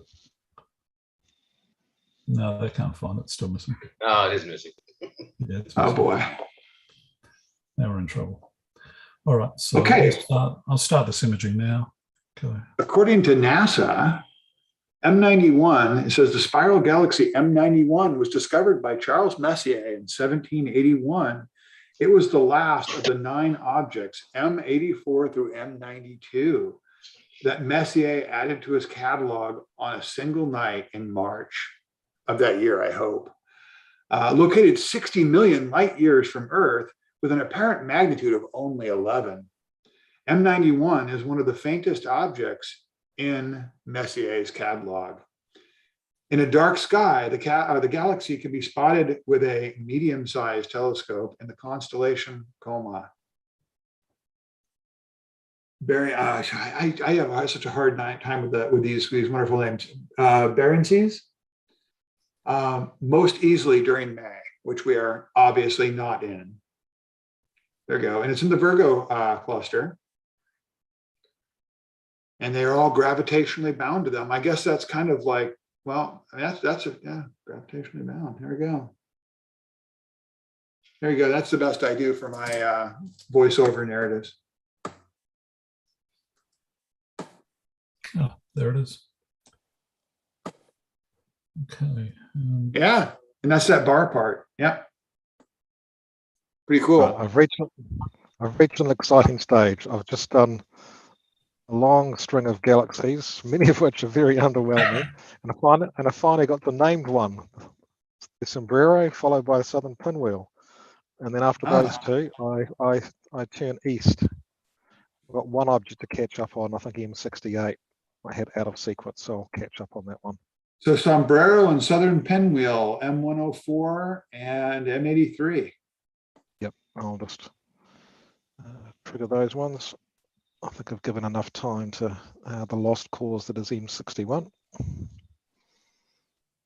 Just amazing to look at these pictures, and then you see little faint galaxies that are just popping up all over the place. Just like, oh, there's one right there. It's like, what the heck? They're everywhere. Which is so cool when you plate solve and do the annotation, and sometimes you get a ton of different things on there, which is really cool. Just wait till the James Webb comes online. Yeah, it's gonna be crazy. Oh, yeah.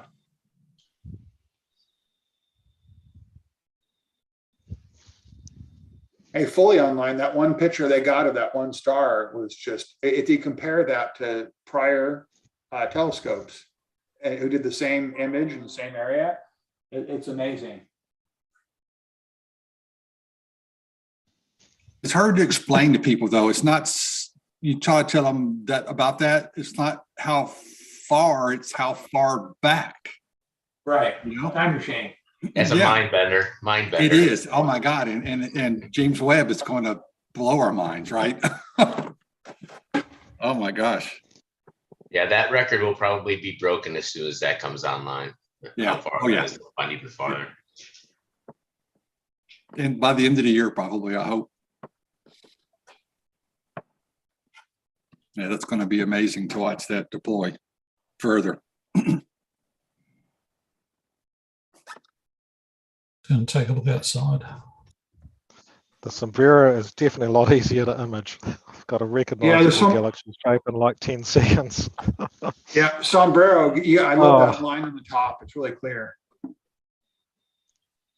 Yeah, I've got I did some quite long images of Centaurus A earlier this week. I'm not sure if that's an object you can see easily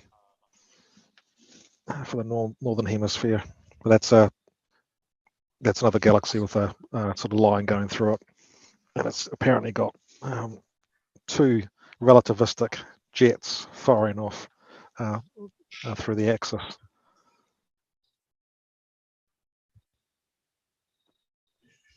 M91 bagged, M89 next stop.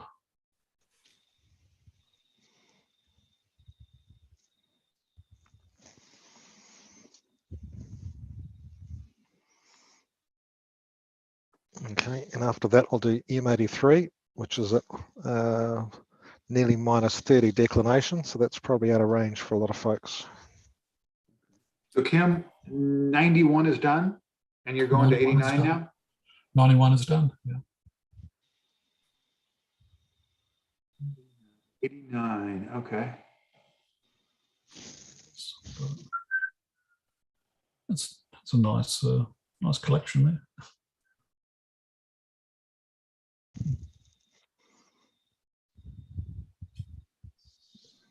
Nice.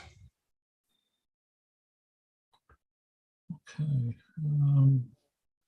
I'd love to spend more time on the Sombrero, but have to be another night, I think. I'm about to Well, go this is the survey, and that's what's cool is you can go back in, and I've done it. You know, I did 104 of these things the first time we did this, and now it's like, oh, going back to revisiting these. You know, you look at what you got on one night and go, oh, I really want to, you know, sit there and watch it develop. It's really cool. Yep. I'll check how my battery's doing on the EV scope. I think I'll get a charger into it before I go too long. Yeah, I can picture leaving my telescope and watching, you know, M81 Bode's, you know, galaxy develop, and just, you know, on a clear night, you know, as the spiral arms get more and more detail over time. And that's what's cool about live stacking versus throwing something else in there and kind of going, okay, I got a bunch of sub exposures. What are they going to look like when I stack them? Even worse if you're using a mono camera and RGB or whatever.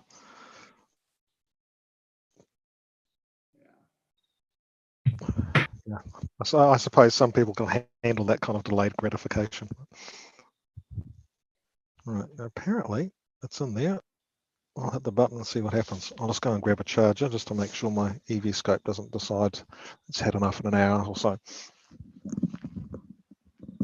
Yeah. M89 is quite unremarkable. Looks like, yeah. Apparently, huh? Looks like Brian's getting his, the other Brian T is getting his telescope all balanced. You know, my back is chosen for me, and that I can no longer carry my telescope out in one piece. That's why I'm going to make a dolly for it. Yeah, that's how. Yep, works great. Roll it out, put it on the marks. You're real close, and go to town. I got some wheels, and I'm going to go ahead and, you know, full swivel wheels, locking wheels, and I'm going to go ahead and make a dolly for it to do that. I use those the wheels like you use on a movable workbench where you can retract them. It works really good. Oh. You roll out and then you lift the levers and it sets the dolly on the ground. Yeah. Huh. I didn't go that route. Mine locked the wheels and locked the spinning part. Yeah. And you know, I think it'll be good enough. I'm running a CGX mount, which is a tank. Oh yeah. I'm just using a little AVX. So yeah. Yeah, two 11-pound weights, and the CGX is enough to kill me. You throw on the 8SE, Yeah. and guide scope and this and that, and it's like, oh man, I'm done.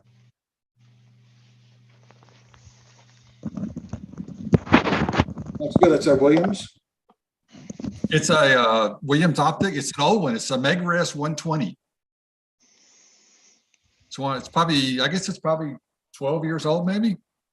Okay. Maybe even more. I forget. I think it's no, it's 20. It's almost 20. 2001, I think, is one the papers on it. I bought it from a guy, Steve G, out in Seattle, Washington. It's a great scope. It's got FPL 53 glass in it. It's a doublet, f7.5. But it's and I don't have a flattener or a reducer, so I'm shooting it at the native focal length. But it's got a really good, I'm using a 294, and it's got a really good flat field of view for what it is. I mean, I don't really, it's not astrophotography, but it's pretty good at the corners. So I'm pretty happy with it. And one of my buddies has the 132 triplet. Yeah, that's quite the beast. And he's got a reducer.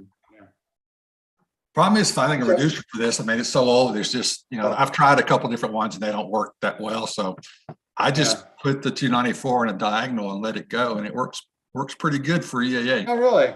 Huh. How do you like your 294? I've been. I've got the cooled version, and I think it's a pretty good camera. I mean, I'm not that experienced to make a judgment, but I've had good luck with it. I mean, I might try something in the future, but I'll stick with this for a while while I'm still learning. Yeah, I like the larger pixel size. It kind of is appealing when I go with the 6.3. The 533 is great on the Hyperstar. Matter of fact, maybe even too big of pixels. But I think my next focus is I've got a 12-inch Dob, and I'm going to try to homebrew a equatorial platform for it. I think I'd like to try something with it too. So it's breakfast time. That's a whole nother can of worms. Yeah, I'm just changing my rig. I sold my 8SE last weekend, which maybe explains why I got 4 clear nights against the forecast, and replaced it with a C6 tube. And I'll also be replacing my 500mm refractor with that C6. So getting rid of 2 scopes, just keeping 1 and the EV scope. So the I EV cut my video so I can eat my breakfast. I don't have to eat. Yeah, fair enough. Yeah, so I've got to choose a new camera because the 462 is a bit too small to put on a C6 even with a reducer. So, right, I'm just going back to M68 because I had it in the wrong order. I've just managed to go back and take a look. There'll be a cluster, and it's found it, and I'll hit the button, and it will record it. Awesome.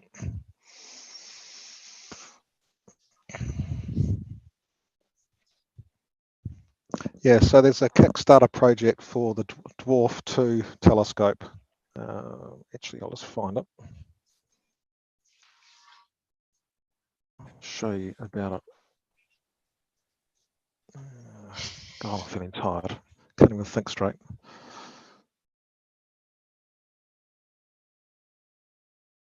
So I'll just log in so you can take a look.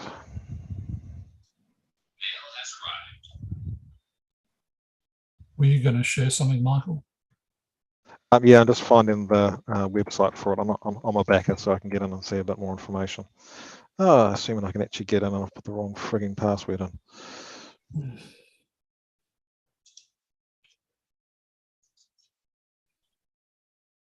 No, password isn't going to help me out.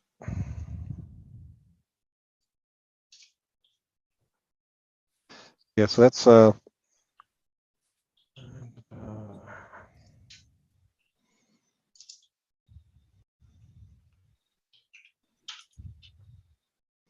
where's my internet connection gone? Okay, I'll just share if I can.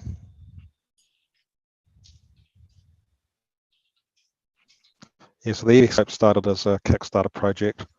This is a completely different company. It's Tiny Scope. They've already put out a couple of projects. One was a computerized microscope, and the other one was a computerized telescope. And then this is their next generation. So if you can see where the mouse is, the main lens is 100 millimeter f4, so 24 millimeter diameter. So it's moderate close up. And then this is a wide field lens. It's a periscopic telescope. There's videos, you can take a look at it. So the whole mount swivels, and then this section here rotates up and down. So it doesn't have a tube sticking out. So it's actually quite a clever design. So it'll do wide field and the close up at the same time. And it's set up to do bird watching and some basic astrophotography. So they're working on the live stacking at the moment. I'm a backer for that one. And let's just see what happens if I press a play on this one.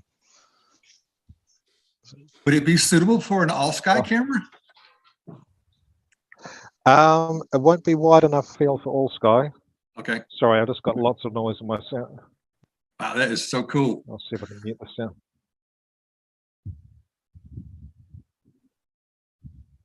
Look out, Stellina.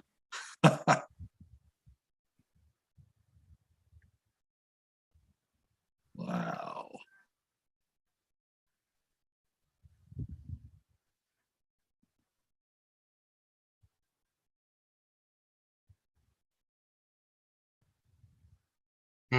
It's just the Swan Galaxy.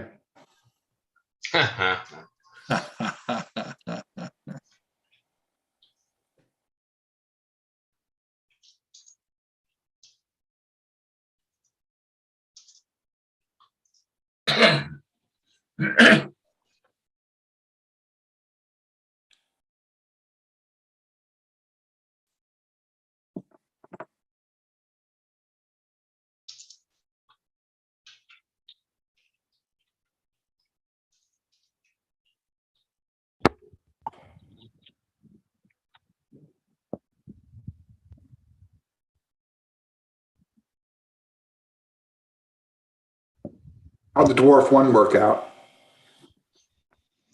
That was successful. Just hold on, I just need to actually get my next image going, otherwise I'm going to be losing time here. So just done M68, and I'm now looking at Eastern Horizon. Unfortunately, I'm starting to get clouds there, so I don't know how much I'm going to get. This was a point in my schedule where it says take a break until 4 a.m. Like 2 minutes till 4 a.m. or something. God knows where I am. Michael, take a few minutes. I just got to get M5 and it'll be fine. There we go. Search for it. Unfortunately, M5 in the northern sky. Go to. So that's doing the go to. Yep. Yeah. So the Dwarf 2 was successfully delivered. They're working on this one at the moment. So the hardware's been developed. They're getting into some of the software, getting star tracking and stacking working. So they should be getting plate solving and star tracking in there. So as a wide field, it's 100 millimeter. It's using the IMX, I think 415 sensor, which is 1.4 micrometer pixels. So that's like half the size of the ASI 462. And you need those pixels to get the pixel size to get the right kind of image scale at 100 millimeters focal length. So you could like digitally zoom up to equivalent of 200 millimeters focal length at 2.9 millimeter pixels. Yeah, so all sky, it won't be all sky because the main lens, I'm not sure what the focal length is, but it'll be something like a 30-degree field of view or something of that order. So it's not going to give you the entire sky, but it can do mosaics and should be able to do automated mosaics. So you should be able to get a large chunk of the sky and, take a gigapixel shot of the sky. With the smaller lens, I don't know how it would perform at night. It may not be designed to do night photography, but the larger lens definitely is designed to be able to do that. $360 early bird. Huh, that's cheap. Yeah, I mean, this is the thing. Small stuff tends to be cheaper. The bigger it is, the more expensive the glass is. I mean, they say they've got APO glass or APO quality. I'm not sure exactly what they've used. So they've tried to design it so there's no chromatic aberration. And of course, the smaller the piece of glass is, the cheaper it is. You know, 24 millimeter lens is a hell of a lot cheaper than a 100 millimeter lens. Oh, yeah. Even if you use an exotic glass. And then with the smaller it is, the whole unit weighs 2.5 kilos. So you're not trying to, you know, accurately track something that weighs, you know, 10 kilos on the end of a long arm. You know, all you're doing is just rotating this little widget to move the lens around. Yeah, so it's an intriguing concept. I'm pretty sure they'll deliver. Hopefully they'll deliver on time given all the COVID issues, and we'll see how it works out. Because I really enjoy wide field. So I've got a Sigma 7300 zoom that I attach my Astro camera to sometimes. So with that, I can get a 3-degree field of view or wider, depending on what I'm doing. And then you start to get, you know, the entire Southern Cross with a coal sack. You get the entire Eta Carina nebula, that kind of stuff, without having to have a big scope with a big camera. Yeah, what are you imaging right now, Michael? Or is anything coming through? I'll just see what's come through on the photos recently. Yeah. And I know Kim was working on M58. I'm assuming that's done. Yeah, this was my sunset. It's been massively overexposed, but it was just like horizon to horizon clouds. I'm actually quite surprised I managed to get any imaging done tonight at all. So what did we have? Sorry, just got to. Yeah, M58's done, Brian. Okay, thank you, Kim. I'm getting tired. Try not to talk and operate the mouse at the same time. Okay, I'll just trigger an upload from my camera. So the sombrero, and yeah, how about you just wait a couple of minutes and I can come back with sombrero and stuff, and I'll be moving on to another object. So I'll stop sharing and share again. So, oh, sorry, just been blinding with everyone with that freaking thing.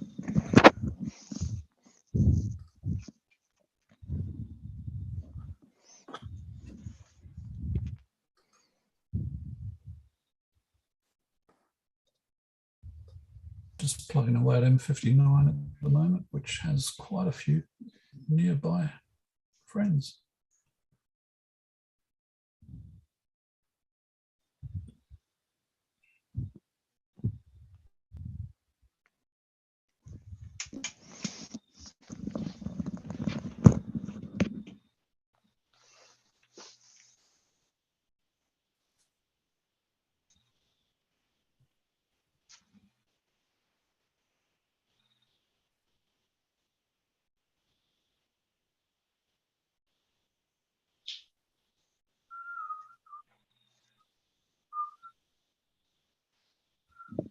You almost, M59? What was that, Kim? Yeah, almost done. I'm just giving it a few more seconds. I'm just taking 4 exposures now. Four 1 minute stacks. Okay, so that one's done. I'll just stop that. M59 done? Okay. M59 is done. Yep, so M5's done. And I'm moving on to M28. Oh, thank goodness it's globular clusters now. This is so much easier. 5 on to M28. 5 M28 pen started by Michael and Z. Yeah, so I'll be hopefully picking up the pace a bit now.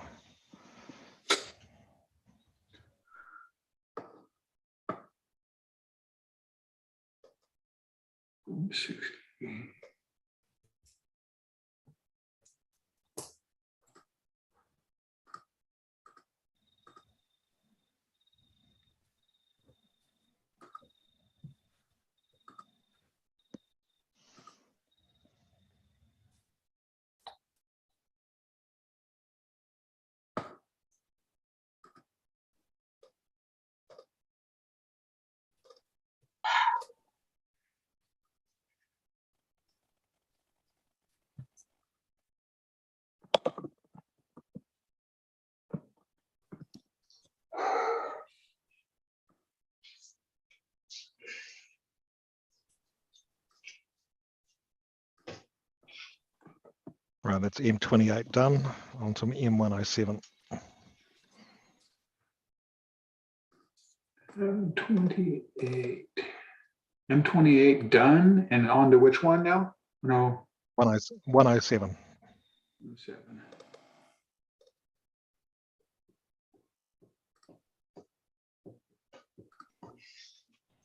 Okay, marked you down as completed on 28 and starting 107. Sounds like mission control. Yeah.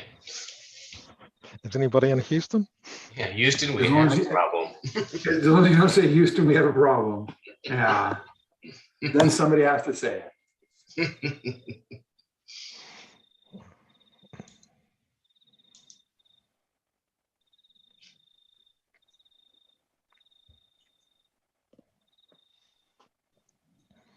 So this is M60, and hopefully the image will come up.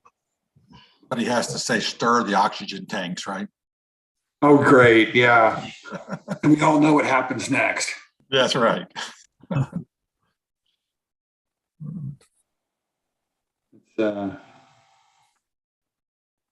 I grew up in Huntsville, Alabama, and my dad actually worked on all that. He was a telemetry guy. Oh. He started in the 50s before it was NASA, and it was NACA. Yeah, it was NACA, huh? It was Army Ballistic Missile Agency before it was NASA. Oh, before that, but it was not NACA. What was it? It was NACA though. It wasn't. It was National Aeronautic. What is it? Oh shoot. Yeah, I can't remember the acronym. I don't know, but I've got the letter that Werner von Braun sent my dad to hire it in 1954. Wow. Yeah, $5,000 a year. Nice. Yeah. I can go out my front yard and look to the east and watch the launches go up over the trees. I used to watch the shuttle. The shuttle going up was magnificent, unbelievable. The other ones they're cool, but they aren't as just not as spectacular. I got to see a couple of Apollo launches when I was a kid, and that was pretty amazing.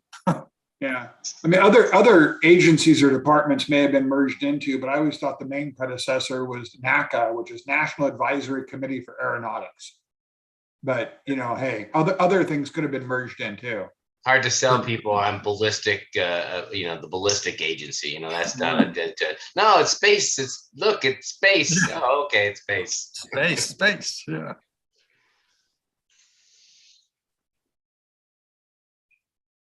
That's done. On to M10. 107 done. Is that what you're saying, Michael? Yes. And moving on to M10. And on to which one? 110? M10. So M10, 10. Yeah. Yep. Copy that. Copy, Houston.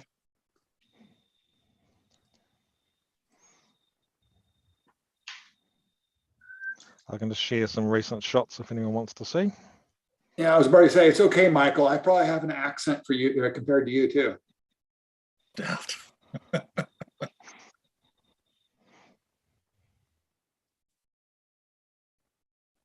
So it's M68. M68, huh? Yeah. That's the pinwheel. So quite happy with that at 3 minutes. I'll put you Lovely down on object. that one too. I have complete, but yeah. And then a quick and dirty on the sombrero, but I don't think anyone is going to complain about did we get it or not. Oh, that's one of the Not going to complain. It looks beautiful. Yep, and then some of the fainter galaxies, the M61. Yeah, the EV scope didn't quite center on that one. And this time of night, I'm not going back a second time. M49, anybody's guess. I think it is. Yeah, it's just one of these fuzzies. It's just like, oh, here's another fuzzy that we have no detail for. If you had a bigger scope, maybe you get a bit more detail out of it. Yeah, so a whole bunch of rather nondescript fuzzies. I think when you get quite a large number of them in the field of view, it becomes a lot more interesting visually. Yeah. Then it just looks like, oh, that's a galaxy. It's not a cluster. Yeah, it's Oh, I not a think comet. we've got a new It's not a acronym. comet. A new acronym, NDF. Nondescript fuzzy. I like that. And you know what? That is another TLA. Yeah. Because there has to be a TLA for a TLA. Right. A 3-letter acronym, right? Right. Yep. Right, M10's done, going on to M12. M10 At this rate, done. I might get to sleep before dawn.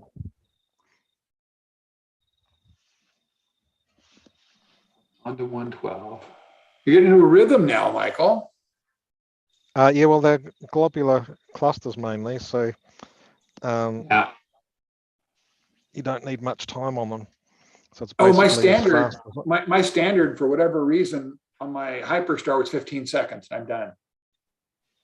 Yeah, I'm doing maybe a minute on the globular clusters, something like that. Of course, your Hyperstar is about 4 times faster than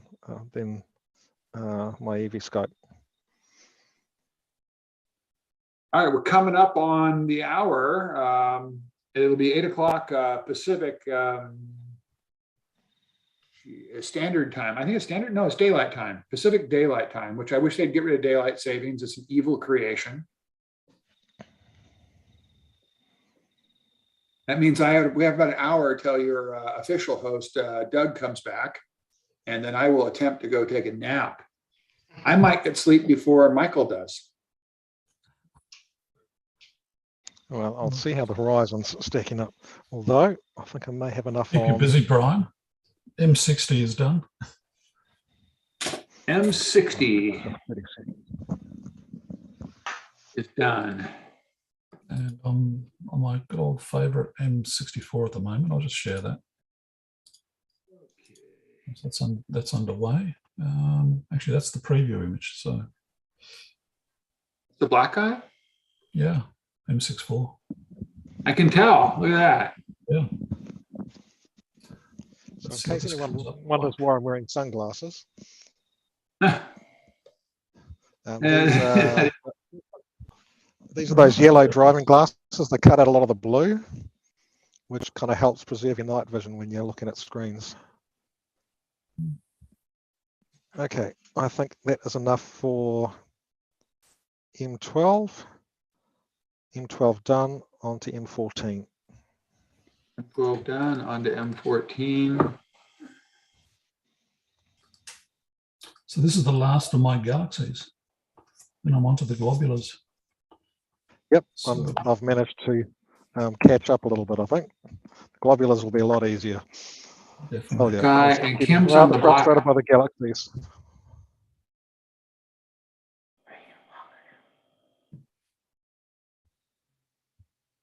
Probably not an hour to go before.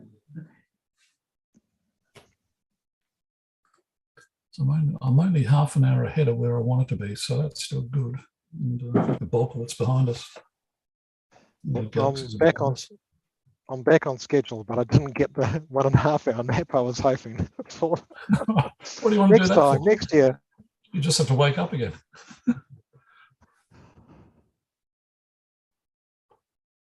Where are we? 2, come on. You know, I've never imaged this object. In fact, I The black guy? Really? Yeah, I have never imaged 90% of what I'm doing tonight. This is one of the reasons I'm doing it. Yeah, that was the first decent shot I've had of the black eye. I think I've imaged it once before.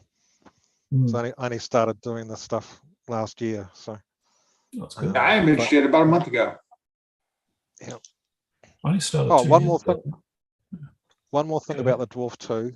The 2 cameras are fully independent, so you can image the wide field and the close-up at the same time. Oh wow! And you can use the wide field as a kind of massive viewfinder, and then decide where you want to go.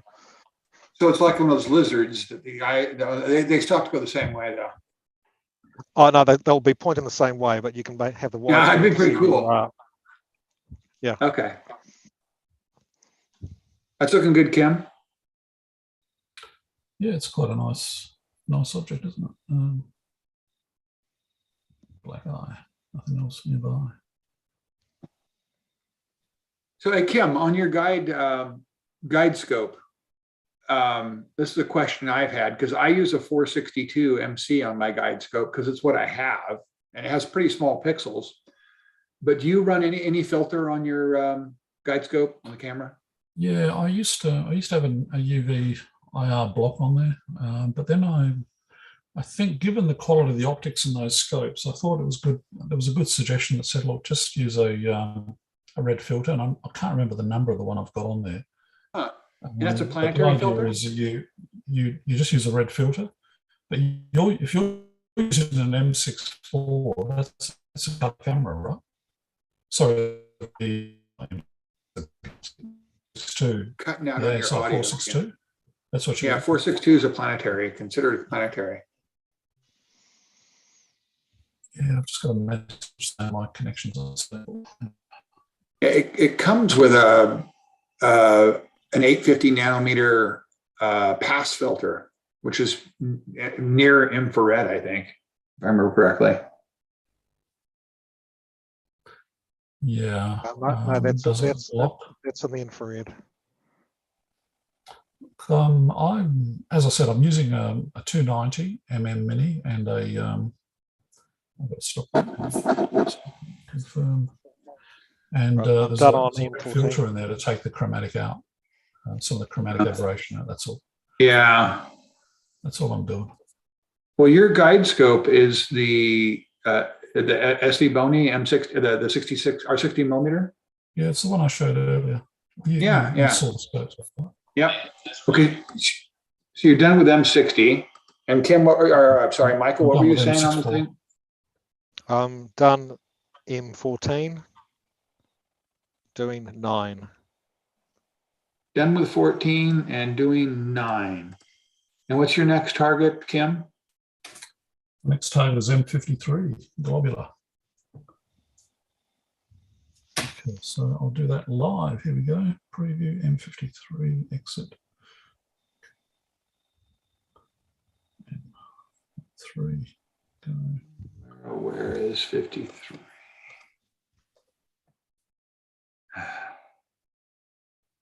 Right, we're almost there. And 53, I'm going to go 30 seconds on these, which is almost too long.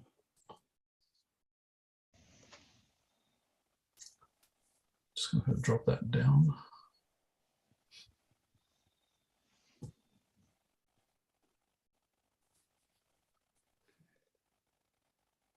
Okay, it's there. So I'll go into live and I'll just go to the hamburger and just drop it to 30 seconds. Will do. And wait for the guiding to catch up. Yeah, it's good enough for EAA. Isn't that what we say?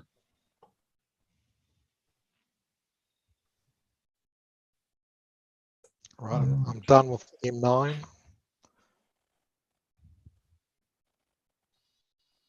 Done with M9. Copy that. Going to M4. Okay, go up to the cat eye. Copy M4. Roger. And that's at 73 degrees altitude. Okay. Roger. I mean, Michael. Oh, that's a pretty open cluster. It's a nice one. Hang on, it says it's a globular cluster. Oh, it's a very open globular cluster. How open can a globular cluster be? Before it's not. Right. When it's not, does that just mean, I guess it means, because globular clusters are very tightly gravitationally bound, I believe. Yep. Yeah, open clusters don't have to be together. Yeah. And I always thought most of the globular clusters are like orbiting the Milky Way, kind of like the remnants from galactic collisions or something. But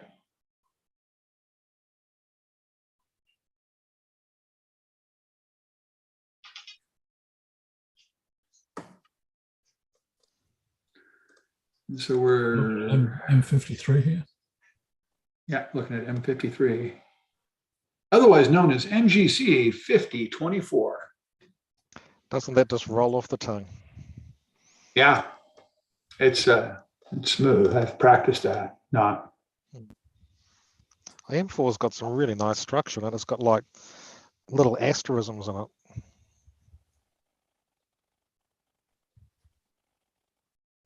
Are you making, it's like a Rorschach test? What do you see, Michael? Well, in my current mental state and fatigue, I'm struggling to make out anything. Maybe a frog face. I'll turn it around a bit. What else do I see? A bucket. Yeah, that's a good one. A bucket with a handle. I see squares, triangles. I see little peace symbols, little V's. Is that V for victory or peace? I forget.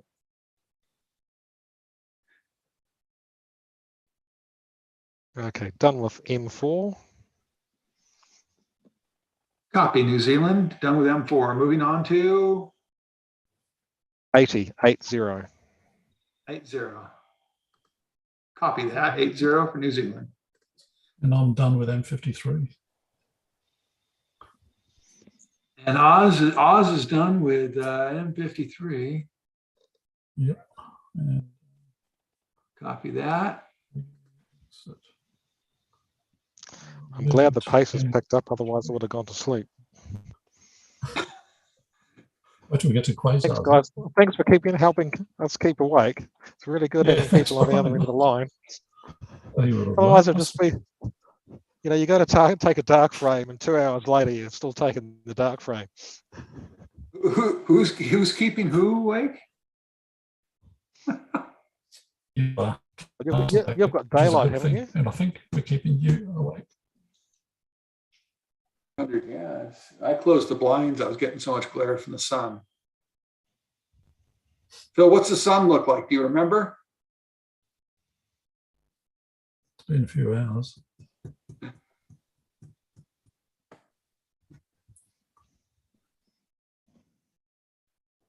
M3. I'm surprised I can get that thing very low.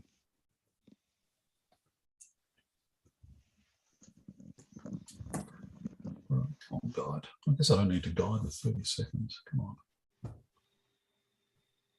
There's nothing there. It's cramping down. My eastern horizon is not looking very good, so he's hoping to get M30. Seeing stars here. What are plans? I'm just going to shoot. Go outside, have a look.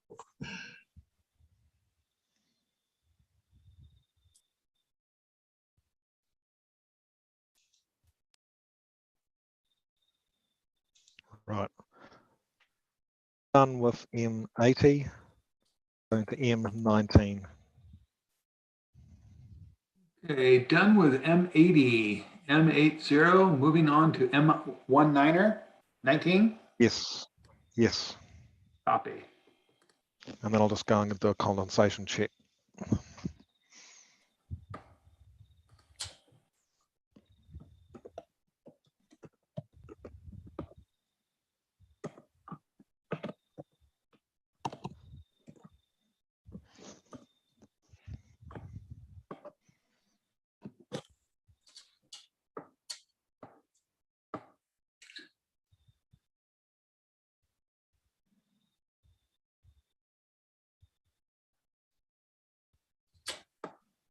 So I did an exoplanet observation with the EV scope yesterday, WASP 54b.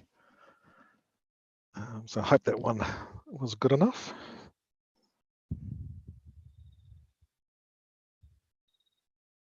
Are you saying, Michael, you're saying you're done with 19? 19er? Not yet. Okay. Still, hang on. What the hell am I? Thought I heard you say good enough. Ooh, Kim got a stack error. I haven't seen that one. Does that mean it can't align the stars, Kim? Yeah, I think that's what's going on. I'm just going to go out there and have a look. What is actually going on? I had that happen last night. It was with at the observatory, and the person bumped the scope. There was a nice streak of stars going across. Yeah, I'm just wondering whether my guide scope might have frosted over. I'm just going to. I've got a junior, I haven't switched it on. I'm wondering if your guide scope is fogged up or something. I'm going to go have a look. I'm back in a moment.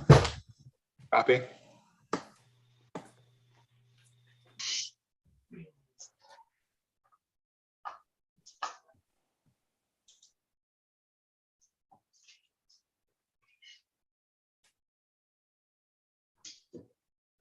Getting a neck ache. Trying to actually work. Keep getting this. Trying to work. Yeah, I'm trying to work. I have Okay, my favorite work quote from Office Space. So I see you've been missing a lot of work lately. Well, I wouldn't say I've been missing it.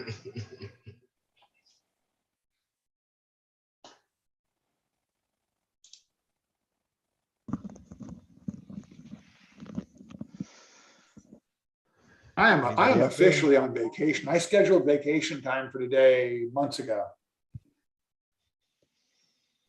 Because unlike everybody else, yesterday was a holiday for me.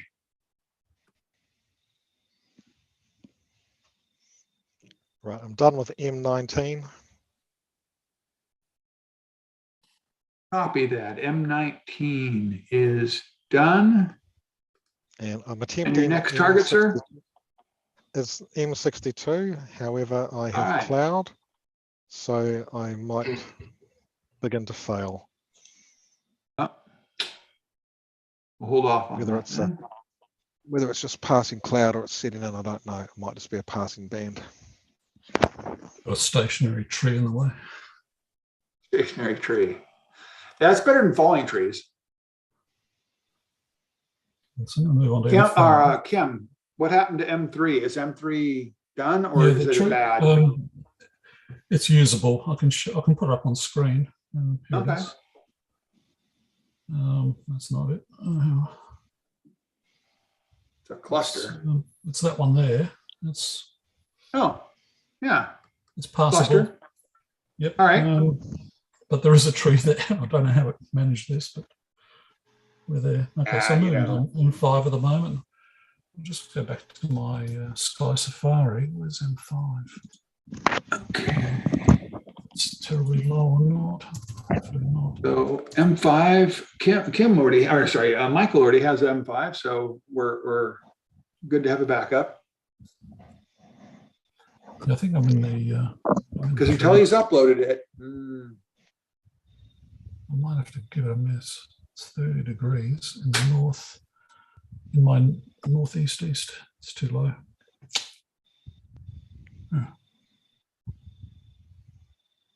Yeah, I'm in tree territory.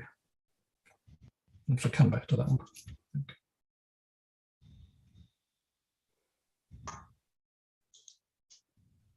But I'm moving on to M6. Okay, M6 in progress. I can't get that. I can't get M10 surely. Oh, I'm going to enjoy this one. Butterfly cluster. Haven't seen that one in a while.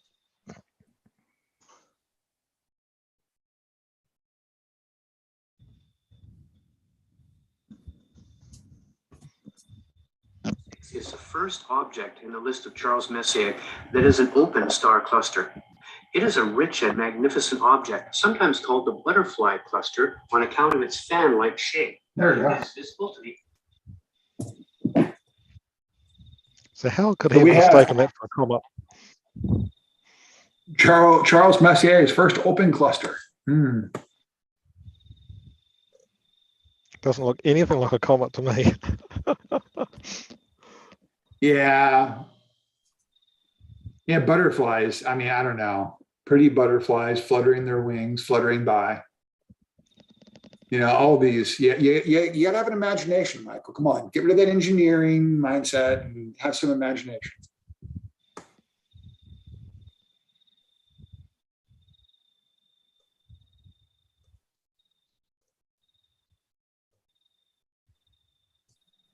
Right, I think that will be a short one.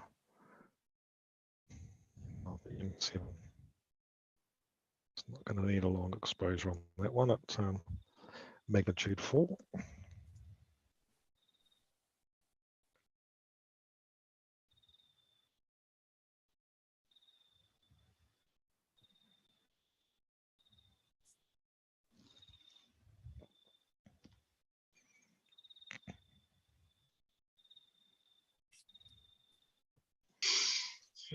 Right, moving on to M7.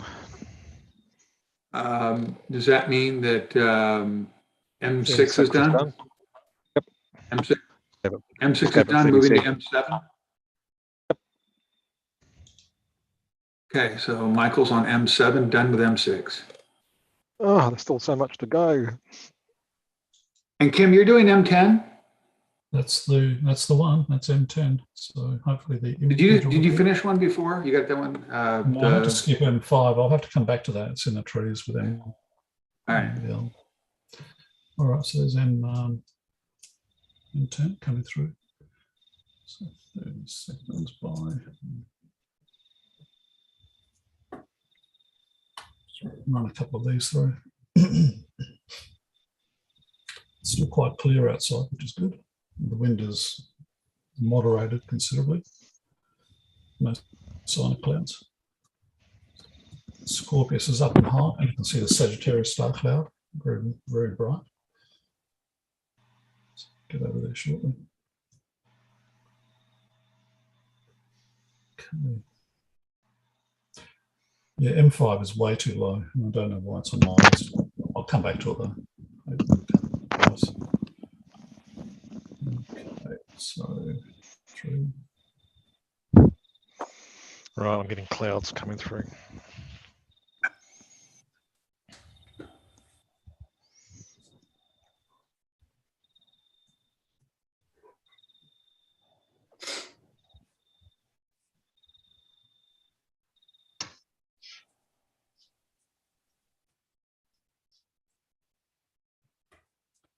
I think that's enough for M10. Yep, that'll do. Just put a tag on it so I don't lose it. Okay. That looks like a globular cluster, Kim. I think it is. Let's try another one, see if we can tell the difference. Otherwise defined as a glob of stars. Hang on, I'm double checking things at the moment. Yeah, okay, that's it. And that's it. Cool. All right. All right, so we're going to M12 now. The excitement's building. Oops. That's the one. Okay. All right, so M10 is done. Copy M10 done for Kim.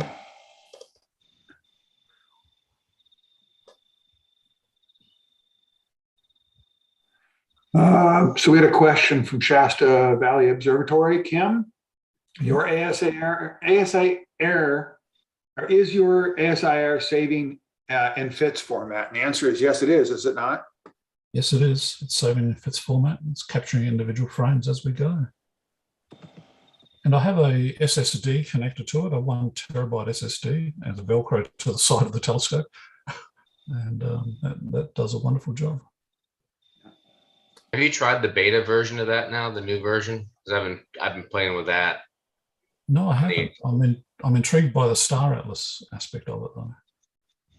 Yeah, they're getting there. I mean, it's pretty good. It's a lot better than what they had. But I've been playing with it for like a week and a half or so, and I like the direction they're going. They're putting a lot of effort into it, which is nice to see. No, I had a fairly major bug in the software about a year ago, and we live in a non-integer time zone. We're 9.5 hours ahead of GMT, and the device ASI was working great, and then they did a software update, and suddenly it wasn't working great anymore. It was all over the place, and I put in a request for support, and eventually they realized the issue I had was pretty serious, and they literally connected to my computer, through my computer to the ASI Air, and I saw them in real time editing the code and playing around with the time zone. Which is nice, but not really nice. Putting in 9.5. It's not nice. I created a separate account for them. They won't go through my account. And and that was the end of that account, right? But they did. I saw it in real time as they were editing it in front of me, and it was just amazing. They resolved the issue. They realised they'd stuffed up by earlier on with an update and a patch they applied. They basically made a mistake. They introduced an error that was never there. They fixed it, and that was great. So I was very happy with that. All right, we've got three here. I own a software company, so yeah, it's nice when you can do that, but then you have to also be careful that you're not, now you got how many different strings of this code is running around out there in the free world. So it's nice they could fix it, but as long as they put it into the next fix for everybody. Fork, branch, that's branch. what they do. They Where's the pull experimented request with and merge? mine.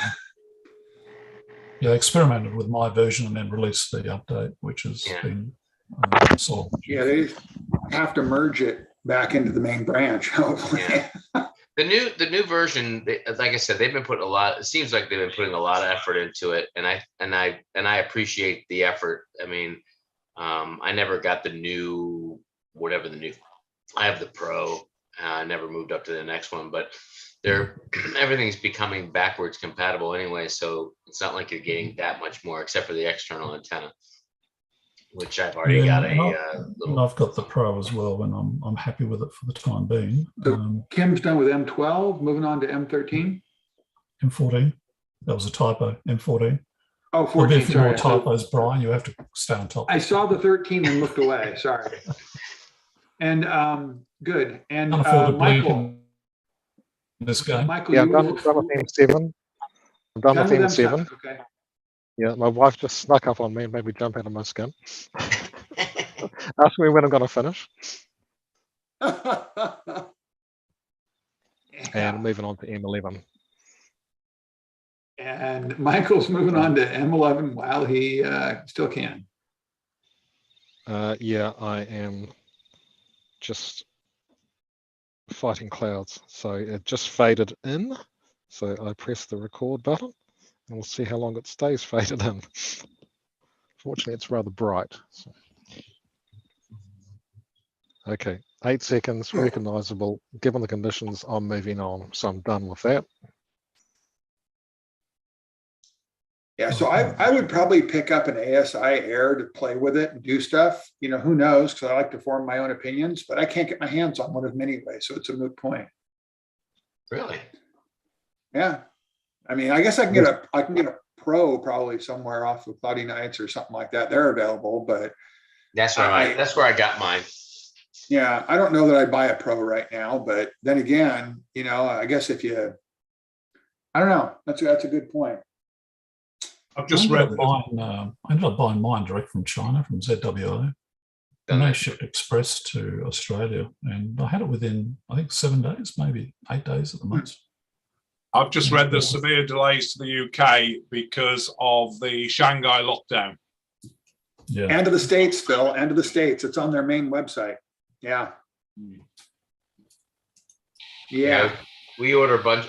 We order a bunch of stuff from Shenzhen, and they closed down about 2 weeks ago. Yeah. So everything got pushed back. But now I just got a DHL thing that it's starting to leave China yesterday for some stuff. Yeah. So it's starting to get back on it. Yeah. Hopefully. Well, that's how I get my news from the ZWO website, because I didn't hear about the Shanghai thing until reading that.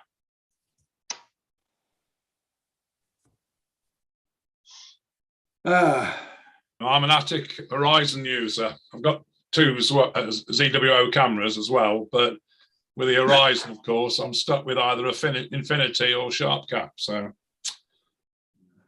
I'm using 2 Intel NUCs. Right, I'm done with M26. Moving to M16, Eagle Nebula. First nebula of the night. I couldn't see Orion with my start time. I'm almost done with M14 here, and moving on. Come on. I'm back about an hour ahead of where I wanted to be, which is good.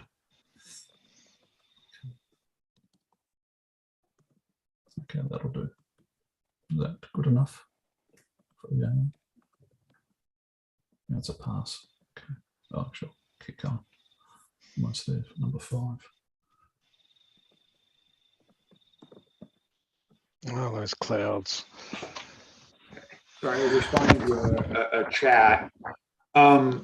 Who finished what and moved on? Was that Michael, or was that Tully? No, that was me. I was just saying I finished with M5. I've just finished, sorry, with M15. Sorry, M14 I've just finished.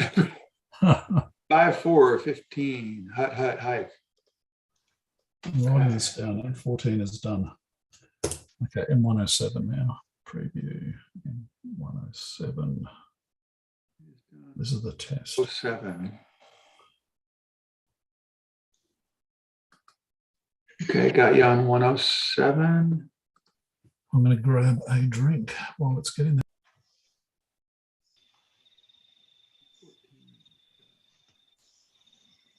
How's the wild duck cluster coming, Michael?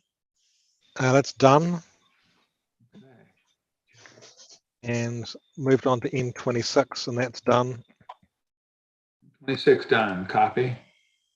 I'm on to M16.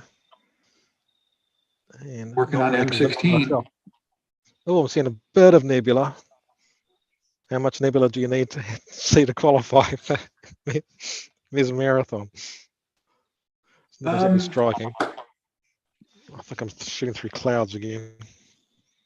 We have the Eagle Nebula, Star Queen Nebula, the Ghost.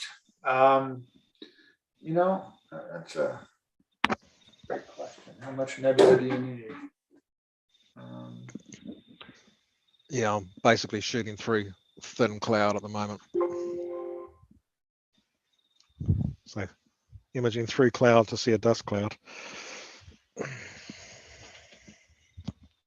Well, there's a hint of nebula.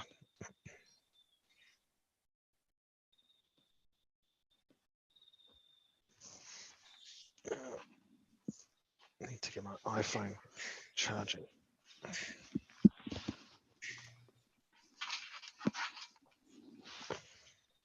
I must say, it's nice having a rig that I can actually pick up and move while it's slewing, and then put it down and have it just carry on as if nothing's happened.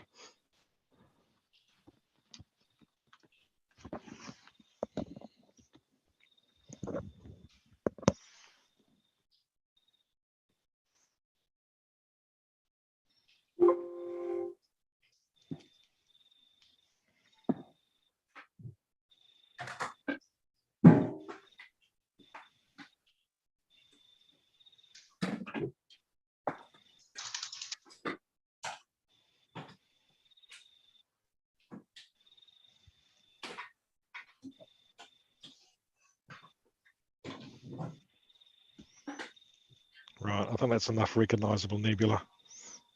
There is a faint reddish patch. Okay, moving on to M17. So you're done with 16 and moving to 17, yep. Michael? Okay. Yep. I think my shot of the Eagle Nebula might just be a backup. Okay. And I'm no longer seeing stars anymore. Hang on, stars coming through. And just to recap, just to recap on that, Shasta Valley Observatory was asking if our setups were documented. And I told them, well, you guys went through them earlier, but I'll go through them again. Michael in New Zealand's running it's a EV scope. Yes, EV scope 1. EV scope 1 setup. And Kim, that's in New Zealand. Kim in Australia is running a ASI Air Plus, I believe, on a EQ6R, but it's the AS EQ6R mount. So it converts and does alt AS with, again, ASI Air Plus, and it has a, I don't remember, Kim, maybe you can chime in. I know it's a mid, somewhere in the F5 range, Newtonian with a corrector on it. I don't know if you can It's a describe it a little better. Maksutov Newtonian f5.3, 190 millimeters aperture. It's the Sky Watcher Maksutov Newtonian, which is, there's an equivalent Orion Maksutov Newtonian 190 millimeter f5.3. And it's an ASI Air Pro. It's the original. It's the one before. Oh, it's a Air Pro. Okay. All right. I'm just going to jump over. I've just done M107. I'm just jumped to M80. Okay. So you're jumping on, and which one were you just on, Kim? Just to refresh my memory.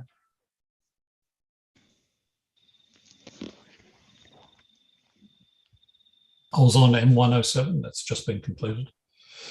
I'm just moving to M80 at the moment. M80, M80, got it. Okay. And 107, I had you down on 107 as participating. Okay.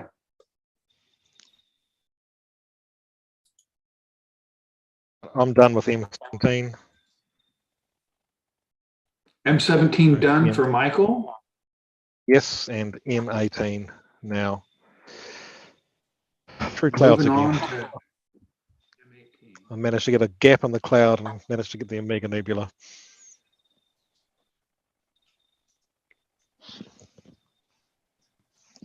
This is getting annoying. Well, I hope you're not done just because you got the Omega Nebula.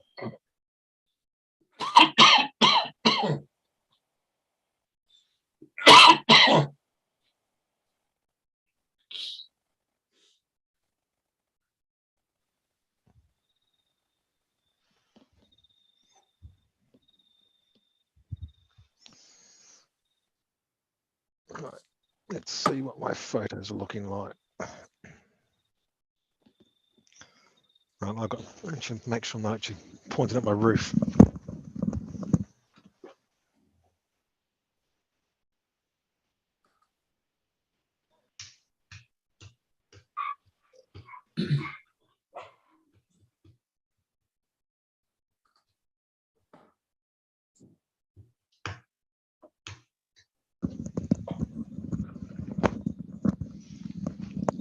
The cloud looks like it's setting in. If I can share screen, I'll just run through a few recent captures.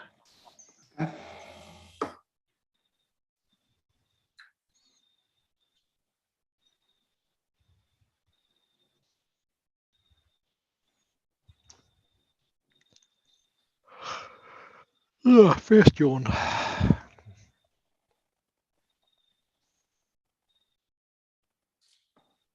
I don't know if you intend to share, Michael, but Kim is still sharing his screen. So if you want to run through the captures, we need to maybe you guys swap. There you go. Yep. Outstanding.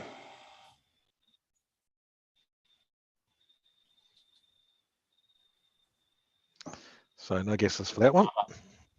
There you go. Look at that. And that was, oh, got 40 seconds on that in the end. Basically, that was the time it took for me to press the button to capture it, target select the next object, and then press it.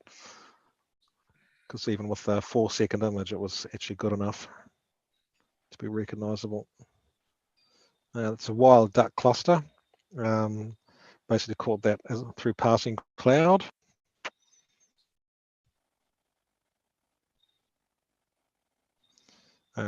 Butterfly cluster, or at least part of it. I mean, that I've got the whole thing in frame. And that's M62, part of a long run of globular clusters. Oh, you got M62? Huh. Yep. I didn't know you even had M62. Let me put you down for that. Give you credit where credit's due. That's the flickering globular. Huh. Interesting. Outstanding.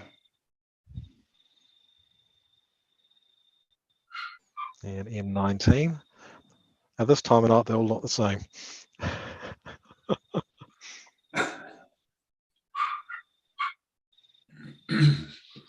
I'll just check what I'm meant to be looking at. M18 is an open cluster. Yep. The clouds are cleared enough to get it. Sorry, I'll just Find my next target. Well, the Sagittarius star cloud is not going to fit in my little scope.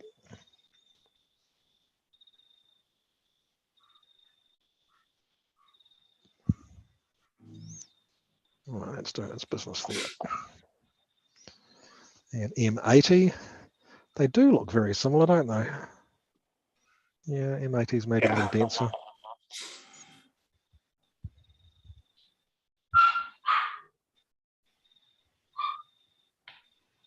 And that's a nice one, M4.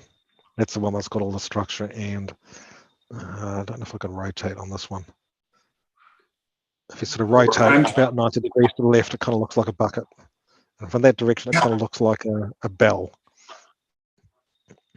a Christmas bell or something. April 2nd. That's not till tomorrow. Wait a minute. Okay. I'm at GMT plus 13, and you're at GMT minus, I don't know, 9 or something like that.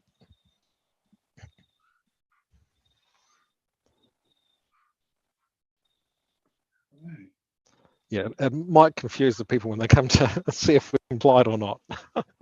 We're going to have to put the GMT offset or UTC offset for each person. 14, M14. Yeah, got that one. Sorry, M12. 12. Got it. Okay. Okay, and right, I'm done with M18. And I'm in the Sagittarius star cloud now, M24. Done with M18, moving to M24. Wow, that is a cloud of stars. But I don't think it's going to take much imaging to be ready to move on. So, where's M25? Oh, very close by.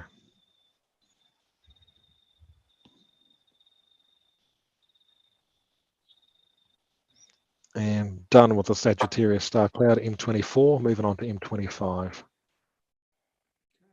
I'm at 24, on to 25 for Michael.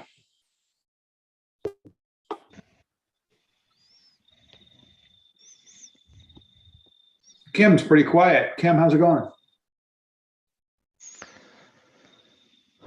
Maybe he's asleep. I've completed M80. So I'm almost done with M4, which I can share. Okay, I'll just go and see if I've got a shot at M30 because it's now at 17 degrees. Okay. So I'll make that my number one priority. Yes. Okay, so you said M4, Kim? I'm doing M4 at the moment. You can see it on screen, hopefully. And did you finish stuff while we were? Did you finish stuff while we were? Which one? Sorry, I talked over you. M80 I've completed. M80. Thank you. I'm just about to finish off with M4, which is M4. Yep, that's M4. The biggie. That'll do. Stop there. So that's M4. Down.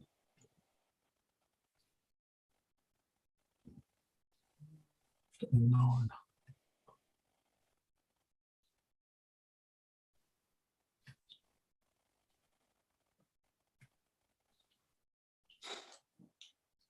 Done with M25. I'm having a crack at M30 at low elevation. Let's see what happens. I might have to move my scope depending on which direction it points. So here's the biggie. If we get this one, then we're in, well, better shape than before. We just need someone to get 77 and 74. Yeah. It's pointing to my neighbour's house. So let's go and move the scope. Yeah, M74 and M77 are obviously Northern Hemisphere responsibilities.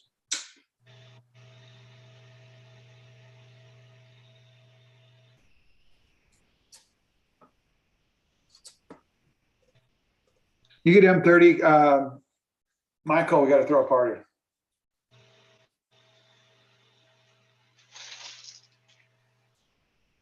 Oh, wait a minute. Kim said it was easy, though. I remember that. It's quite easy. It's quite high up. It's just a matter of whether the weather cooperates. What am I looking at here? I think I'm looking at M9. Yeah, M9. It's easy to forget at these hours. Got you for M9, Kim.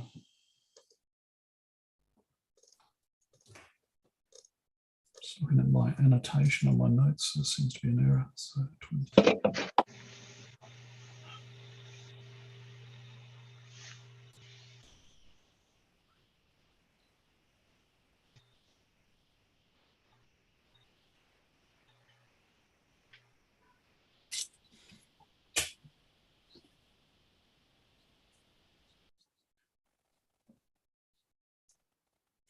I think we can pretty much track what time it is where you're at by looking at how much your cooler percentage is.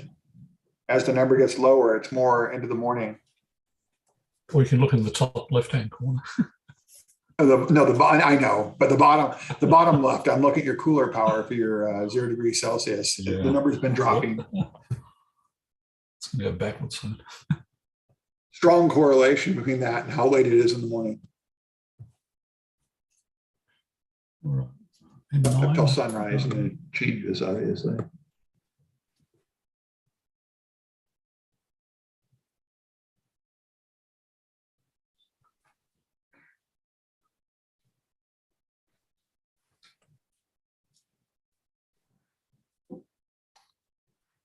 I think someone was asking on the forum whether the FITS files remain stretched, and the answer is no.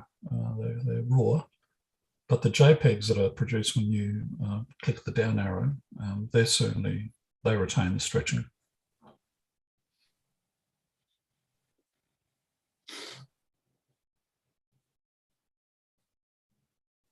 All right. Good. All right, stop that.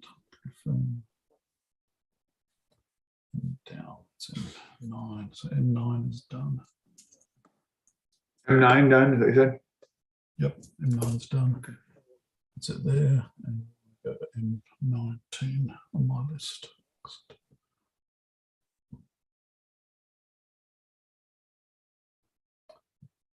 It's getting more and more difficult to do this.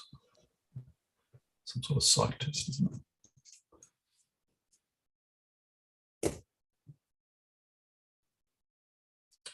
Yeah, I'm gonna have to check my notes. I've got my. I'll just go and check my notes in some detail. I'll get this one going first. And I'll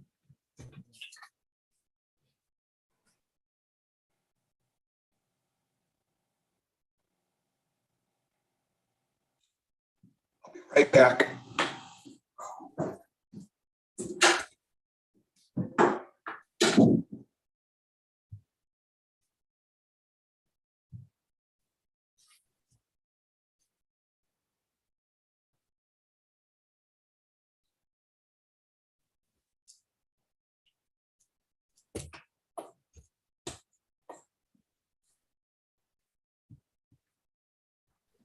I'll be back in a moment.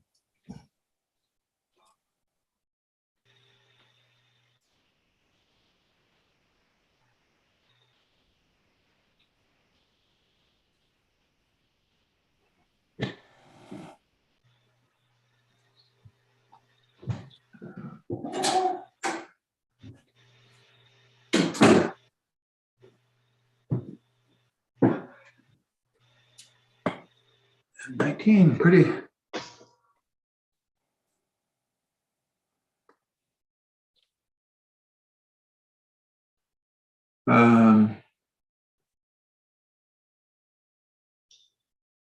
So Shasta Valley Observatory was asking if we're going to upload the raw FITS files, and I think the answer is no.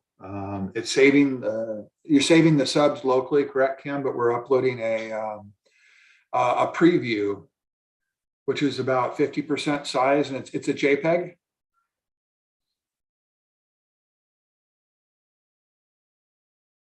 That was a question mark to Kim. Is it? We're uploading. You're going to be uploading. I think he walked away. I think he stepped away for a second. Okay. But I think it was a half-size JPEG preview from the ASIA.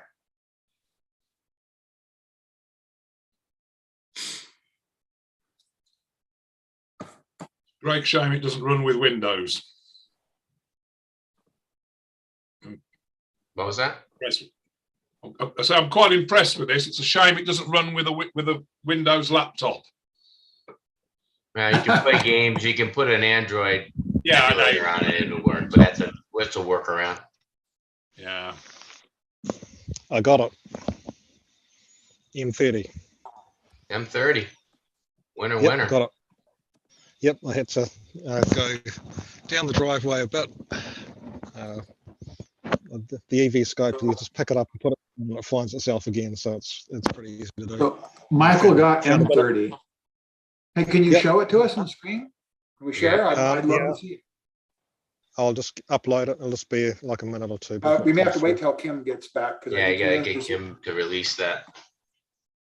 I don't know if I can do it or not. M30 we can mark as done, and I'll just. If you're the admin, you can, but. Yeah, I don't know if asked to I don't get a full. There you go.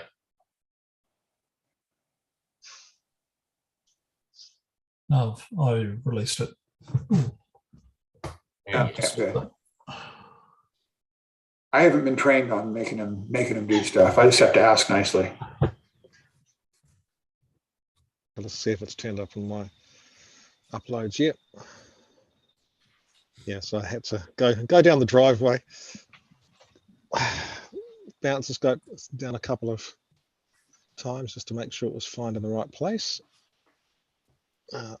Point at the gap between the building and the tree, and then stand in front of it because there is some there's a street lamp that was shining right into it, but it was actually a pretty easy capture. It was easily bright enough. Okay, sharing screen, and there we have it. Ooh. And that was at about 17 degrees altitude. Probably got about another hour that I can observe it. So easy peasy, huh? You make it seem easy. Now, well, I did Michael, 2 minutes, but it was easily visible in like 12 seconds or something. So yeah, so just to make it clear, the process, you're able to move your telescope. It's pointed somewhere, you plate solve, it figures out where it's at, and then it slews to the right target, correct? That's about it?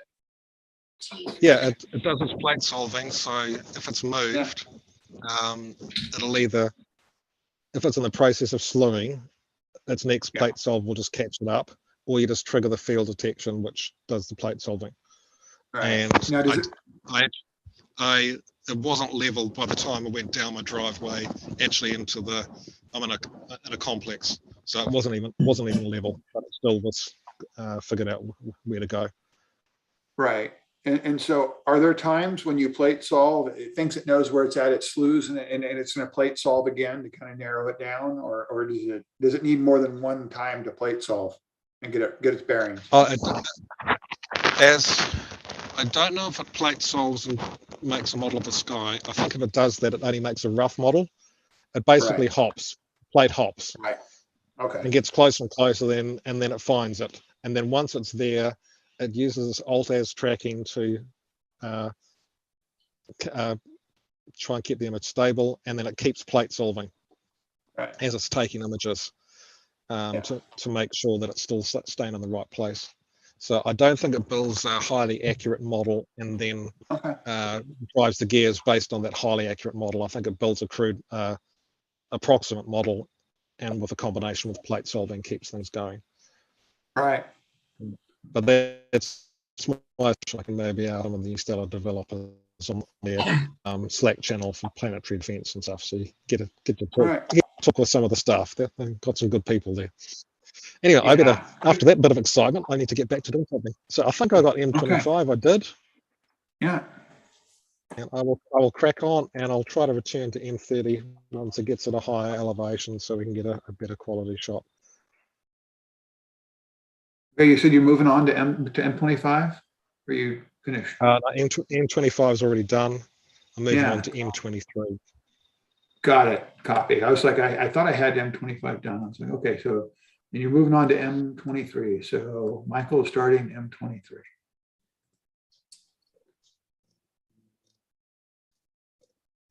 Yeah, so the EV scope is just so incredibly portable. It's not funny. Yeah. I just went there and I just picked it up easily because it doesn't weigh a lot, and just moved it. And then it wasn't in the right place, so moved it again. And yeah, it's a really easy device to use. I find when I'm observing with it, I tend to spend a lot more time actually looking at the night sky and observing rather than messing around with equipment. Yeah. No, I hear you. And So, again, do you just need an external power supply with it, Michael? no, it's battery powered. I've been running. Sorry, my brain's not working very well anymore. It's nearly 5 a.m. So I've been running 6 hours. I did put it on a charger about an hour ago just to make sure I get through. But you got something like 5 to 7 hours run time. Yeah. Yep. I've got an Evolution, and I find the battery's now starting to get towards the end of its life. Yep. I started with about 10 hours, and if I get 3 now without plugging it into the mains, I've done well. Yeah, well, it should be replaceable. Yeah. Well, hopefully it's replaceable. Hopefully they haven't done this planned obsolescence. And, oh, you need a new battery. Oh, you need a new mount. Here, $2,000. Have one. Yeah.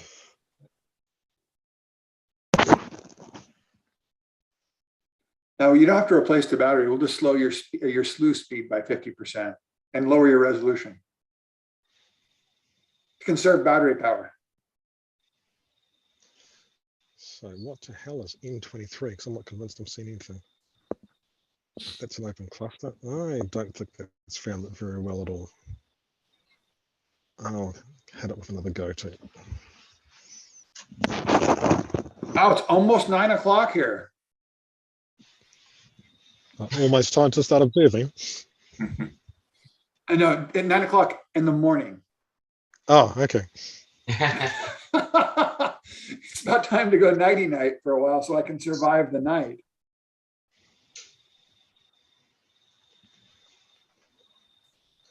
So at the moment, I've got Venus, Saturn, and Mars rising. So it's that lovely time of the day. Are you getting that spectacular show where you are with the rising planets and moon? Again? Are you getting the morning show with Venus, Saturn, Oh, Mars? it's way too late for that. We do get it, yeah. But way too late now. Yeah, it's a rather spectacular sight, isn't it?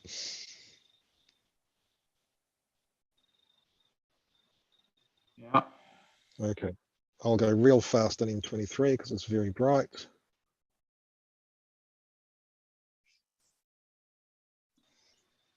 Repeat that last thing again, Michael. So finishing M23, moving to M21. Okay, M23 finished for Michael, moving to M21 for Michael.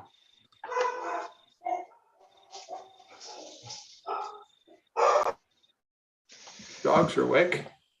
Dogs think we're under attack. Well, you know, are they wrong?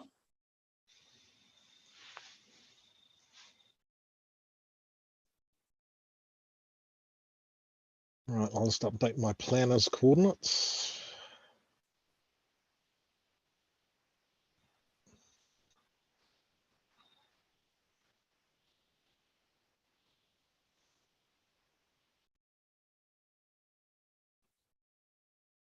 I'll have to have a go at the Great Hercules cluster because it's actually setting. That's one of my challenging ones. Go to that one next. Some other objects are rising, but that one's setting. It's very far to the north for me. I love the way you walk through a black hole there, Tom, and then reappear. I do a space jump. I'm waiting for the moment I look at a black hole and I can see the back of my head. And I know time and space really does bend. Yes, right.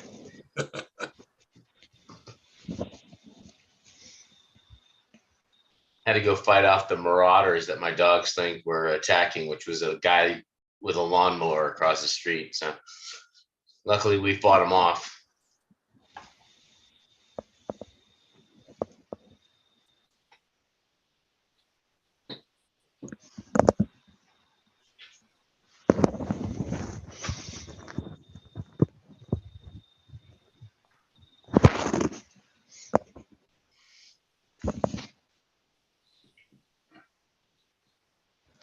Right, I'm done with M21.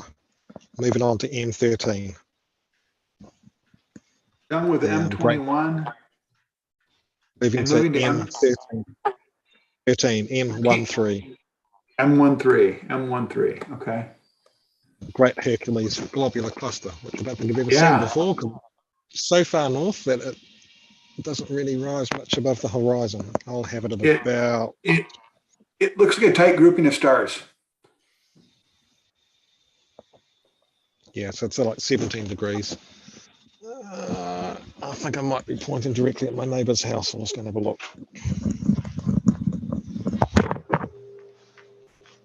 Be careful, you don't want to. Sorry, Brian, carry on. Go ahead, Phil. No, just while Michael's doing that, can I just try a quick experiment for later on? Can I just quickly share my screen and see my chimney? Your chimney. Okay. I was telling, when you're doing that, I was going to tell Michael, be careful pointing the telescope at your neighbor's house. The police might show up. Can you see a chimney pot? I see what would be called a chimney. Yeah, it looks like. Yeah, in the middle of the screen now. Yeah. Oh, great. Okay, it's just the first time I've done that, and basically, I've got my regular screen in the background and my remote desktop screen because I'm using Microsoft Remote Desktop, and I want to make sure if I share later on, you can actually see it. So that's great. And now I've got to work out now how to stop sharing. Yeah, and that does work. That's what I did last time. And Yeah. So because I remote into a mini PC and do it I'll that stop way. sharing now. And Was that the Great Chimney Nebula I've been reading about? Yeah, well, you can see the cloud. Well, you can't see it now because I've removed it, but the cloud in the background. I thought it was the chimney.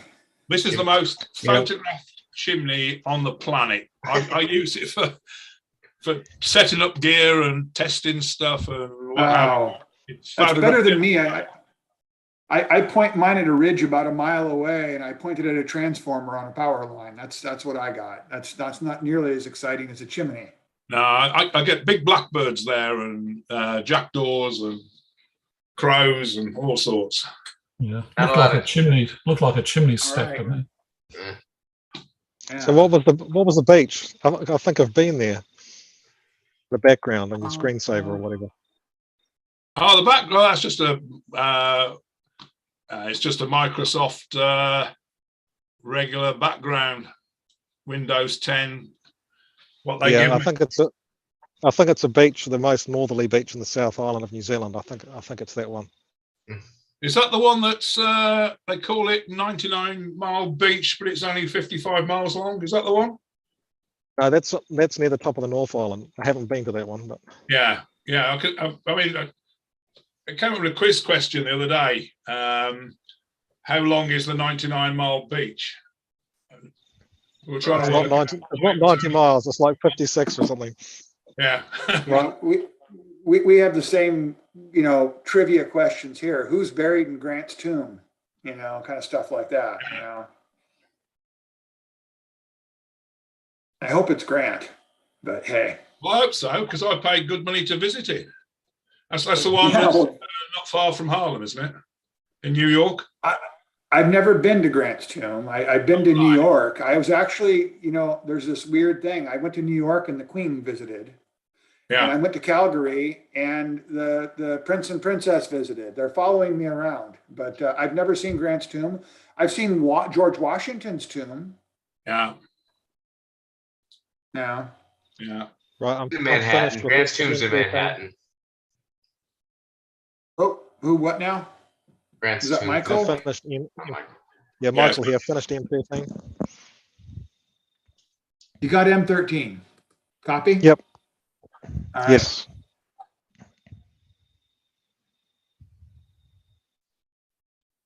Moving to M20, Triffid.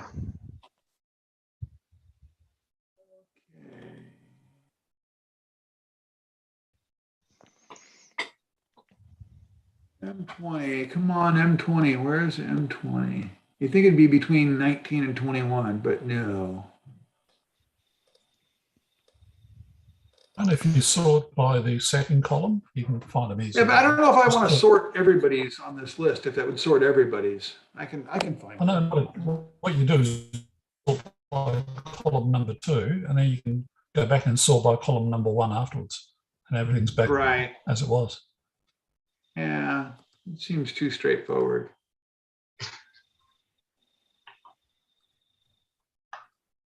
You know, I do that. Next thing you know, I'm going to be using the ASI Air.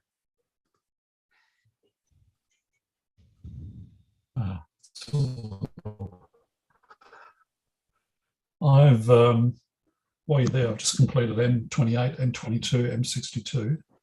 I think M19 you had. Whoa. Okay. I'll Hold on. let you. Yeah, I'm doing M17 at the moment, but I'll just let me know when you're ready.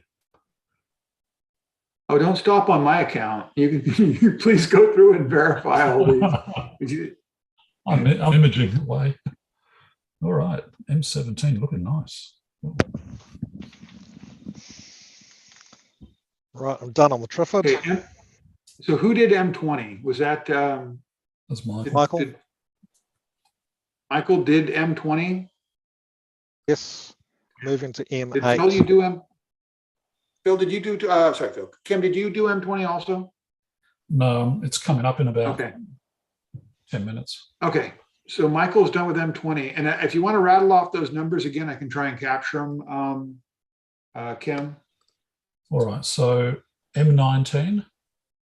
I think you might have had that one already from me. Okay. Oh, now so M19. Yep. Then M62. 62. 22. 22. That was I have 22. M19. Sorry, we're talking over each other. I have M19 and M62. M62. Yep. Then M22. M22. So you're trying to throw me off there, by. Yeah, I am. All right. And M28. M28. Busy bee. Okay. Let me update those.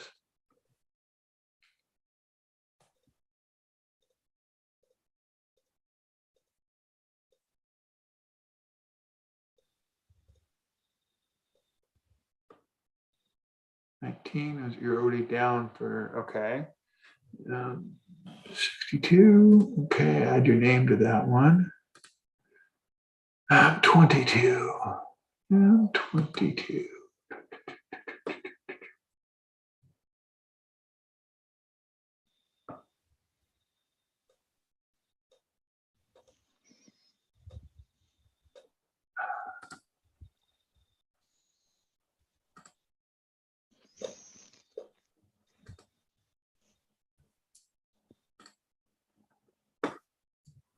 M22, that's the first one on M22.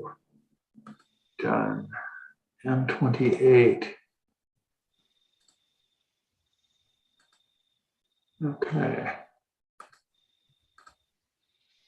I've given up and I'm doing the ascending, descending, just, yeah.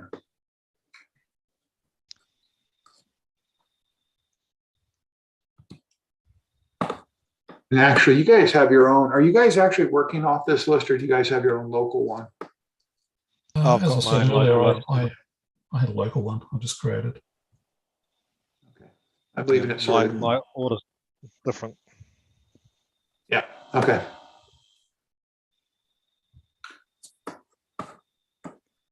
Okay, so I've just completed M17. M17. Copy. Kim completed M17. I'll just share it. Where are we? It must be in here somewhere. Just going to M18 at the moment, but it should be in here. Oh, there it is. It's M17. Okay, look at that. M17, yeah, Omega Nebula. You're not done until you finish the Omega Nebula. Yeah, I'm finished with M8. Done with M8? Yes. Nebula. Michael's down for completing the Lagoon Nebula, sorry. What's M18? What have I got M18 in here for? All right. M18 for Kim? I'm just working on it now. I'm just going, what is it? Okay. Yeah. What's it say? Michael had already done that one, so I just put your name on it also, assuming you're in. I haven't completed it yet. It's an open cluster. It might not be an obvious object. Oh, yeah. Yep. Or the black square, isn't it? Just start it.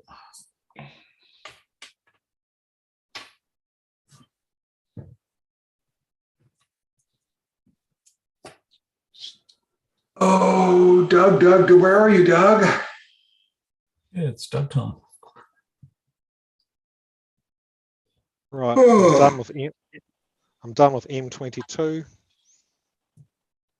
Done with M22, and that was Michael. Yes. Copy that. Going Michael's done with M22. Great Sagittarius cluster. Yep, that was a pretty easy one. Moving to M69. M69. No name. That's a rather small globular cluster. Yeah. There it is, the M18. Okay.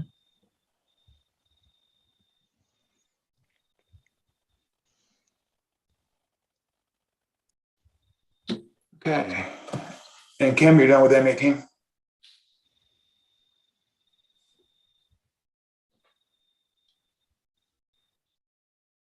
I wish I can say I was. I'm just going to take another couple of frames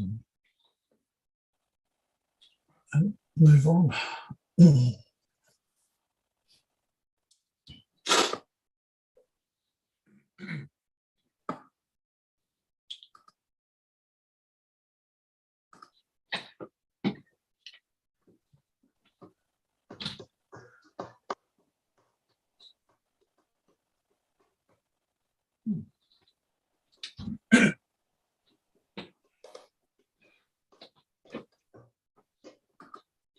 My skies appear to be clearing, so fingers crossed. Outstanding. Make a change. Right, I'm finished with M69. Okay, Michael is finished with M69. One more globular cluster done. Yep, and moving to M70. Moving to M70 for Michael. I'm not looking at the sheet. How far have we gotten? How many have we completed? And I say we in the general Zoom we. You're going to make me sort the I'm just column, wondering right? how many, roughly.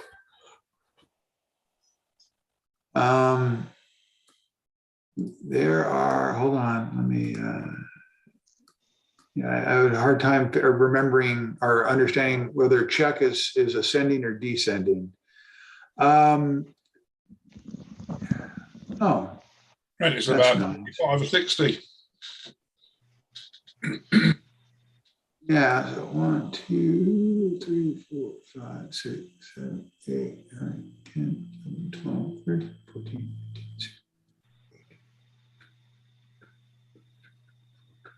16, 27.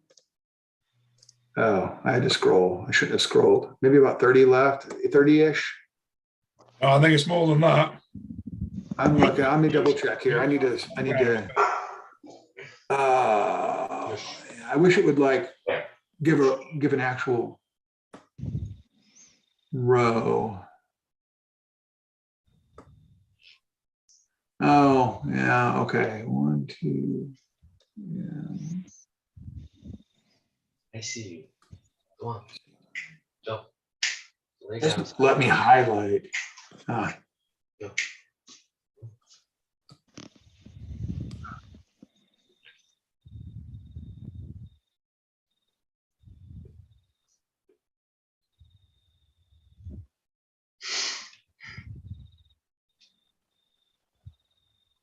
I might expose this one for a bit longer, actually. Well, there's Actually, 60 one of the nice, with names against them.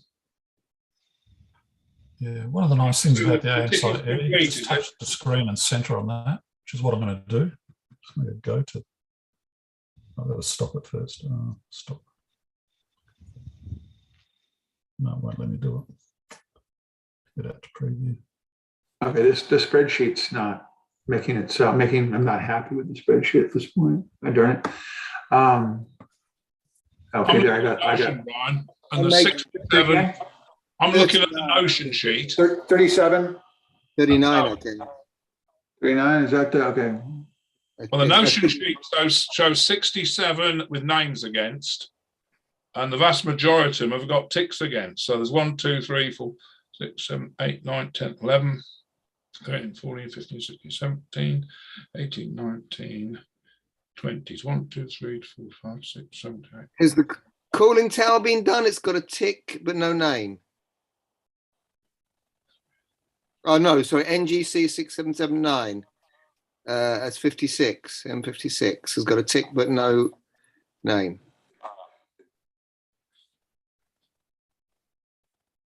Has that been done? 65 ticks done. Tick with no name on 56. Does anybody have 56? No.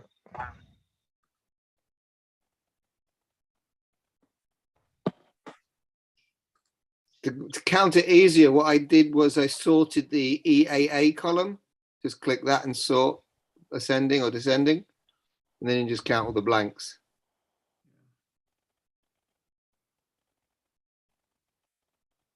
So it's like 40, I think, without the, but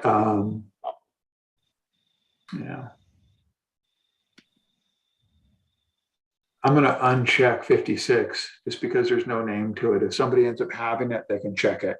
Yeah. I don't want to give the wrong impression. I haven't got there yet. It's second to last on my list. Yeah, better be safe than sorry and get an extra one and have somebody. You know.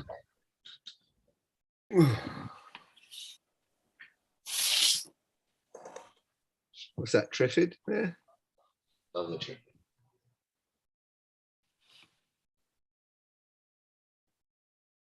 I'm just shooting the Triffid at the moment. Yeah, I've just increased exposure to 60 seconds. It was it's M20. Yeah. So I completed M18, Brian, if you called that. Okay. 18. And Shasta Valley Observatory says great colors on the Triffid. We'll get there, sure.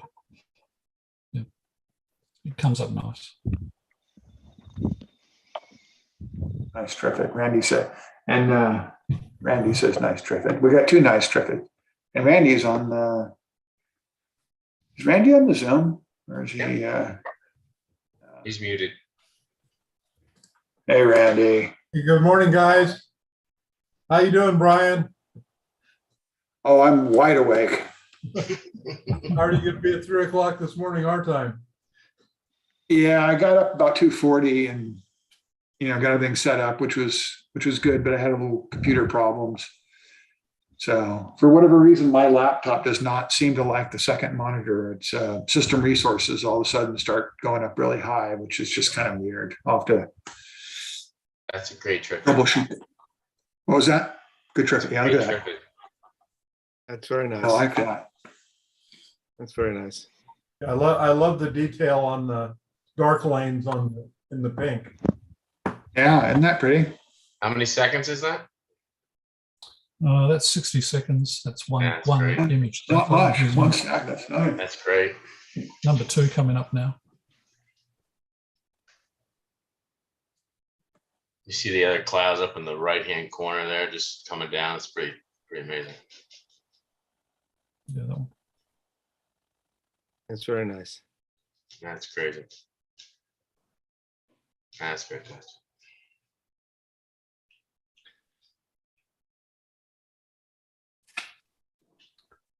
Hey, Randy, we should do the marathon tonight through tomorrow morning, and then we should go up and do the star party. Oh, I've got to work at the observatory tomorrow night, so not going to happen.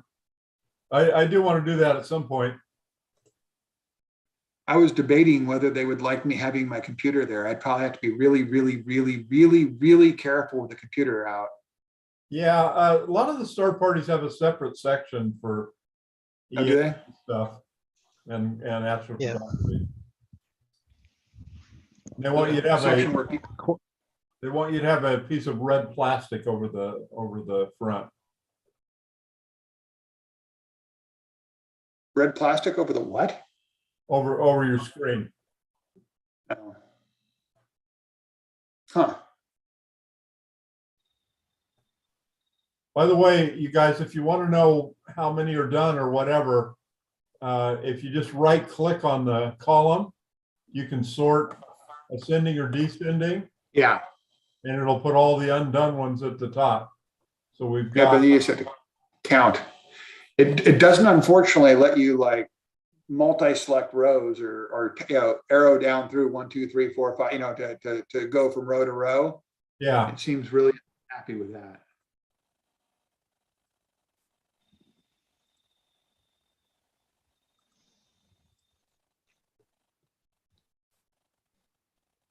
Yeah. So I see people haven't gotten 31, 32. You think we'll be able to do that?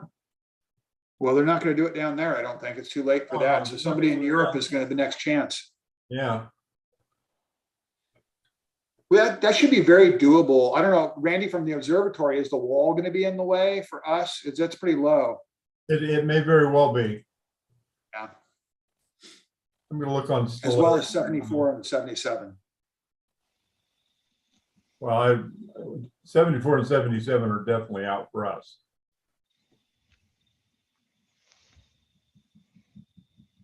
How long do you think it'll be able to we'll be able to tell? Is Carl going to show up to look at the mount to see if it works? We've already been corresponding this morning. He's gonna go this afternoon, make sure everything works, and then he'll be there this evening.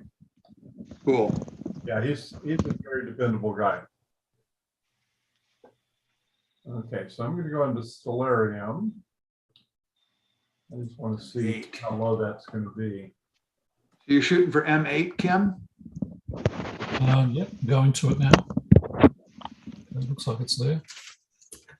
Yeah, I'm pretty certain I can get all of M31, 32, 110, 90, 74, and 77 from my house through I got a gap in the trees. But if I'm going to be at the observatory, I just need to make sure that works. And so we'll do it. I have hope. All thumbs up. Well, why don't you just stay at your house, and if those are still missing, why don't you stay at your house and grab those and then come to the observatory? If they are missing, that's a good idea. I have very high hopes that Europe or East Coast or Doug can bag those pretty easy. Yeah, I mean they're not going to be easy for. I'm guessing there won't be too many undone targets by the time we hit it. Hey guys, did anybody notice that there's no row 3 for M33? There's no what now? Can you say that? There's no row number 3 for Messier 33 triangulum. Row 30. You mean okay? Row. If you in order, like M77 is first, M74 is second. There's no row number 3, which is probably M33. That is interesting. If I just sorted it in ascending order by M number, there is no 33. Yeah, I just did that as well. That is interesting. There the other day. Yeah, hold on a second. Let me verify. We have 110 rows. M33. Well, it's numbered up to 110, but I believe it's Yeah. you're missing item, row 3. I Yeah, know I'm gonna go. it was definitely there 2 days ago because I loaded an image into that row. I'm wondering if when that image was removed, They deleted the whole row. yeah, Yeah, that's what I possible. suspect. Because I loaded my old M33 in there as a test. Let's go through and look. 1, 2, 3. 1, 2. Row 3 is missing. Well, the whole 33 row is missing. Yeah, right. No, I see. I wonder if you can actually delete that. Apparently. I don't know if any. I mean, I don't seem to have any kind of edit rights. Maybe Doug's the only person who can add and remove rows. Probably. I'm looking to see. I think you can set permissions on the Notion sheet to be able to, add items to the cells, but not actually physically do things to the rows or columns. Yeah, I just searched by triang for triangulum, and no, it's not here. Yeah, it doesn't come up. And then I double check, search for Androbe. I was, I knew the Messier numbers that are, starting to set when it's nightfall here in New York on the East Coast, US, and Andromeda and Triangulum are pretty close to one another. I would have thought that Andromeda would set first, but it seems like row 3 should be M33. Okay, I just added row 3 back. Oh, you added it back? Good job. I had to do it at the bottom. Yeah, I can see it. Well done. Row, what do you guys mean by row 3? Row 3. Row 3 is where in the initial row order would have been triangulum. So although they list up to 110, there's actually only 109 entries.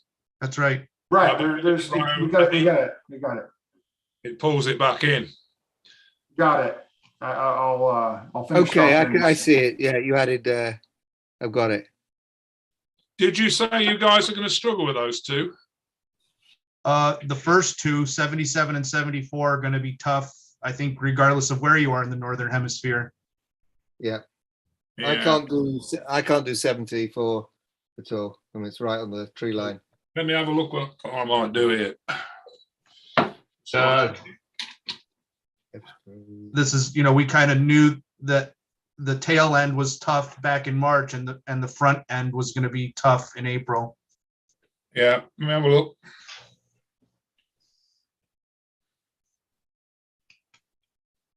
Yeah, M33 for me at 8 o'clock is about 10 degrees north. But the problem is there will still be clouds. Otherwise, it would just be on the tree line. But unless those clouds clear very quickly, I won't be able to get it. Let me just zoom in. Yeah, 74, 77, 31, 33, 32 are all in the glow of the setting sun from where we're going to be. There we go. So triangulum's in there. I don't have all the other paraphernalia on the intensity or the brightness, and the RA and stuff, but it's in there anyway.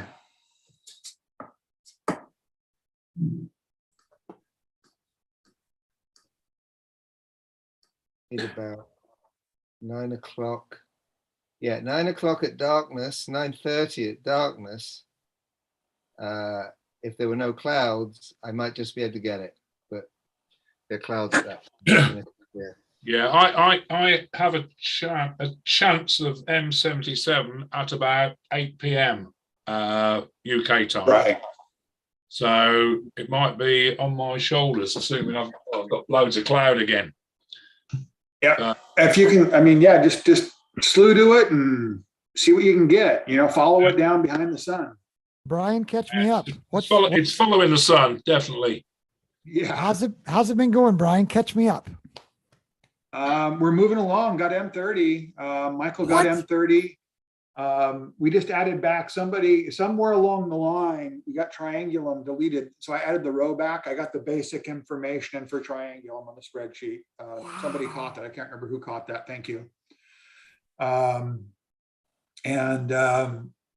think we're starting to, I don't know, Kim and is Kim still around? Let's see. And Michael, they've been warriors, and that's awesome. So we got most of those. It looks like we got, I don't know, we're down. What did we come up with? About 37. So we got, yeah. Yeah, I've got another 6 or 7 for you. Our big challenges are going to be, M44 or M74, M77, and Andromeda, and its two siblings there, younger siblings, 32 and 110. But it's cruising along. My plan, besides going to sleep here, is we're gonna look at a couple things. One, to see if up through your neck of the woods on the East Coast time, if they nail any of the 74, 77, and Andromeda and crew. If not, I'll stay home and get those. I think I have a shot at those for home as a safety net. Okay. We'll know plenty of time. If you guys get those, I'll go into the observatory, most likely, assuming the equipment's all functional on that. Randy will let me know ahead of time. And if the astronomy or if the observatory has a problem with that, or if we don't get those, I will stay here to do a last chance to get those. I think I have a good chance. And if those are the only ones I really, really need to get, I will position my telescope in a place that's advantageous for those specifically. Okay. Do you want me to reclaim the host, Brian? Yeah. How do we do that? I think it's just done. Can you describe it? Mm-hmm. Brian, you've been a trooper to take us through these first 6 hours. Yeah. Good job. Yeah. Okay. And so what we have is I've done a lot of the updating of the spreadsheet for Michael and Kim, and I've suggested to them that they go through and double check. Yes. Because we've kind of gotten sidetracked here recently. Like I don't have 21 in here. Let me see. And it looks like Kim, you got 21? I'm still working on it. So. Okay. Brian. In progress. 24 was done. So what I've been doing, Doug, is because it's so hard to find them, is I've been sorting the second column, the M numbers in ascending order. That way it's much easier to find. Thanks for the suggestion, guys, on that one. And we can sort it back if we need to pretty easily by the first column. Sure. But I've suggested they obviously go in, double check that their name is associated with the correct, that they've observed and got the image, and then, please upload the images later on when they, I've always wondered, Brian, if Notion carries those sorts over to other observers. Like I'm not seeing that it's sorted in Messier. Oh, really? Order. Really. My copy is still in numerical order by the first column. Yeah, what they probably do is have an underlying ID, and the presentation's different. So you edit a row or a cell with a unique identifier, but the sort order is on the presentation on the client layer. That makes sense. That's a good idea. It does. Yeah, it's really good. So that's where we're at. I'm gonna bow out here for a little bit. Go get some sleep if you can. All right, and I'll come on later. See how you guys doing. Thank you. If anybody's not on here, like if Kim and Michael go to sleep, good job, guys. And thanks, Brian. And good job. We'll carry on. We'll do some more, I'm sure. Look forward to it. Not the last time you guys have seen me. You haven't gotten me that easy. Get some sleep. Get some sleep so you'll be good for tonight. All right, bye. All right, see you. Well, thanks again to Brian for his work. If you're just joining us like I am, we're in the middle of a Messier Marathon. It looks like we've got Kim and Michael from New Zealand still imaging. Phil, you're on from UK. Looks like Frank is on. Are you on there from Schenectady, Frank? Hey, Doug. Yep. Good to see you, Frank. Good to see you. Looks like we've got Randy. Let's see. I'm trying to remember. Randy, are you from California? Is that right or no? We're in Placerville, California. Yeah, it's good to have you on, Randy. It's nice to meet you. Tom, are you down in Florida? I forget. Yep. Yep. Tom's down in Florida. Of course, Brian T, you're down in what, Linden, Tennessee, right, Brian? Brian might have stepped away. I think And then Mike Huerto, you're over in Spain, right? Whoops, you're muted there, Mike. Sorry. Sunny, cloudy Spain. Yeah. Yep. Okay. We have clouds here so far, but the weather people have been promising me that they'll clear them away. I don't know if they have a direct connection with God or what, but I'm hoping that they're right, that they'll clear them away by 7 p.m. We'll see. Let's see. So catch me up on some of the conversation, Phil. They're from UK. What kinds of things you guys been talking about? Well, the guys down Australia, New Zealand are non-stop chasing objects. It's been absolutely, yes, amazing. Not the usual, I've got too much cloud banter, and it's actually been... there's a bit of that. Yeah. But, they've knocked them down at such a rate, we're going to wonder at one stage, whether there would be any left. Wow, that's great to hear, actually. So when I logged off at 7 a.m. this morning, Eastern time, Michael from New Zealand, I think you were beginning to see some clouds. Did those hold off, or are you fighting clouds, Michael? I was fighting clouds before midnight. So quite a lot of the objects to the west, I had a bit of trouble with cloud. So lost a bit of time, but did manage to get pretty much everything. Oh, that's and great. Yeah, had a bit of cloud cover come over an hour or so ago. It's pretty much cleared up. I was worried I was going to lose the eastern horizon, but then as soon as M30 got to about 15, 17 degrees, I just dropped everything. Literally picked up my EV scope while it was still skewing, and moved it into a position to dodge trees and dodge trespass light and stuff, and actually managed to get M30.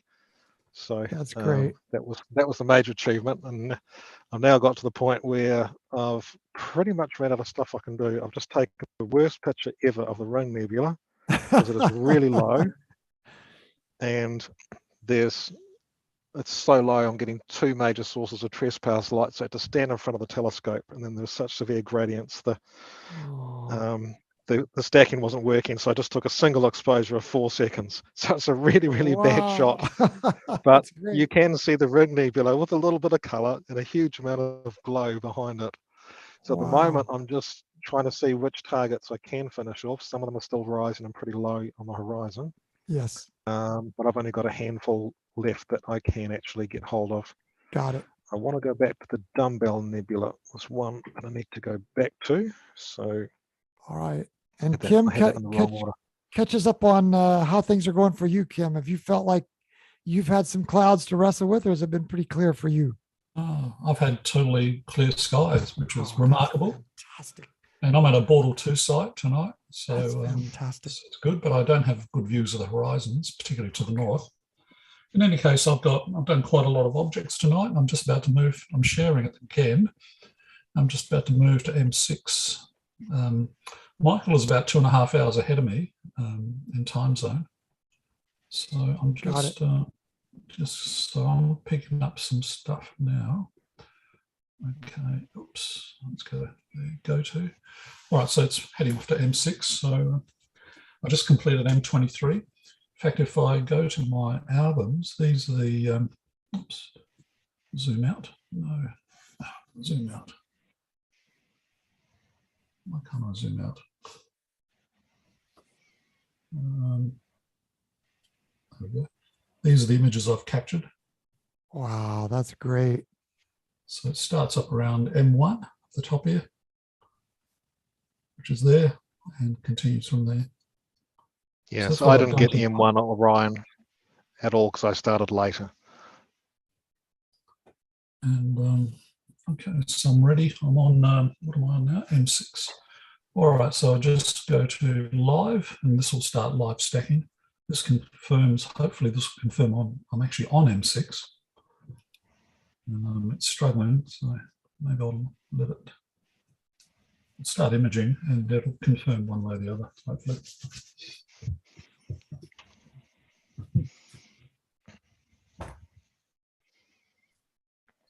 I'm sending an invite to a gentleman who helped us last year from UK, Phil.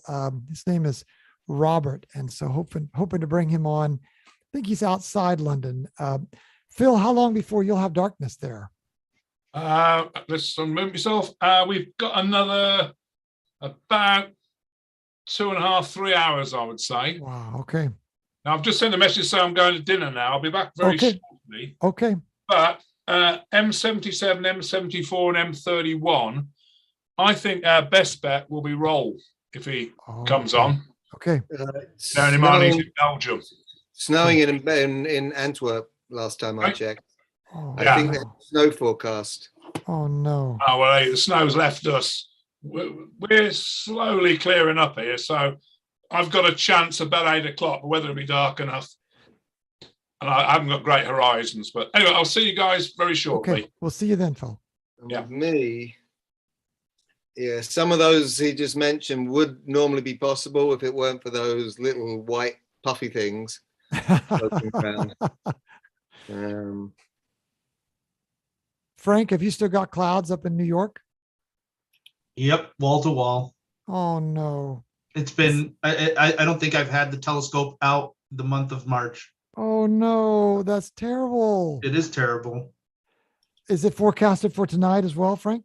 Tonight, if I share my screen and show you what clear outside shows, you'd be very depressed. Oh, it's so sad. It is very sad. Kim stopped sharing because he thought you were going to bring that up for us, but I think we'll all probably go into clinical depression if you do it. Yeah. Shall I cheer you up with some recent images then? Please, so we can please. tick off a few more. Please. If I can share my screen. Hopefully they've uploaded. Yes, I missed uploading.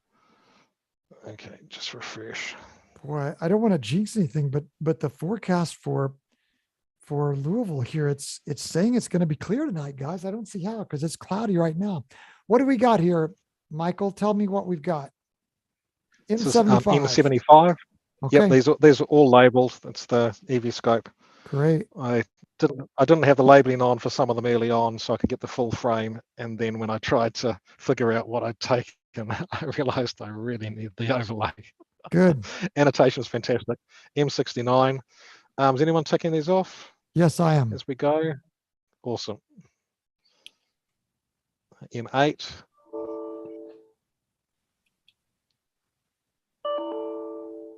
That's my Triffid. I don't know. I'd be interested to see how much detail we get out of that one. Yeah, Kim's definitely had more detail. This is actually only a 1.2 megapixel sensor, so they do pretty well. Sorry, tired, very tired. I bet.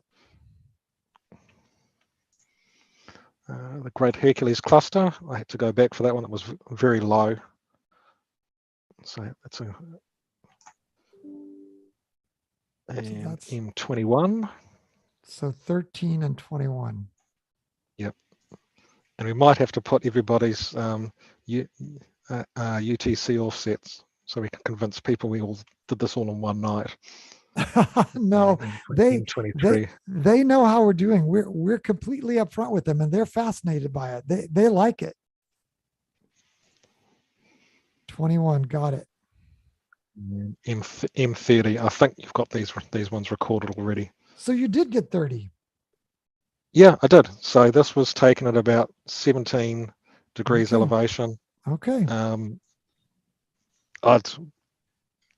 It's been 97% humidity all night, so I've been fighting humidity. So wow, they're beautiful images. Yeah, so once the humidity started to really drop, I actually retreated to just the entrance of my garage. So this is why I was asking about humidity control and stuff. Dew shield on, put a towel over it, got a fan running over it, and was basically shooting from my garage entrance underneath the eaves. Wow. And most of my targets, all the galaxies were directly due north, so I had a good view for that. And then once the easterly targets came along, I had to start pointing east. But then first chance I got at M30, I just picked up the EV scope, walked down the driveway, plonked it, the plate soles, found it. Wow. And stood in front of it to protect it from trespass light and all this kind of stuff. Wow. Yeah, and fortunately, it's a reasonably bright object, so it was pretty Yeah. easy to image once I found it, even at that low altitude.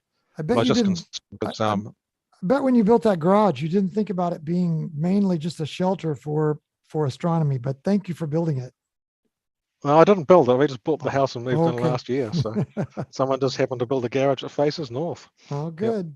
Anyway, it's another couple to upload. Hopefully, we'll upload at some point. I'll just plug my phone in because my battery's getting a bit low. Okay. Don't want that to happen. Hopefully these decide to actually Looks like upload. I'll just see if they darkness have. starts here sometime around maybe 8 o'clock. So still got 7 hours before darkness hits us here in Eastern time zone. Yeah, well, I've just got another half an hour of astronomical darkness. Okay. And all then right. the dawn starts to approach. So M72, M73, which is an asterism of 4 stars. Got it. I don't quite really know why it made it to the catalogue. It's a gripping, seems rather trivial, that one. It's a gripping picture, but thank you. And that was my attempt at the ring nebula stacked, but it was low I can down see with it. trespass light. It's legit. I can see It's it. legit. It's terrible. And then I just tried a single 4-second. After that, that's a single 4-second exposure because the stacking's got some pretty severe gradients and light trespass in it, which I couldn't get rid of. But yeah, so at the moment, I'm just scratching around trying to get the last of the objects. I'm just trying dumbbell nebula. So I think it's dumbbell Bellamont. That's pretty low, and it's going to be pretty terrible. Okay. Okay, my EV scope's just decided to lose its connection. Right, I'll stop sharing and I'll see what I can wrap up with. I've a list of maybe another 3, maybe 4 I'm trying to get, but at some point I may as well call it quits because I don't think any of those will be critical. All right.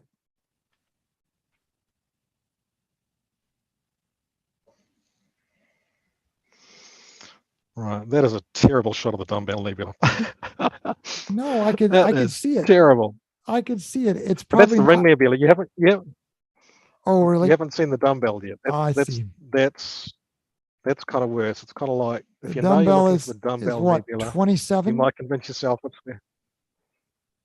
That's 27, right? Yeah, M27. Mm-hmm. Yeah, it's just really low, and yeah, I got some bit of cloud on the low horizon, so I'm fighting cloud and rather thick atmosphere. Right, I'll just do my last objects. I've got in theory 5 that I haven't got, but they're all in pretty unfavorable positions. And Michael, did you practice or whatever? Do you know how to upload these into Notion? I've uploaded one. I have to rename files, and it was just too much work to try and do that while I was capturing. No problem. Just wanted to make sure that you knew how, because you've done so well. I didn't want all of your good work to be missed here.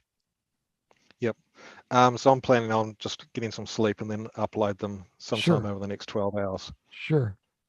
I don't think I'll be sleeping for 12 hours, but we'll find out. All right. Right. So I'll shut up and try and do my last 5 objects, and then I think I'll call it quits. Okay. Let's see. Count all 110 there. Count checked. 73 objects it looks like you guys have bagged. It's fantastic. And Kim, you're not quite finished. You're not quite finished over in the land of Oz. No, I'm still going, Doug, and I've just gone back and done M25 that I missed earlier. Oh, that's so fantastic. I'm just picking it up, a couple of one more exposure after this one, and then I'll move on to I've got my cheat sheet here, M54, 79, and 70. So I've got about 10 images, 10 objects to go still. That's great. So I'm shooting 30 seconds typically for clusters, and I was doing 60 seconds on our galaxies. So. And then a stack of either 4 or 5 or, exposures. Great.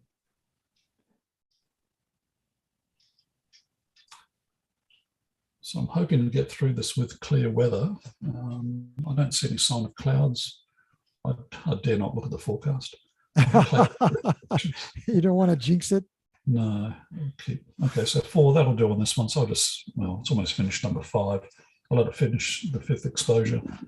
Then I'll call that one as well. Randy, I see you've walked back into the frame there. I was just curious about your observatory. Brian was saying you guys had some issues last night with the mount kind of aligning with the sky. What do you think that was? And do you have a good reason to think that maybe you're working through that, or what do you think? Yeah, it'll be good. We've had that before, and the guy that knows how to fix it is going to go over this afternoon, and he'll be there when we start this evening. That's great. That's great Good, news. and that's a great mount. Once everything's working right, it just goes to perfectly every time. And that was a 17-inch scope. 17-inch plane wave. I don't think we've had a 17-inch scope of any kind, let alone a plane wave, in our team yet. So this is going to be a fantastic addition. You probably are going to have some guests there too. Did I understand that? You're typically having some folks for public kind of an astronomy party there? Yeah, our public night, we have 50 to 100, and special events as much as 200 people. But we've been having close to 100 this spring. That's amazing. And that'll just be from our 7:30 to 9:30. And then we kick them out, and then there'll be maybe a half a dozen of us there after that. I'm trying to picture us, with even a dozen people looking into your camera and looking at the Zoom and interacting with this. That's going to be a new dimension. So well done, Randy. I think that's awesome that you've decided to do this. No, it'll be good. It'll be good publicity for the observatory too. So that's fantastic. We've been promoting it the last couple of weeks or the last couple of sessions. And that astrophysics mount is famous. Now a 17-inch plane wave, that's going to get us some really close-up views of some of these galaxies, isn't it? Yeah, its focal length is about 3,000 millimeters, so it's up there. But it's an f6.3 or something like that. That's still really decent, Randy. That's fantastic. It's a nice scope. Now I think it cost about 45,000, something like that. Oh my goodness. This isn't my personal. Take 2. Brian is in. Randy, so you're going to dedicate that for public observing for a couple of hours, and you're going to be using a 14-inch scope, a mere 14-inch scope during that time, right? Yeah, with a hyperstar. Oh, so that should be fast. Oh yeah, it is. It is. Well, think about it. You've got an 8-inch scope has 64 pi square inches. The 14 has 196 pi, and the 17-inch has 189 pi square inches. So, huge jump up in the amount of light you're gathering in each one of those steps. Yes. And you've got this set up so you can actually share a screen through Zoom with it. You're using, I guess, is it Brian's camera? We're using Brian's camera on the 17. We're using our camera on the 14, of course. Got it. And if you got it set so that can have an account, so to speak, you can open that up into a Zoom so we can see it. Brian's camera will be that way for sure. Okay, got it. And my laptop is just going to be connected to the Zoom, and then it's going to be displaying stuff. And then in the room, we've got 2 separate rooms, one with the scopes in it and one which is kind of storage and warm-up room. Yep. And that's where we'll have the public, and we've got a 72-inch TV there that'll be displaying what's on that 14-inch. That must be a good size room. If you can get a dozen or 2 dozen or 50 in it, that must be huge. No, we can't get 50, but we could get 20 in there. I see. So they're passing through it like in serial fashion, one after another. Yeah, we'll need to move some equipment out of there. Oh my goodness, Frank. We've got Randy.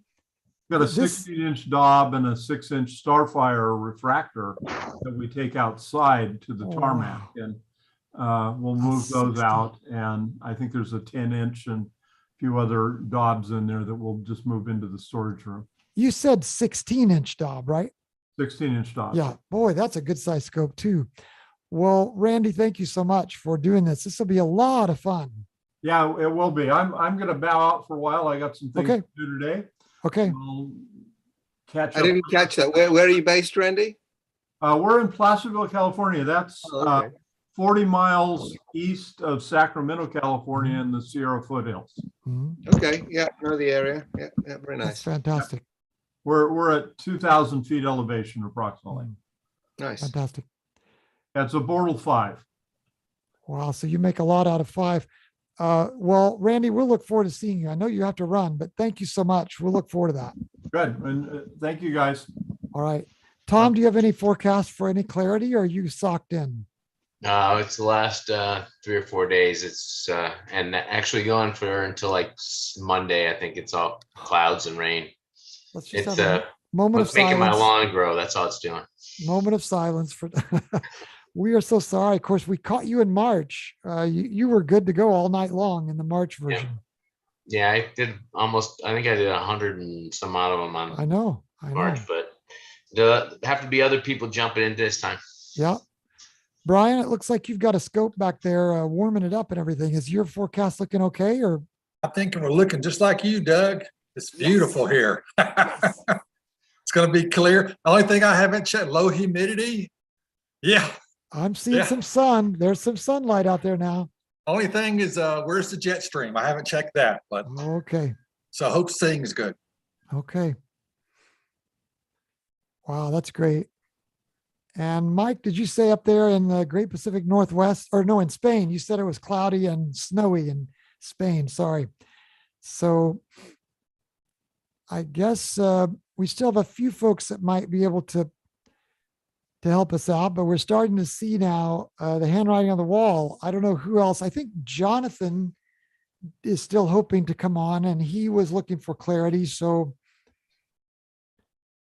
Brian, we're going to have a lot resting on your shoulders too. What's it looking like for you to get 70 and 74? Is it 77 and 74, Brian? There's 2 Brians. You're talking to me, right? Yeah, I'm sorry, Brian T. What's it I've got a good low view to the south, but everything else is kind of got trees.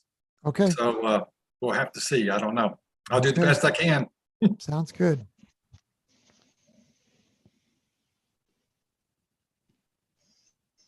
Right, I'm going to get my last target. I've just taken a bunch of pretty crappy shots. Okay. Got some cloud on the horizon. We've got 15 minutes more until astronomical darkness ends. Okay. And yeah, my targets are all really marginal now. I'm just going back to M68, which I postponed for various reasons before. I think it was just in the wrong order. Great Pegasus cluster and then M68.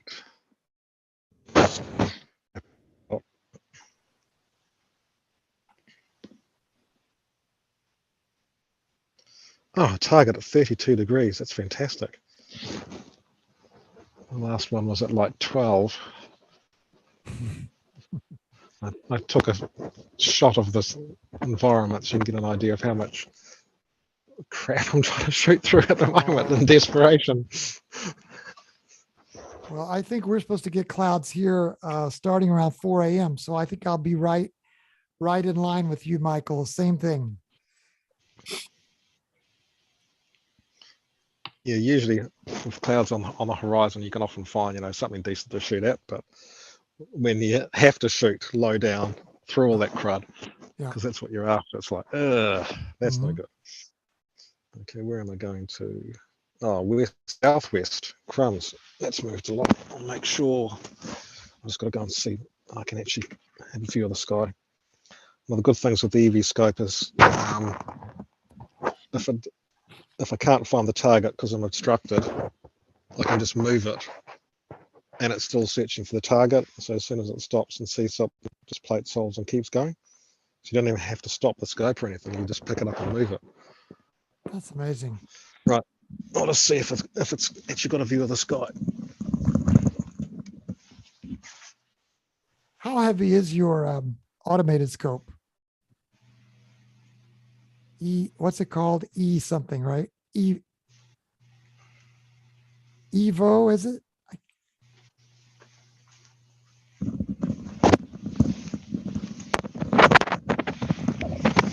Right, I can see the sky, but I thought the sky's got a big lump of cloud on it. So we'll see what it can see. Oh, it's finding something. It's finding something. I've had a few shots that have actually been through cloud. Michael, we'll just let you narrate for a second. I'm going to take a bite of my lunch while you narrate. Yeah, so there's been a few desperation shots. Okay, I can see it there. I'm pretty sure it's actually going through some thin cloud, but it's a globular cluster and it's reasonably bright. Okay, so I think that is my last viable target. Let's go down my list. I've been keeping a tally of everything that I have actually managed to image. Right, I'll just check. I think I've got M15. Guys, I've got to go. I got to get on another Zoom call. I'll see you later. Okay, Tom. Thanks for stopping by. Night or good morning or whatever it is. Yeah.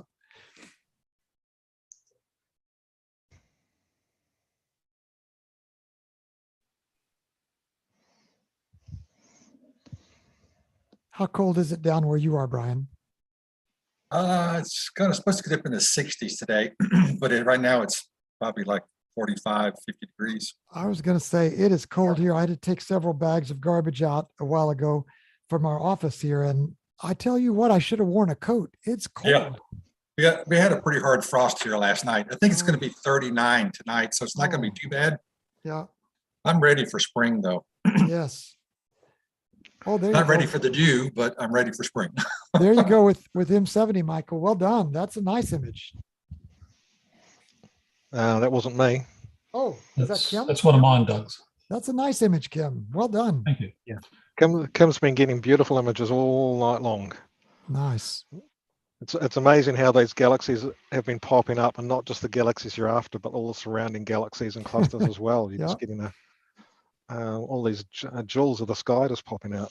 I'm thoroughly envious of your setup and your dark skies. I was actually meant to go to we have an international dark sky reserve near our major city. It's only about 1.5 hours drive, but it's literally in an open paddock. But it's 3,200 square kilometers of Bortle 1/2. Wow. Skies, and it's protected.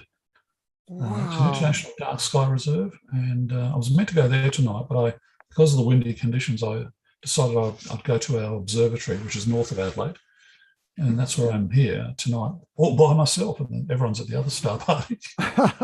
We're kind of glad you came here because, Kim, if you'd gone to that paddock, I bet you wouldn't have had any Wi-Fi. Well, I'm going out on my phone, on my cell phone at the moment. I've been doing that all night. I see. But I've never actually run tests on that site, so I thought I'd mitigate some of the risk just by coming out here. And we've previously done star parties from here, so I know, and beamed them live. That's M70, I think I've got that. Beamed them live from here, and that's worked well. Just get rid of the annotation. Great. Looks like we've had Mike Jerry pop on. Good evening, morning, afternoon, whatever it is, wherever you are. Yeah. Almost morning for these guys in New Zealand and Australia, Mike. They've been working hard all night long.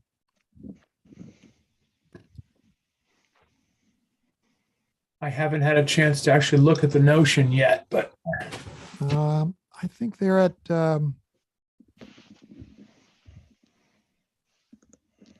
I'm just going back to a target I missed earlier. So, all right. Yeah, I'm just finishing M50. That'll be my last one. Looks like they have 74 so far, Mike, Jerry. Cool. Yep. I haven't been updating, Doug, so I'll jump in there shortly. Okay. Mike, we're counting on you for M77 and M74. What do you think? I am set up. I went out last night and got set up and tested the scope, tested the mount, got everything aligned, and parked and saved the alignment and parked the scope. It's still sitting out in the end of my driveway.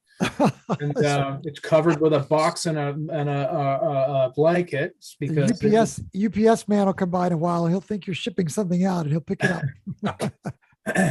But so yes, provided I can get out there later this evening and fire it up and CPI works the way it's supposed to, I should be able to just that's great. Use the previous alignment, and I won't have to align. Should be able to just slew right to them. So we'll see.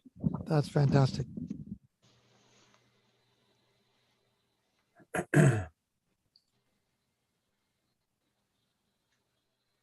might have a tree in the way.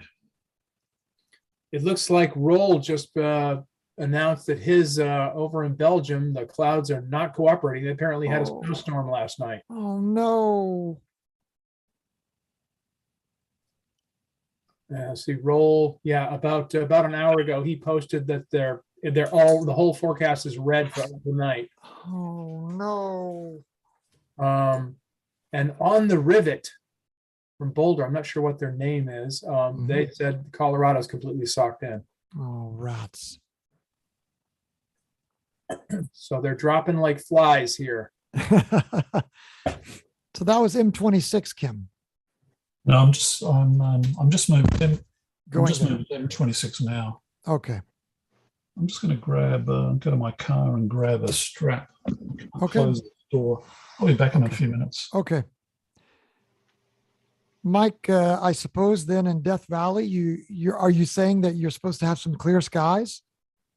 I just actually went out for a bike ride just now, and it was significantly more breezy than it was supposed to be. But no, the forecast is still looking good. Let me see what. See, according to this, we're not supposed to be having much of a breeze, but we had a pretty good breeze on a ride. But yes, right now it's still looking pretty darn great. That's awesome. So far, so good.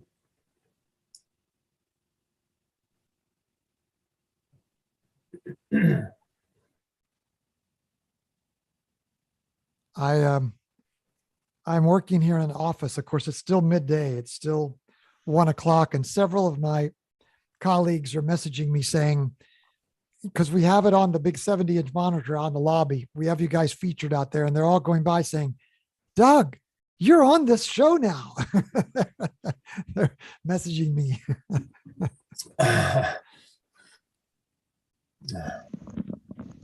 It's funny. So it looks like down under, they weren't able to get the first several. They weren't. But to be fair, Kim and Mike had both warned me that they probably wouldn't because of the way. Yes. I mean, obviously, Charles was he was in Paris. So this is going to be Northern Hemisphere stuff.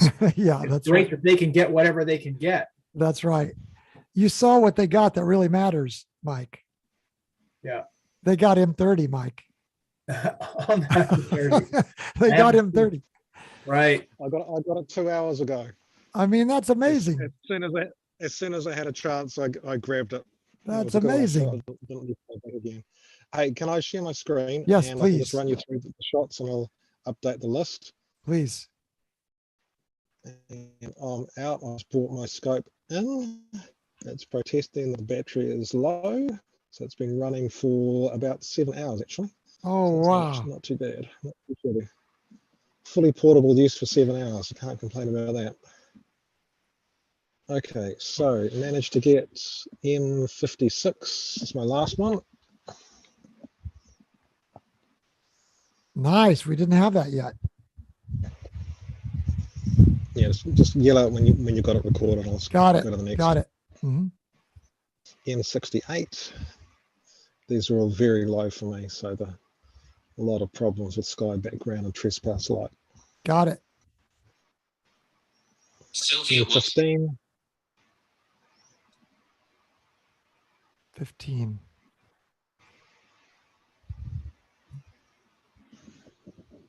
Nice. We didn't have that yet either. Great Pegasus cluster. And this is obviously majorly overexposed, but that was, I think, when I was taking that shot. Wow. Yeah. That's the crazy angle I was having, pointing out into that sort of horizon with a That's few a great sources view of your trespass. scope. That's a great view of your scope too. Yeah, so it just shows what you can actually get out of some Yes. pretty crummy conditions. Right, moving on. That was a failed attempt at something. N71. 71. Didn't have that one either. Globular cluster, huh? Yeah, I'm ahead of Kim's schedule, so a lot of these he won't have done yet. N2, this is obviously pretty bad. This is basically almost pointing directly at one of my trespass light sources that I couldn't block. And very low, but recognizable. I told you this was a pretty crappy shot of the Dumbbell Nebula. Oh, yeah. That's but hey, if good. everyone else fails, That's I right. think that would probably count. Yeah. And then we're back to my crappy shots of the Ring Nebula, which I think we've already got recorded. Yes, that's right. Yeah, I look forward to when those are a bit higher in the sky. I can actually give those a good whack, maybe put my C6 on them. Wow. And N73, I think you've got. No, we didn't. Okay, N73. N73, nice. N72. Yeah, we had that one. N75, you've probably got. I think we've all caught up now. 75. Yep. Yes. Okay, so you're all caught up, and I'll just go back until I can find. What's the N30. aperture? What's the aperture on this unistellar again? It's 114. 114. Okay. 4.5 inch. And so it's a 4.5 inch, 450 millimeter focal length. So it's f4. Those are beautiful And images. That you're getting a lot out of a 4.5 inch scope. I'm telling you, Michael. Those are beautiful. Well, if you consider that this shot of M30 was taken at altitude of 17 degrees, at 97% humidity, on an IMX 224 sensor, which is 1.2 megapixels. The final image, they double the resolution. I don't know if they interpolate and get more detail or whether they just use it so it smooths it out. I don't know if their algorithms actually sharpen and enhance detail or not.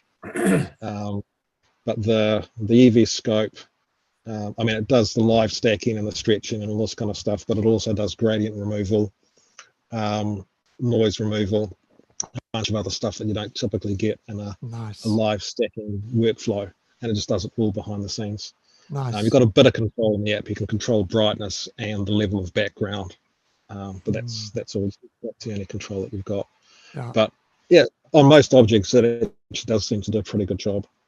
I've seen some images. A guy in South Africa, and he was shooting in Namibia with an EV scope, and about 99% of Namibia is Bortle 1. Go and have a look at the light pollution map. It's incredible. Even in its biggest city, downtown, the biggest city is Bortle 5. And the capital, downtown capital. So he was in this dark sky site. I think he had the Equinox 2, which is a higher resolution. But the amount of detail he was getting out of it, he was just getting some incredible images out of it. He was using an algorithm by Topaz Software, which is Denoise AI. I'm going to download a trial and see how that goes, because getting rid of noise is one of it doesn't get rid of noise. It uses AI algorithms to interpolate the noise and smooth and all this kind of stuff, and has got algorithms for at least nightscapes. Whether it's got algorithms that are suitable for astronomy images, I don't know, but I'll give that one a go. Yeah. I don't like post-processing. It just drives me bananas. I'd Yes. rather look at the sky than stare at a Yeah. computer screen and fiddle with stuff. I know. A couple of our guys have been using that though. The Denoise AI? Yes. A couple of our guys in our group have been using that. Yeah. And what's their experience? They liked it. Frank, was it you that told us about that? I'm sorry, I missed the question. Denoise AI. Nope, not me. Oh. Nope. Can't remember. One of the guys in the group first told about it. But hey, I see we have Stefan has come on board.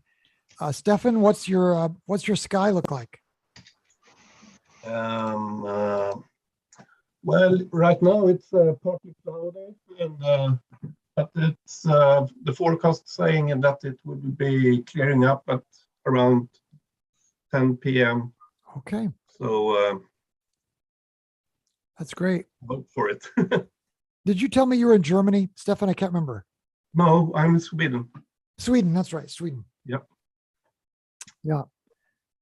So I'm in the southern part of Sweden. Nice. Motala, Östergötland. It's fantastic. Well, it's great to have you on, Stefan. Oh, thanks. You're going to have clouds early, so you won't be able to get any early objects. Is that what I heard you say? That's right. Yeah. Here it's getting dark rather late. The further the spring is going, and yeah, around midsummer it's completely bright outside. So yeah, and about 10 o'clock it will be clearing up, hopefully. So and 11 o'clock it should be clear. Great. Okay. If the forecast is right.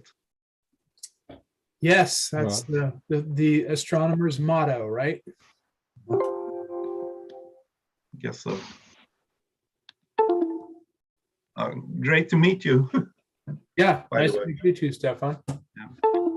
Great to have you a part of this group, Stefan. It's an honor.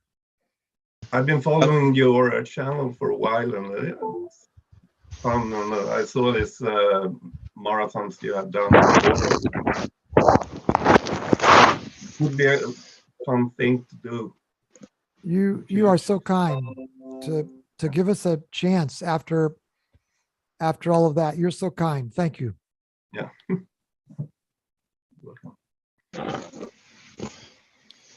Right, Michael? my marathon is over.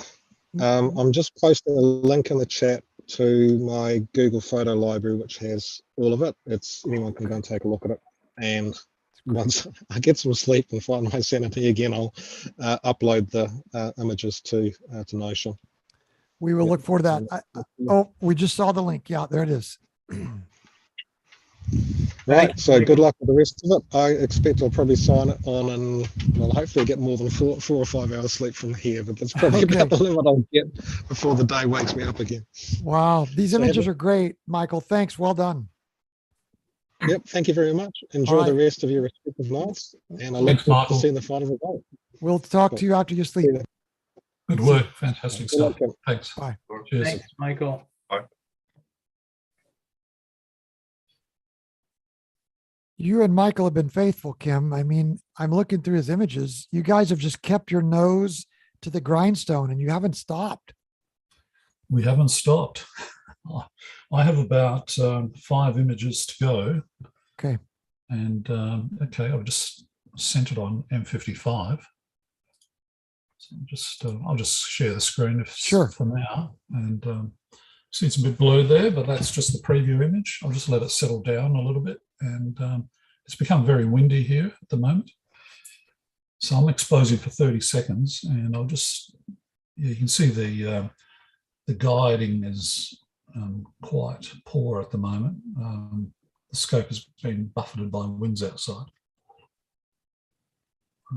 Wow, it's really getting buffeted. Just see if that can settle down. Actually, if it's, I'll just see what the duration is for 3 seconds. It's just getting worse and worse. All right, let's just roll with that for a while. So I'll start exposing. Sounds good. Okay, so I'll just start exposing, and obviously the target is centered in the preview image. Hopefully that'll settle down. You can see there's coupling between the right ascension and declination, which means the whole telescope is getting bouncing around in conditions outside.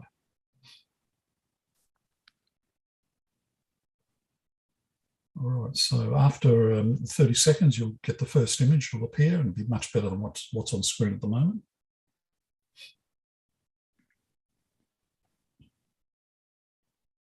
You'll see it loading up at the bottom of the screen in a moment. There is that green bar once it gets to the end. the preview image will appear, or the next image will appear. So that's the first one from M55. So I'll capture a few more and stack them. And then I'll pull that one as well.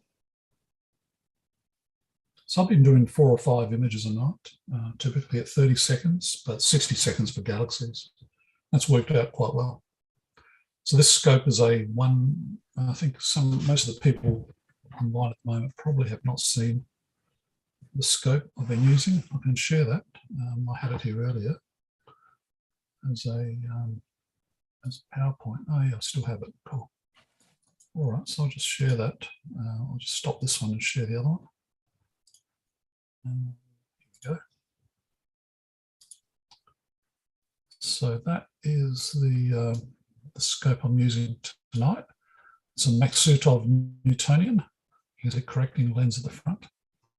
And it has a 1 meter, 1000 millimeter focal length. I'm running a 533 camera, ASI camera on it. And the ASI Air is, the computer is just behind the guide scope up the top there. And there's a 290mm guide camera on that. The mount is a Skywatcher AZ EQ6. And it's doing its job. But I also use that setup. I pull the smarts off that scope and put it on this scope, which is a 80mm refractor. And that works quite well as a wide field scope. And I also use it on the same gear on a Schmidt-Cassegrain 9¼ inch Celestron Schmidt-Cassegrain. So the gear can just disconnect and be attached to any telescope. And that's, so I've got one mount and the same gear, and it just jumps from one scope to the other. What I want.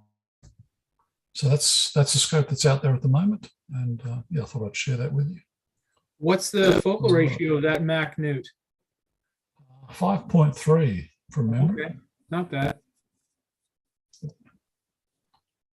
So not overly fast, but produces some nice images, particularly when it's collimated. That little green equipment plate looks beautiful on there, Kim. The what? Sorry? The little green dovetail. It's so beautiful. The green dovetail plate. Oh, it's a Skywatcher green. Yeah. Right. Yep. Well, it matches the ring on the EQ6R. It's intentional. It's like accessorized. Yeah, it's quite intentional. I'll just bring it back up again. Yeah, it's the same. It's from the same company. You can see it's. Yeah. See, so the accents all match. Let's stop that. So I've just finished M55. I'm just going to jump to M75 now.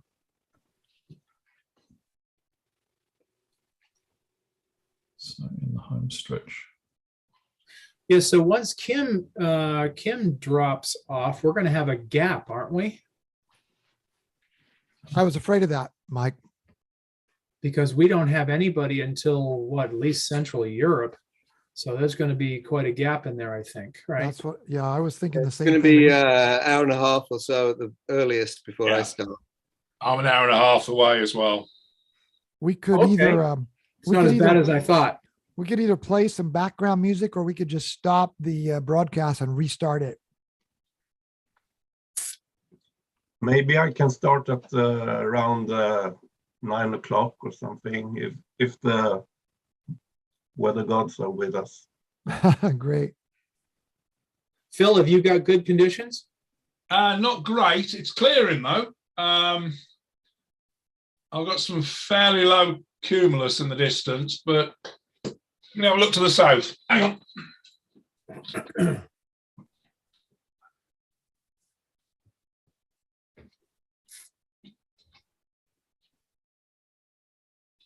We have a YouTube viewer who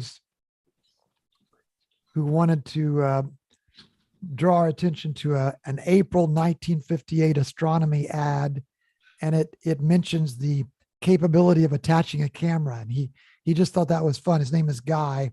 He thought that was fun that back in 1958 they were kind of foreshadowing our experience here through this marathon.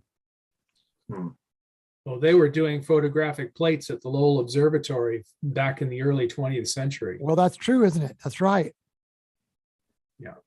Kim, feel free to talk us through what you're doing here. I'm just I was just confirming I'm on M75 and plate solving is picking it up straight away, which is good. And I saved that image as part of my image set. You'll see it there. That's the previous image, and there it is there, M75. I just tagged it. Some of these globular clusters are hard to differentiate after the event. So I'm just keeping a few records as I go, because I need to rename these files and name them appropriately. So I've got 3 stacks here at the moment. The 4th one coming along, and I might just end it at that point. And then move on to the next target, which is M73, M72, then M30. Oh, there's not much left. So what time is it? Coming up to 4 a.m. here. I had some calculations for M30. Let me just check.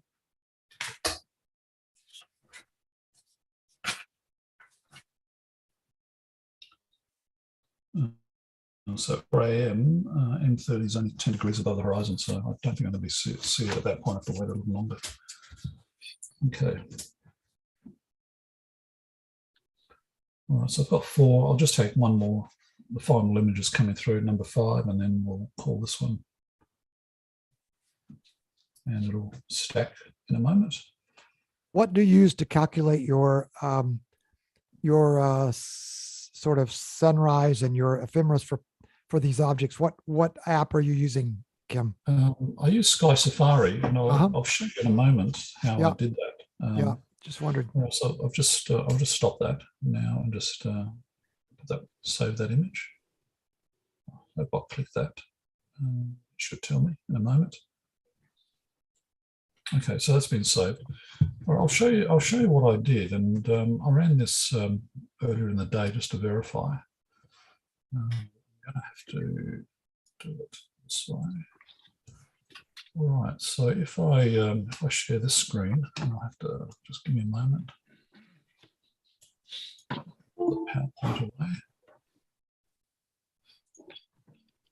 Okay, so I'm just going to share a Sky Safari screen. All right, hopefully you can see that. Yep. All right, so what I did earlier today, before it became the 2nd of April, 1st of April, I started around 8 p.m., let's say, 8:00 p.m. And by looking in the north and northwest, I could see where M77 was.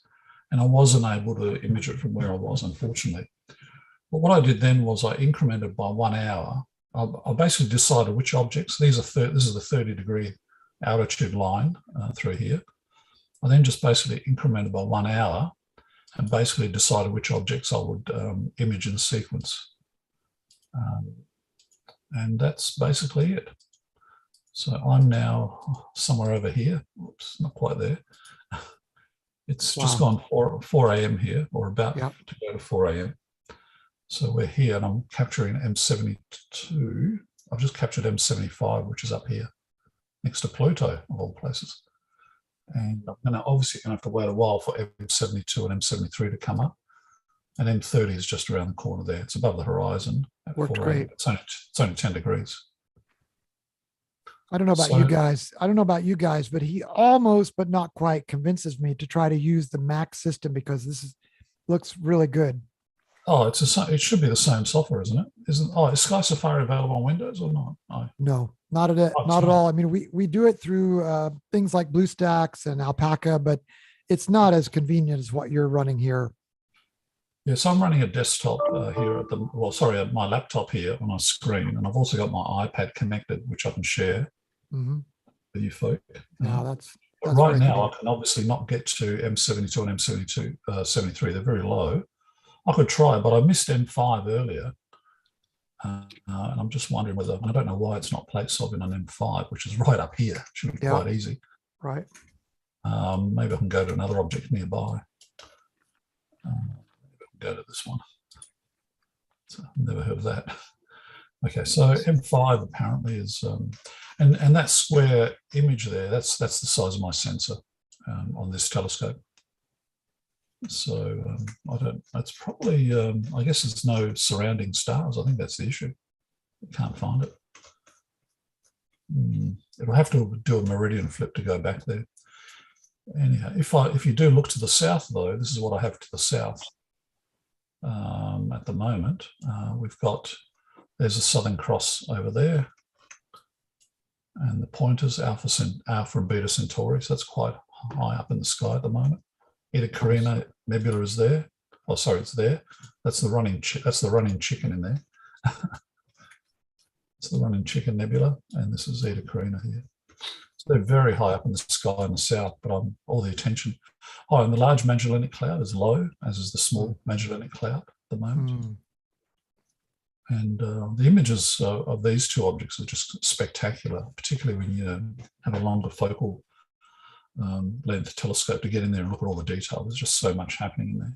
You've seen them in magazines, Kim. Yeah, well, it's great just to explore with your own telescope using EAA methods, actually. So right now, this white line through the middle here is a celestial equator. So things below it are in the northern sky, and things above are in the southern sky. So I focused very much on what was above in the southern sky, and also what I could get to at some point during the night by varying the hours, and deciding what I would shoot. And that's what I've done. I had a separate list and I worked off that. So if we go back to now, this is where we are now. And I can try looking at M72, M73, but I suspect I won't see a thing. They're probably too low. Give it a try. Okay. I'll give it a try right now. I'll just stop this share and share the other screen. And I'll go share. I'll share my, this is my iPad screen. And that's, that was M75. And I grabbed 5 of those. And I can check it's M75. I just do a place solve on it, and you can see it comes up straight away. Lots of stars there to solve for that. Okay, so I'll just go to, what do we say? M73. So I just go to preview, exit this M73. This is a bit tedious. You've got to type this in. I can't operate off a list that you can see how low it is there. All right, so we're trying to go to M73 now, which will be interesting because I don't think it'll get to it.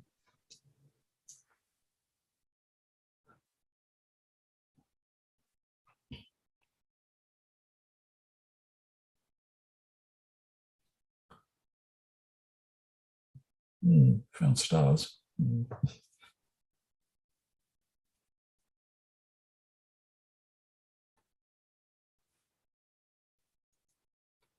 Well, M30 is actually higher than that at the moment. Well, we got there. Surprise. Is that it? That's it. That's all there is to it? It's a beautiful formation of 4 stars, isn't it? Okay, well, I better image it before it goes away. I think Charles must have, been, maybe there's a little bit of humidity on his eyepiece and this looked like it had nebulosity or something. Yeah, who knows what this will. So guiding, I'm just waiting for the guiding to settle down, and that's just out of control at the moment. Yeah, okay.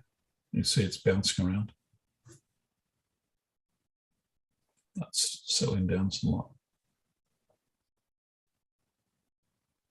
Yeah, okay, so now I just start shooting. These are 30-second exposures, which are probably too long, but okay, so after 30 seconds, the first image will appear. That's a preview image there at the moment.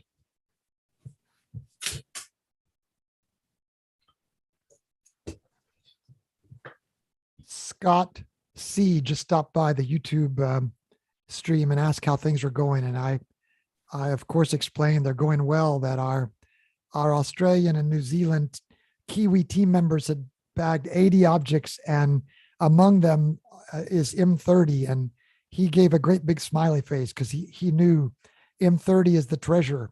You guys have bagged it.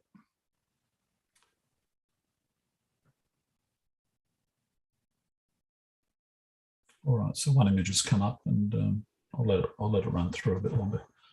I'm not sure that I'll see much more. No. Yeah, so I'm gonna turn to M30 in a few minutes. Okay, good. And then we'll get another copy minted available. That's good. But the challenge is, as someone else has said, is M74 in particular, and M77 as well. And I think you're going to be struggling. Mike Jerry has picked up the glove of challenge. He has dedicated his hand to this. Excellent. I'm hoping it doesn't all come down onto me, but if it does, I think I have a good chance. I'm hoping somebody can snag it before me, but it looks like I have a good chance. Oh, that's great. Okay, I'll just do one more here. I'll finish it off with 4 images. Is that M73 we said? Yes, M73. Yep. So that'll be done.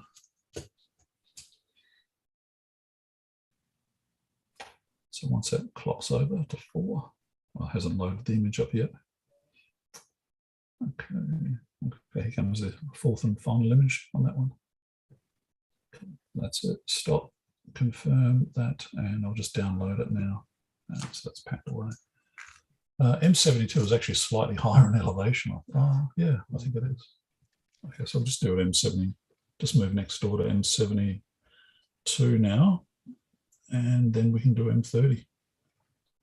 How long was your drive out to this site, Kim? Oh, it's only 1 hour. Wow. It's not that far.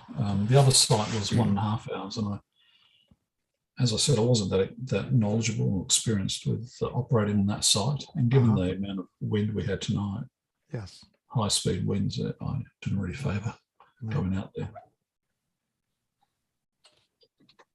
So at this observatory where you went, they have a dome building, and you're on a we have 2 domes. There's 2 domes here. You're on a concrete pad outside, or what? I'm on a concrete pad outside. We have 1, 2, 3, half a dozen concrete powered pads. Nice. We have 2 major domes. There's a smaller one, and also another roll-off roof arrangement. Actually, the whole shed rolls off. So there's a variety of telescopes out here. Awesome. Okay, so I'll just let that settle down a bit. That'll do. It's in the right direction. So this is M73, 72 rather. Yeah, so we have a number of telescopes. Go ahead. Go ahead.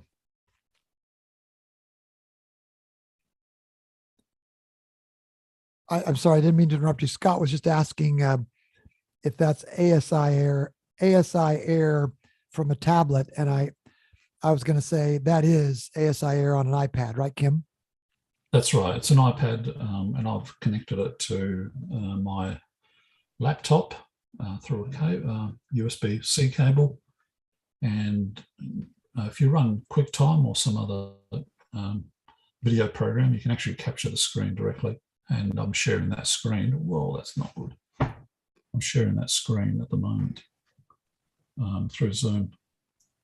I'll stop that and I'll clear that. That's bouncing around a lot. Huh. Well, we got lucky with the previous one. I'll go again now. Maybe 30 seconds is too ambitious. So I cleared the previous shot, which is still up on the screen, on the iPad screen. And I've got a Wi-Fi connection to this iPad from the ASI Air on the telescope, which is physically mounted on the telescope. But the Wi-Fi, we had problems with the Wi-Fi earlier tonight, so I've run an Ethernet cable from it to a Wi-Fi extender, and the Wi-Fi extender is now sitting behind me in the room here. Oh, wow. So I've run about 20 meters of cable out there, which I happened to bring with me just as well. All right, let's see if this will behave this time. Oh, that's a bit better. It's not great, but I'll just do a couple more and hopefully that'll round the stars a bit better.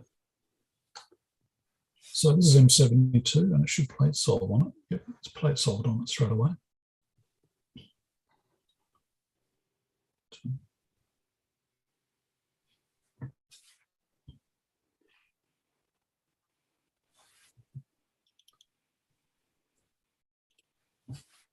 Unfortunately, in real time, I can't go back and reject any frames that are not very good.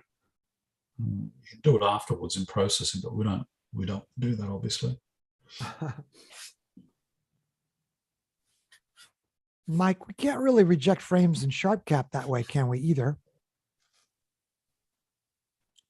Mike, Jerry, we can't do that, can we? You can do the FWHM setting live. The what? The setting, the full width, half maximum setting. You can play with that live. I've not used that. That's pretty easy to use. It basically filters out the really fat, the ones with the fat stars, basically. Yeah, the FWHM filter will allow you to not throw a lousy sub onto the stack, but no, there isn't a way to actually remove the last sub from the stack, which is something I've been lobbying Robin to do for a while now, but I'm not sure. He doesn't seem to be highly motivated to do it, at least so far. I would really love if he would do that. In fact, that's what I was suggesting he would use to remove satellite trails, but instead he went the other graphical way that he just did. So I'm still hoping that he will do it, but because I think it's a really handy thing to be able to just click a button and remove the last sub stacked, but so far, no. Would that be EAA though? What do you mean? Well, you're kind of modifying after the event, after the capture sort of thing. But I think the definition, if you remember, it says real time or near real time. So I think it'll be fine. What's near real time? I mean, well, nothing. Listen, we're imaging galaxies that are 20,000 light years away. So what's real time? Yeah. I think what it means is that it's pretty much out there while you're observing time. You know, it's not when you went back into your house afterward and you're sitting there for 7 hours working on it afterward. That was the idea, is that we're enjoying it real time, I think. It's really about post-processing your images once they're captured, but what you do live, adding subs, removing subs, stretching the histograms, anything you do live is fine. So removing subs would not be a violation of EAA rules. All right, so here we are, M30. Bang. There it is. Whoa, the Holy Grail. Well, one of the Holy Grails, I think. It was the Holy Grail last month. This month, the Holy Grail is 74 and 77. That's right, very much so. The 30 is still going to be tough for us up here, but not as tough as 74 and 77 are. Wow, this is beautiful. All right, so that's the preview image. I think it's a 3-second exposure, something of that order. And wow. Now I'm just taking the proper image. I'm just breathing this in, Kim. This is very low. This is just over 10 degrees in altitude. So I'm glad I'm. Yeah, you can see the sky is a little bit less contrasty, but it looks beautiful. Mm-hmm. I'll just zoom in on it. Okay, so the first sub has come through. It's about to be displayed. We'll see what it looks like. Here it comes. And there it is. So that's passable. And I wonder if this plate solves it. Yeah, plate solves it straight away. Look at that. Grab that.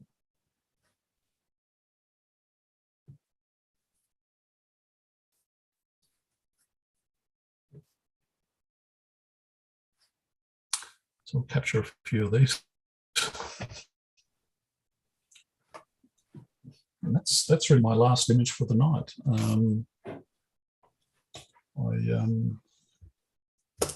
I still haven't bagged M5 for reasons unknown. I think I just can't plate solve on it. So I might spend a bit of time trying to go back to that, but I'll have to do a meridian flip to get there.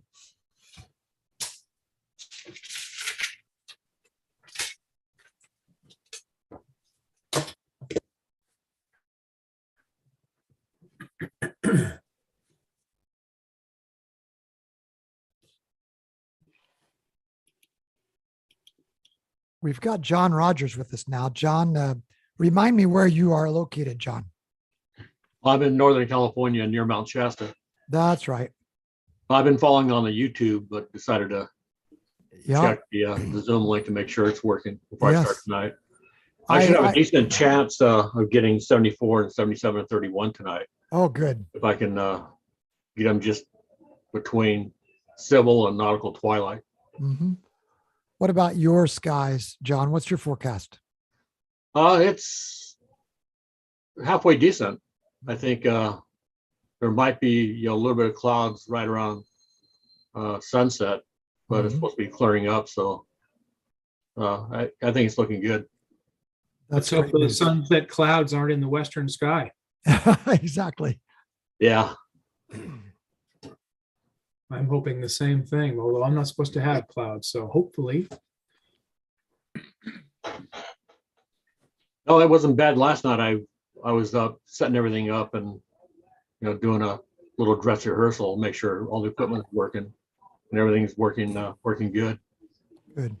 So I wish I could say the same. I did the same thing last night as well, and unfortunately, I had some clouds in the western sky last night, so I couldn't really do anything over there. But yes, so last night we had a bunch of high thin clouds, and tonight is supposed to be. It's clear now. It's supposed to stay that way. So hopefully, nice. It's crossed.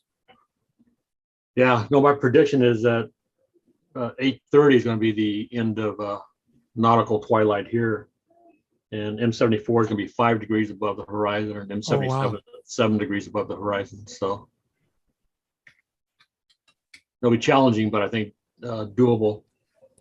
May not be able to get a whole lot of stacks on them, but I should be able to get something that's usable. At 8:30, they're going to be that high for you? Which one? At 8:30, they're going to be that high for you? Yeah, at 8:30. Wow. By the way, Kim, we have a YouTube viewer. His name is Guy. He's asking, what's the resolution on your camera? Do you happen to know that offhand, Kim? Okay, so the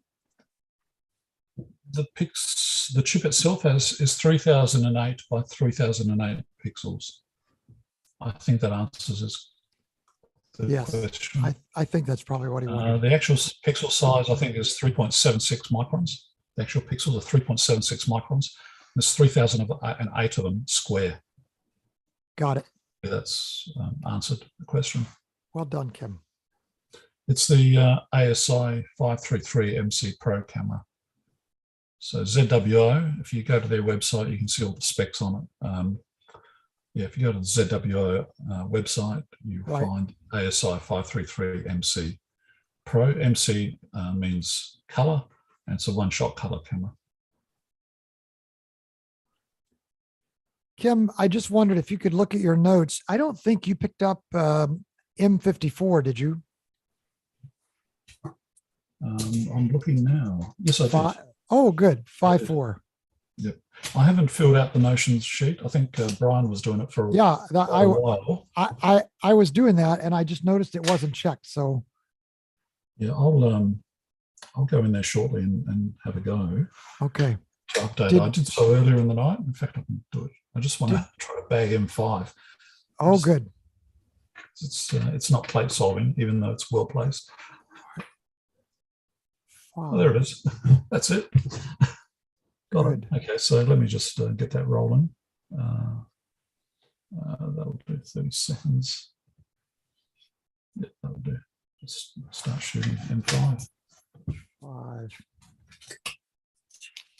I think it's a bug in the software. It's just not, in some situations, the plate solving just lets it down. On the field of view. In GC 5904.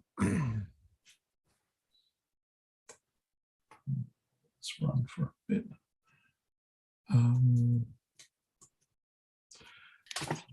While that's happening, I'll just update the Notion sheet. Great. Got it here. Wasn't far away. Okay, and we're going to do this. I'll sort it by Messier number. Sort ascending. Oh, and 5, it's brilliant. John, your setup there, you have your computer there in the same room as that bed. Do you ever go over and lay down on that bed while an image is stacking or something? I could, and I might. Yeah. The last night I was imaging with my main telescope, a 12-inch, going after some near-Earth asteroids. So, and it was pretty good. I managed to get one. It was moving 11 arc seconds per minute at magnitude 20.5. Oh, wow. That's great. Yeah, that's yeah, it took a 15-minute exposure, but I got it. So 20.5. yeah, so on a good night I'll have the the smaller, the Zenith Star 80 running, doing the color photography with the deep sky stuff, and then be going with after the near Earth asteroids at the same time. So, and controlled all from my seat here, so that's very convenient too. Got it.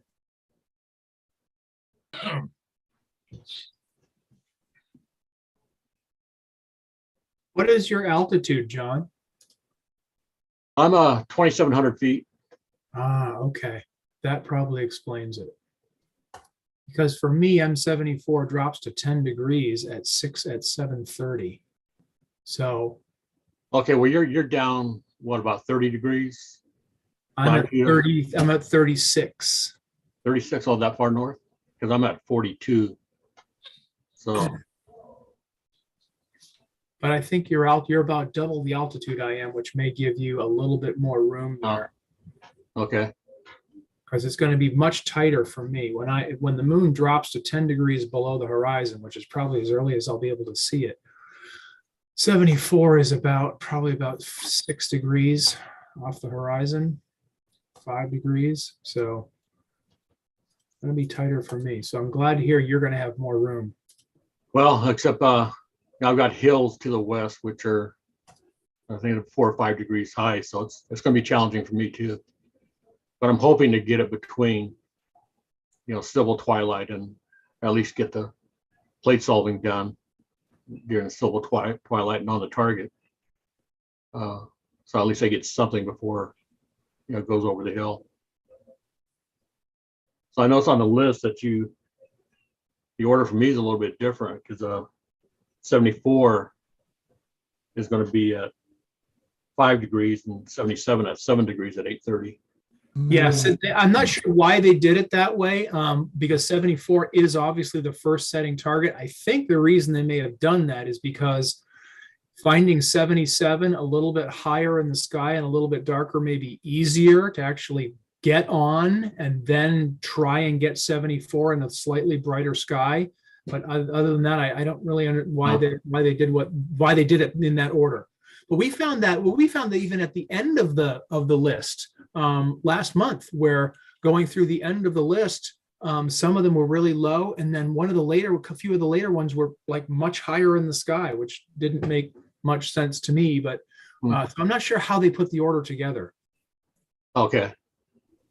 But yeah, 74 definitely sets first. But I'm probably going to stick to the order of 77, just because I think it'll be slightly easier to find, so I can plate solve and sync on it and then go to 74, which may be harder to find because it's, like you said, 2-3 degrees lower. Okay. Well, I think I'm going to go for 74 first, just because it's, 2 degrees is going to make goes by pretty quick. Yep. Yeah, I just noticed I hadn't done M7, M16 as I went through for some reason. So I'm just going to it now. Am I still sharing that screen? No. Okay. All right. I've just added some data to Notion. Good. Let me share that if I can. Good afternoon, Doug, and everyone else. Hello, Robert. Welcome. Hi, Robert. Yeah, long time. Yeah, a lot of cloud in between. Yeah, and I'm just looking out the window now. Sun is beginning to set, and lots of cloud. Yeah, Bits it's of blue getting as well. clearer here. Yeah. You're Middlesex, aren't you? No, sorry. Sorry, I knew it was south of the river. Yeah. Yeah, there's still lots of cumulus cloud around, but I'm supposed to have 0% cloud now, but it's clear outside and good to stargaze. You know, it's all fake news, isn't it? Yeah. Doug, I'm setting up the RASA now. Nice. Whilst it's still light. As to say, I'm not sure what I'm going to be able to image. Is there anything in particular that I can do from my time zone? Yes, I don't know if you were able to log on to Notion yet, Bob, but we are still missing quite a few targets. I invited you to that, so you should have an invitation to Notion, I hope. Yeah, I'll have a look for it. I'm calling on my phone at the moment, so I haven't checked in. I was just basically checking in to say hi. I'm going to be playing a little bit later on. That's great. Today. That's great. Yeah, we have 81 out of 110 done, but even the ones that we have, we can always. I've missed it all then. No, you haven't, brother. This is just our Australian, New Zealand crew. You know how last year we brainstormed and we dreamed of having Australian and New Zealand team members? Well, God delivered, and Kim and Michael are the angels that God delivered. Robert, what are your views to the West like? Currently, hang on, I'm just going to look out. Pretty good, aren't they? Pretty good, low to the horizon. I think you do have. I've got houses in the way. I'm probably about, well, it depends. I'm probably from about 15, 20 degrees. Oh. Yeah. I mean, M77, M74 are the two that we've got our first pop at. Yeah. Around about 8:15. Yeah. It's dark enough. Yeah. I think I've got too many obstructions, but. Yeah, so I've got houses and various other bits. So I'm from about sort of 20 degrees upwards, probably. I think I'm slightly better than that, but all depends, doesn't it? Yeah. Okay, well, I'll leave you gentlemen for the moment, and then I'll rejoin you. As I said, I'm just I'm putting everything together whilst I've got some daylight. We'll look forward to it. And there's no snow. Good. Is that okay? Catch up with you guys later. All right. See you then. But 77, 78, did you say? No, 77, 74. And M31, another one. I'll struggle to get that because it's north of me and my house is in the way. Okay, well, I can probably try for north. I haven't got too bad. I got the light bloom from London. My best views are basically south to southwest. Yeah, that's pretty well the same. I mean, I've got fantastic views to the south. I'm clear, but west, east, it just gets progressively worse as the urban sprawl, goes out in front of me. Yeah. We're about an hour away from sunset, so I'm going to start setting up as well. So forgive me doing a lot of furniture shifting behind where I am now. Okay, well, I'll rejoin you a little bit later on. See you then. Once it gets a bit darker, and just catch up with what's everything. And thank you to Mike and Kim, I think it was. Yes. Down under. Great job. Thanks, Robert. Take care, everyone. See you. Cheers. See you later. See you later, Bob. Is that M16, Kim? It is indeed. And these are 30-second exposures, and they're coming up very nicely. Yeah, it looks like observatory quality there, Kim. Thanks. I need an observatory to go with the quality. Oh, very nice. I'll stop that, grab that one. That was 8 stacks. So you notice the RA index, I think the wind's picked up again outside. Got the good version of that. Yep. Okay, so M16's been saved. and that was 8. 8 was, yeah, 8. I might just go for a 1 minute exposure on this while it's here. There's no harm. Oh, it may not let me. Okay, it's letting me make the change. Cool. Okay, so I'm just going to clear that and just go for a series of 1 minute exposures. Just wait for that to settle down. If you feel the wind blowing into this room, there's a storm coming through. Uh-oh. We've got yeah, it's really blowing a gale out there. So it's the fall. It's the fall down there in Australia, isn't it? Yeah, we've just switched over. Yeah, it's the fall. The weather usually changes in April for us. About mid-April, there's a noticeable change in the weather. Particularly, and lots of cloud cover from late April. Here in the eastern part of North America, Kim, we had a day 2 days ago, 82 degrees, and then we'll have frost tonight. All right, let's go again. Here we go, 60 seconds now. That background image has been, I'll clear it now. Okay, it's gone. I hope I saved that earlier. I'm fairly sure I did. 82, that would be Yeah, I did save it. 50, 25. So that would be 25 Celsius, right? Yeah, 25 Celsius day before yesterday and 0 tonight.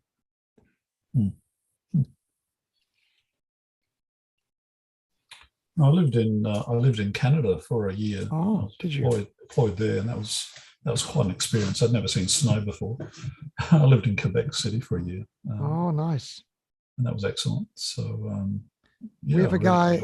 We have a guy listening in on the YouTube stream that's up in Canada. I think he said.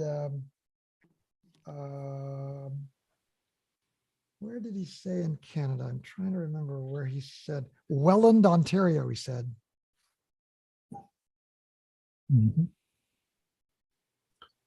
Okay, so that's 1 exposure. So have you gotten sleepy any, Kim, or have you been able to stay awake, or have you been sort of sleepy? I haven't been sleepy at all, which is surprising. I've had some caffeinated drinks. Okay. To keep me going. It's just after, it's 4:30 a.m. now, and I started at 8:30 p.m. So what's that? I can't do the math anymore. 8-hour day. Yeah, I got a question for you, Kim. Yeah. You're making the adjustments on the histogram. Now, once you have it where it's looking nice, is there any way for the ASI Air to save that picture? Yeah, that's, if you look at the right hand, save it in a stretched format. Yeah. If the bottom right hand corner, you see the down arrow in the box. Yep. When you click on that, you save the stretched image as a JPEG. So if I go back and it goes into your, on the iPad, it goes to your photos automatically. So if I just go back to my photos, and there's the previous set of images. Tap on that, you'll see it's at half the resolution. It's 1500 by 1500 pixels. Okay, so it's not the small JPEG that it automatically creates when you're taking images. It's actually larger resolution than. Well, it's half the resolution of the actual FITS file, and obviously doesn't have the dynamic range, but it is the version that you have stretched dynamically. Okay, good. Whereas if I go and if I can actually bring up the FITS file, and I can probably, I don't know if I can do that live while the images are being taken, but don't risk that.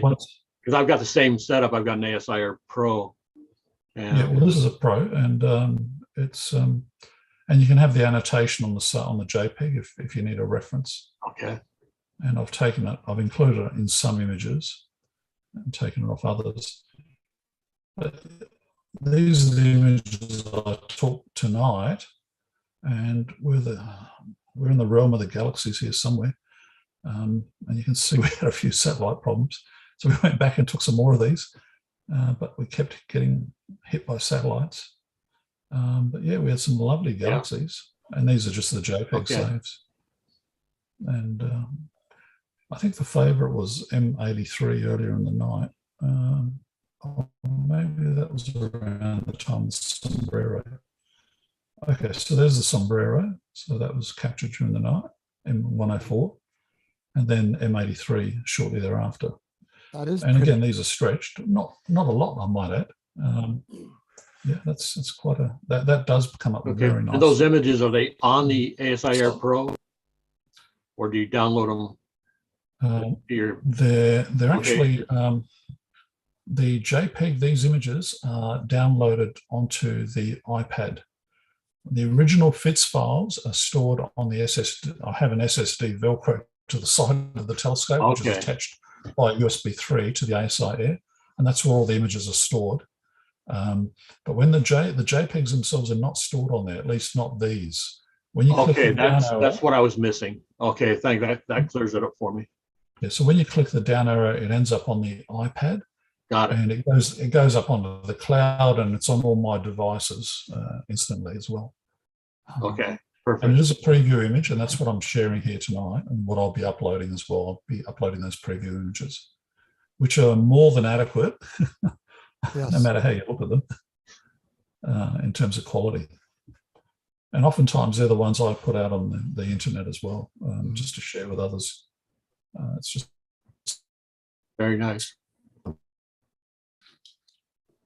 And structure. And all I'm using here is a UV IR block filter. I'm not using anything fancy, any fancy filter. And I'm assuming. And what Bortle scale are you showing? This is a Bortle 2 site on that. Okay. It's a Bortle 2 site on that. Okay, so similar to mine. So good. Kim, will you have to drive back to your house? So you'll have to drive for an hour? Yeah. Will you be sleepy while you drive? I'll be very careful. I had there was a bunk bed behind me here. And I'll see how I go. So I think once I pack the car up with all my gear, I might be a bit tired there. Hour and that will be called for. Do be careful. Pound, that might be the thing to do. It's the thing about, they say sleeping while driving is dangerous. They say driving while tired is more dangerous than driving, because what happens is you suddenly lose consciousness. Yeah. It's happened to me once from here, and yeah, luckily no serious consequences at all. But yeah, it just happens very quickly. No, it just creeps up on you so suddenly. Yeah. But I was here a few weeks ago, and we finished around 2 a.m. in the morning, and I was fine. I drove home 2:30 in the morning. It was all good, wide awake. But yeah, you never know when it catches up with you. So I'll see how I go after I've packed the car up. I think might wait for sunrise as well. I'm actually pretty accustomed to this because I live in Europe, in Spain, and I lived in the States for quite a while, and I still have a lot going on over there, and now in South America as well. So I'm constantly on Zoom calls and things. Like I was on one last night till 4 o'clock in the morning. Oh my goodness!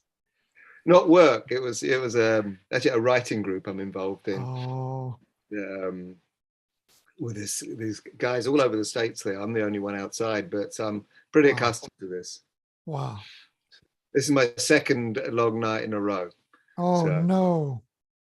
That's okay. Yeah. Wow. I adapt. But I don't have to drive anywhere afterwards. Just That's bed. good. That's good. That's a great eagle. Well done. It is. Look at that. It's beautiful. Awesome. How many, what's the duration on that? 5 minutes, right? There's 7. There's only 7 there at the moment. 7. And 60 seconds. I think number 8 just appeared. It's about to pop up. And that's just a UV-IR cut, you said? Yeah, no filter. That's what, sorry? Just a UV-IR cut filter, yeah? Nothing yeah, that's special. all I've got on there tonight. Nothing else. Nothing special. Really, really good. That's amazing. It is amazing. That's that with that big, was it 7-inch scope you got there? 7.5 inch, the Maksutov Newtonian, yeah. That's fantastic. I want one of those. When you're finished with it, Kim. Well, I think Orion have them. It's probably quicker to go down that path. Yeah, look, I might let that run out to 10 images for. So I don't have much else to do except wait for sunrise and pack the car up. Is there anything I'll just look at Sky Safari, see if there's any opportunities. Now, where are we? Well, I've got my telescopes aimed at 74. Oh, good. I think I figured out what my technical problems were. After thinking it was cables and connections, I think it was the SynScan app, so I reinstalled it. Oh, nice. While I was playing cool, talking with you guys. Nice. I was like, I mean, I tried everything and I realized it's not cables, because if it disconnects on Windows, you hear beep, beep, it tells you. Yeah. I thought it was disconnecting because I was losing connectivity. Wow. It's got to be the software. Huh. And I've been playing around recently with an external hard drive and moving the Dropbox folder from my drive to the external hard drive. So I think somehow I might have messed something up there, but I think it's behaving now. Just me moving around, and it's touch wood. The only thing is I'm doing a point and plate solve because I haven't had time to. I did have a model in there, but that got lost with all of this. I set that up last night, so it should work. Got it. We'll see. Okay, I'm just going to download that again. That's kind of Murphy's law, though, isn't it? It is. The one time of year when the software gets corrupted is right. What could possibly go wrong? Unbelievable, but I think it looks good. Touch wood.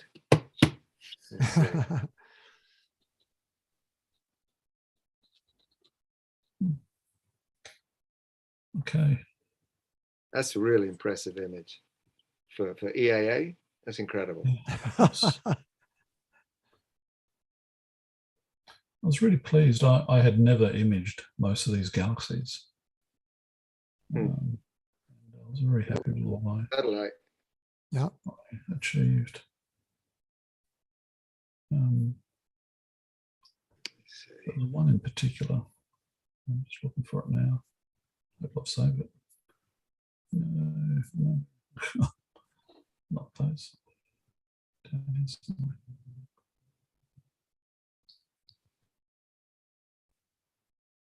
We've been there. I've been through all these. We can see how many we had at times. That's the annotated version of M59 and its partner and its friends.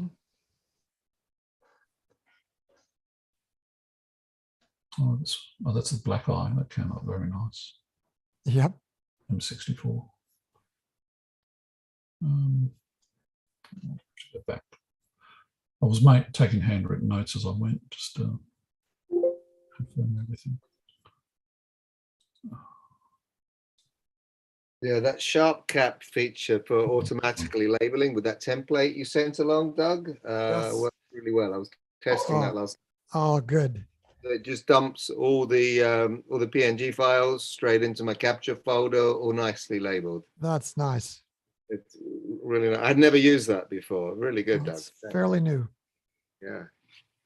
I was quite impressed with this one, M88. It just came up very nicely. You can see the spiral structure.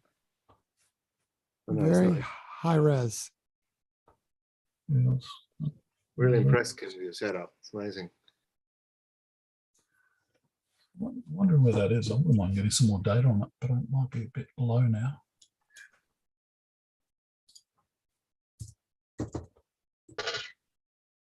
Yeah, it's too low. It's down in the low in the northwest. Okay. All right. All right. So I'll upload these, Doug, and I need to name them. That's the hassle.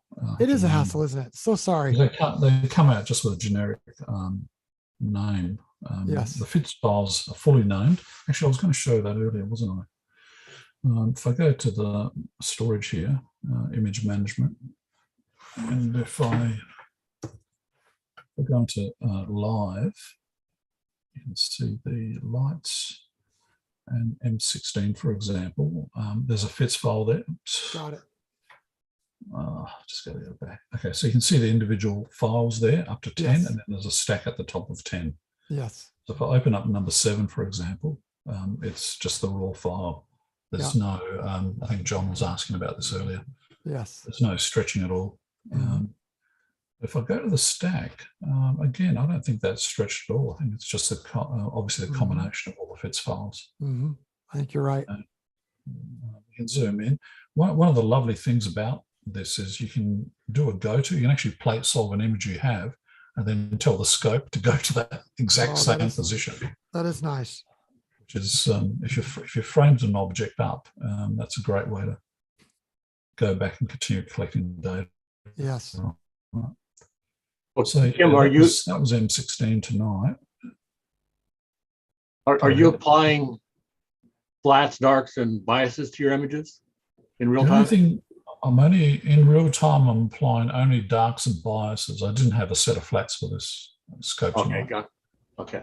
I had messed around with the collimation and changed the filter over in the last minute, so I just didn't have any flats, and I don't intend to take any.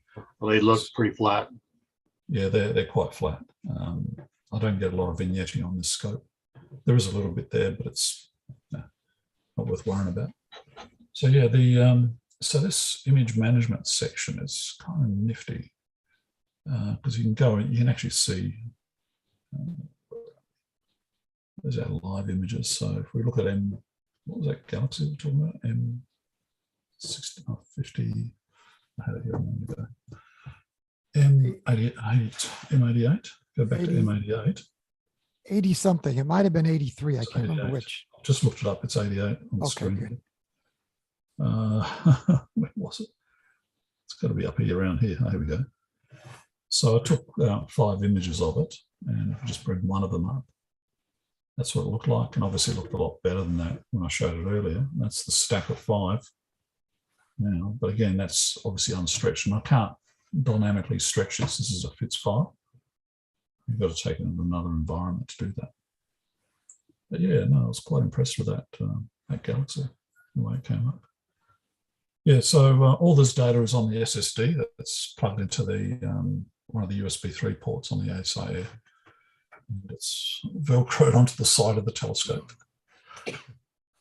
And it's just one of those very tiny Samsung T5 SSDs, if you know the one. All right, I can hear roosters behind me. It's always a bad sign if you've stayed up all night and can hear roosters. They're coming through for you guys? No, don't think so. Open the door. What would you guys like to do? Do you want us to stop the live stream and then restart it at a certain time? Or do you want us to put music on here? Or how do you guys want to do this? Because Phil, you're about an hour and a half away, right? Yeah. Yeah, an hour and a bit. Uh-huh. Hour and a bit. I mean, we might as well stop it unless there's some reason not to. We could just stop the live stream and then start it back at agreed upon time. That sounds reasonable.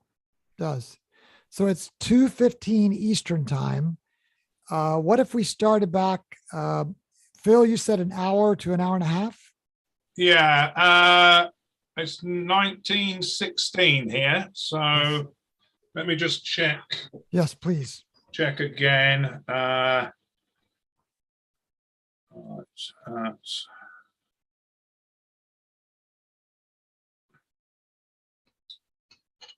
Maybe 8:30 here, so that's going to be hour and 20 minutes.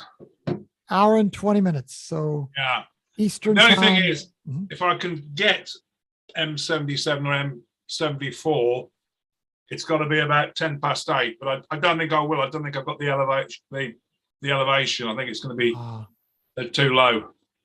Okay. So, mind you, I can always capture them and then yes. load them up. Yes. Well, we'll start it. We'll start it in 1 hour. Like yeah, we said about an hour. Yeah, quarter after the hour and 1 hour. Yeah. Okay, so if you're watching on YouTube or if you're watching the recording, thanks again for hanging with us. This has been the first phase. And the way YouTube is set up, it only records the first 12 hours of any live stream. So we kind of have to stop it at some point anyway to reset that clock. We might as well just wait for an hour. So it's, again, Eastern time is 2:15. And you said UK time, it's what, 10:15? No, I'm sorry. No, it's 7:17, 19:17. Yeah. So it's 7:17 in UK. So we'll start back in 1 hour. So at 8:17. Okay. We'll see you guys then. We'll see you then. Thanks again, Kim, and be careful. Be careful driving home, Kim. Shall do. Frank, Doug, and everyone. Right. Thank you. Thank you. And I'll see you a little later in the day. I'll tune in. That'll be awesome. Several hours from now. All right. Sounds good. See you then.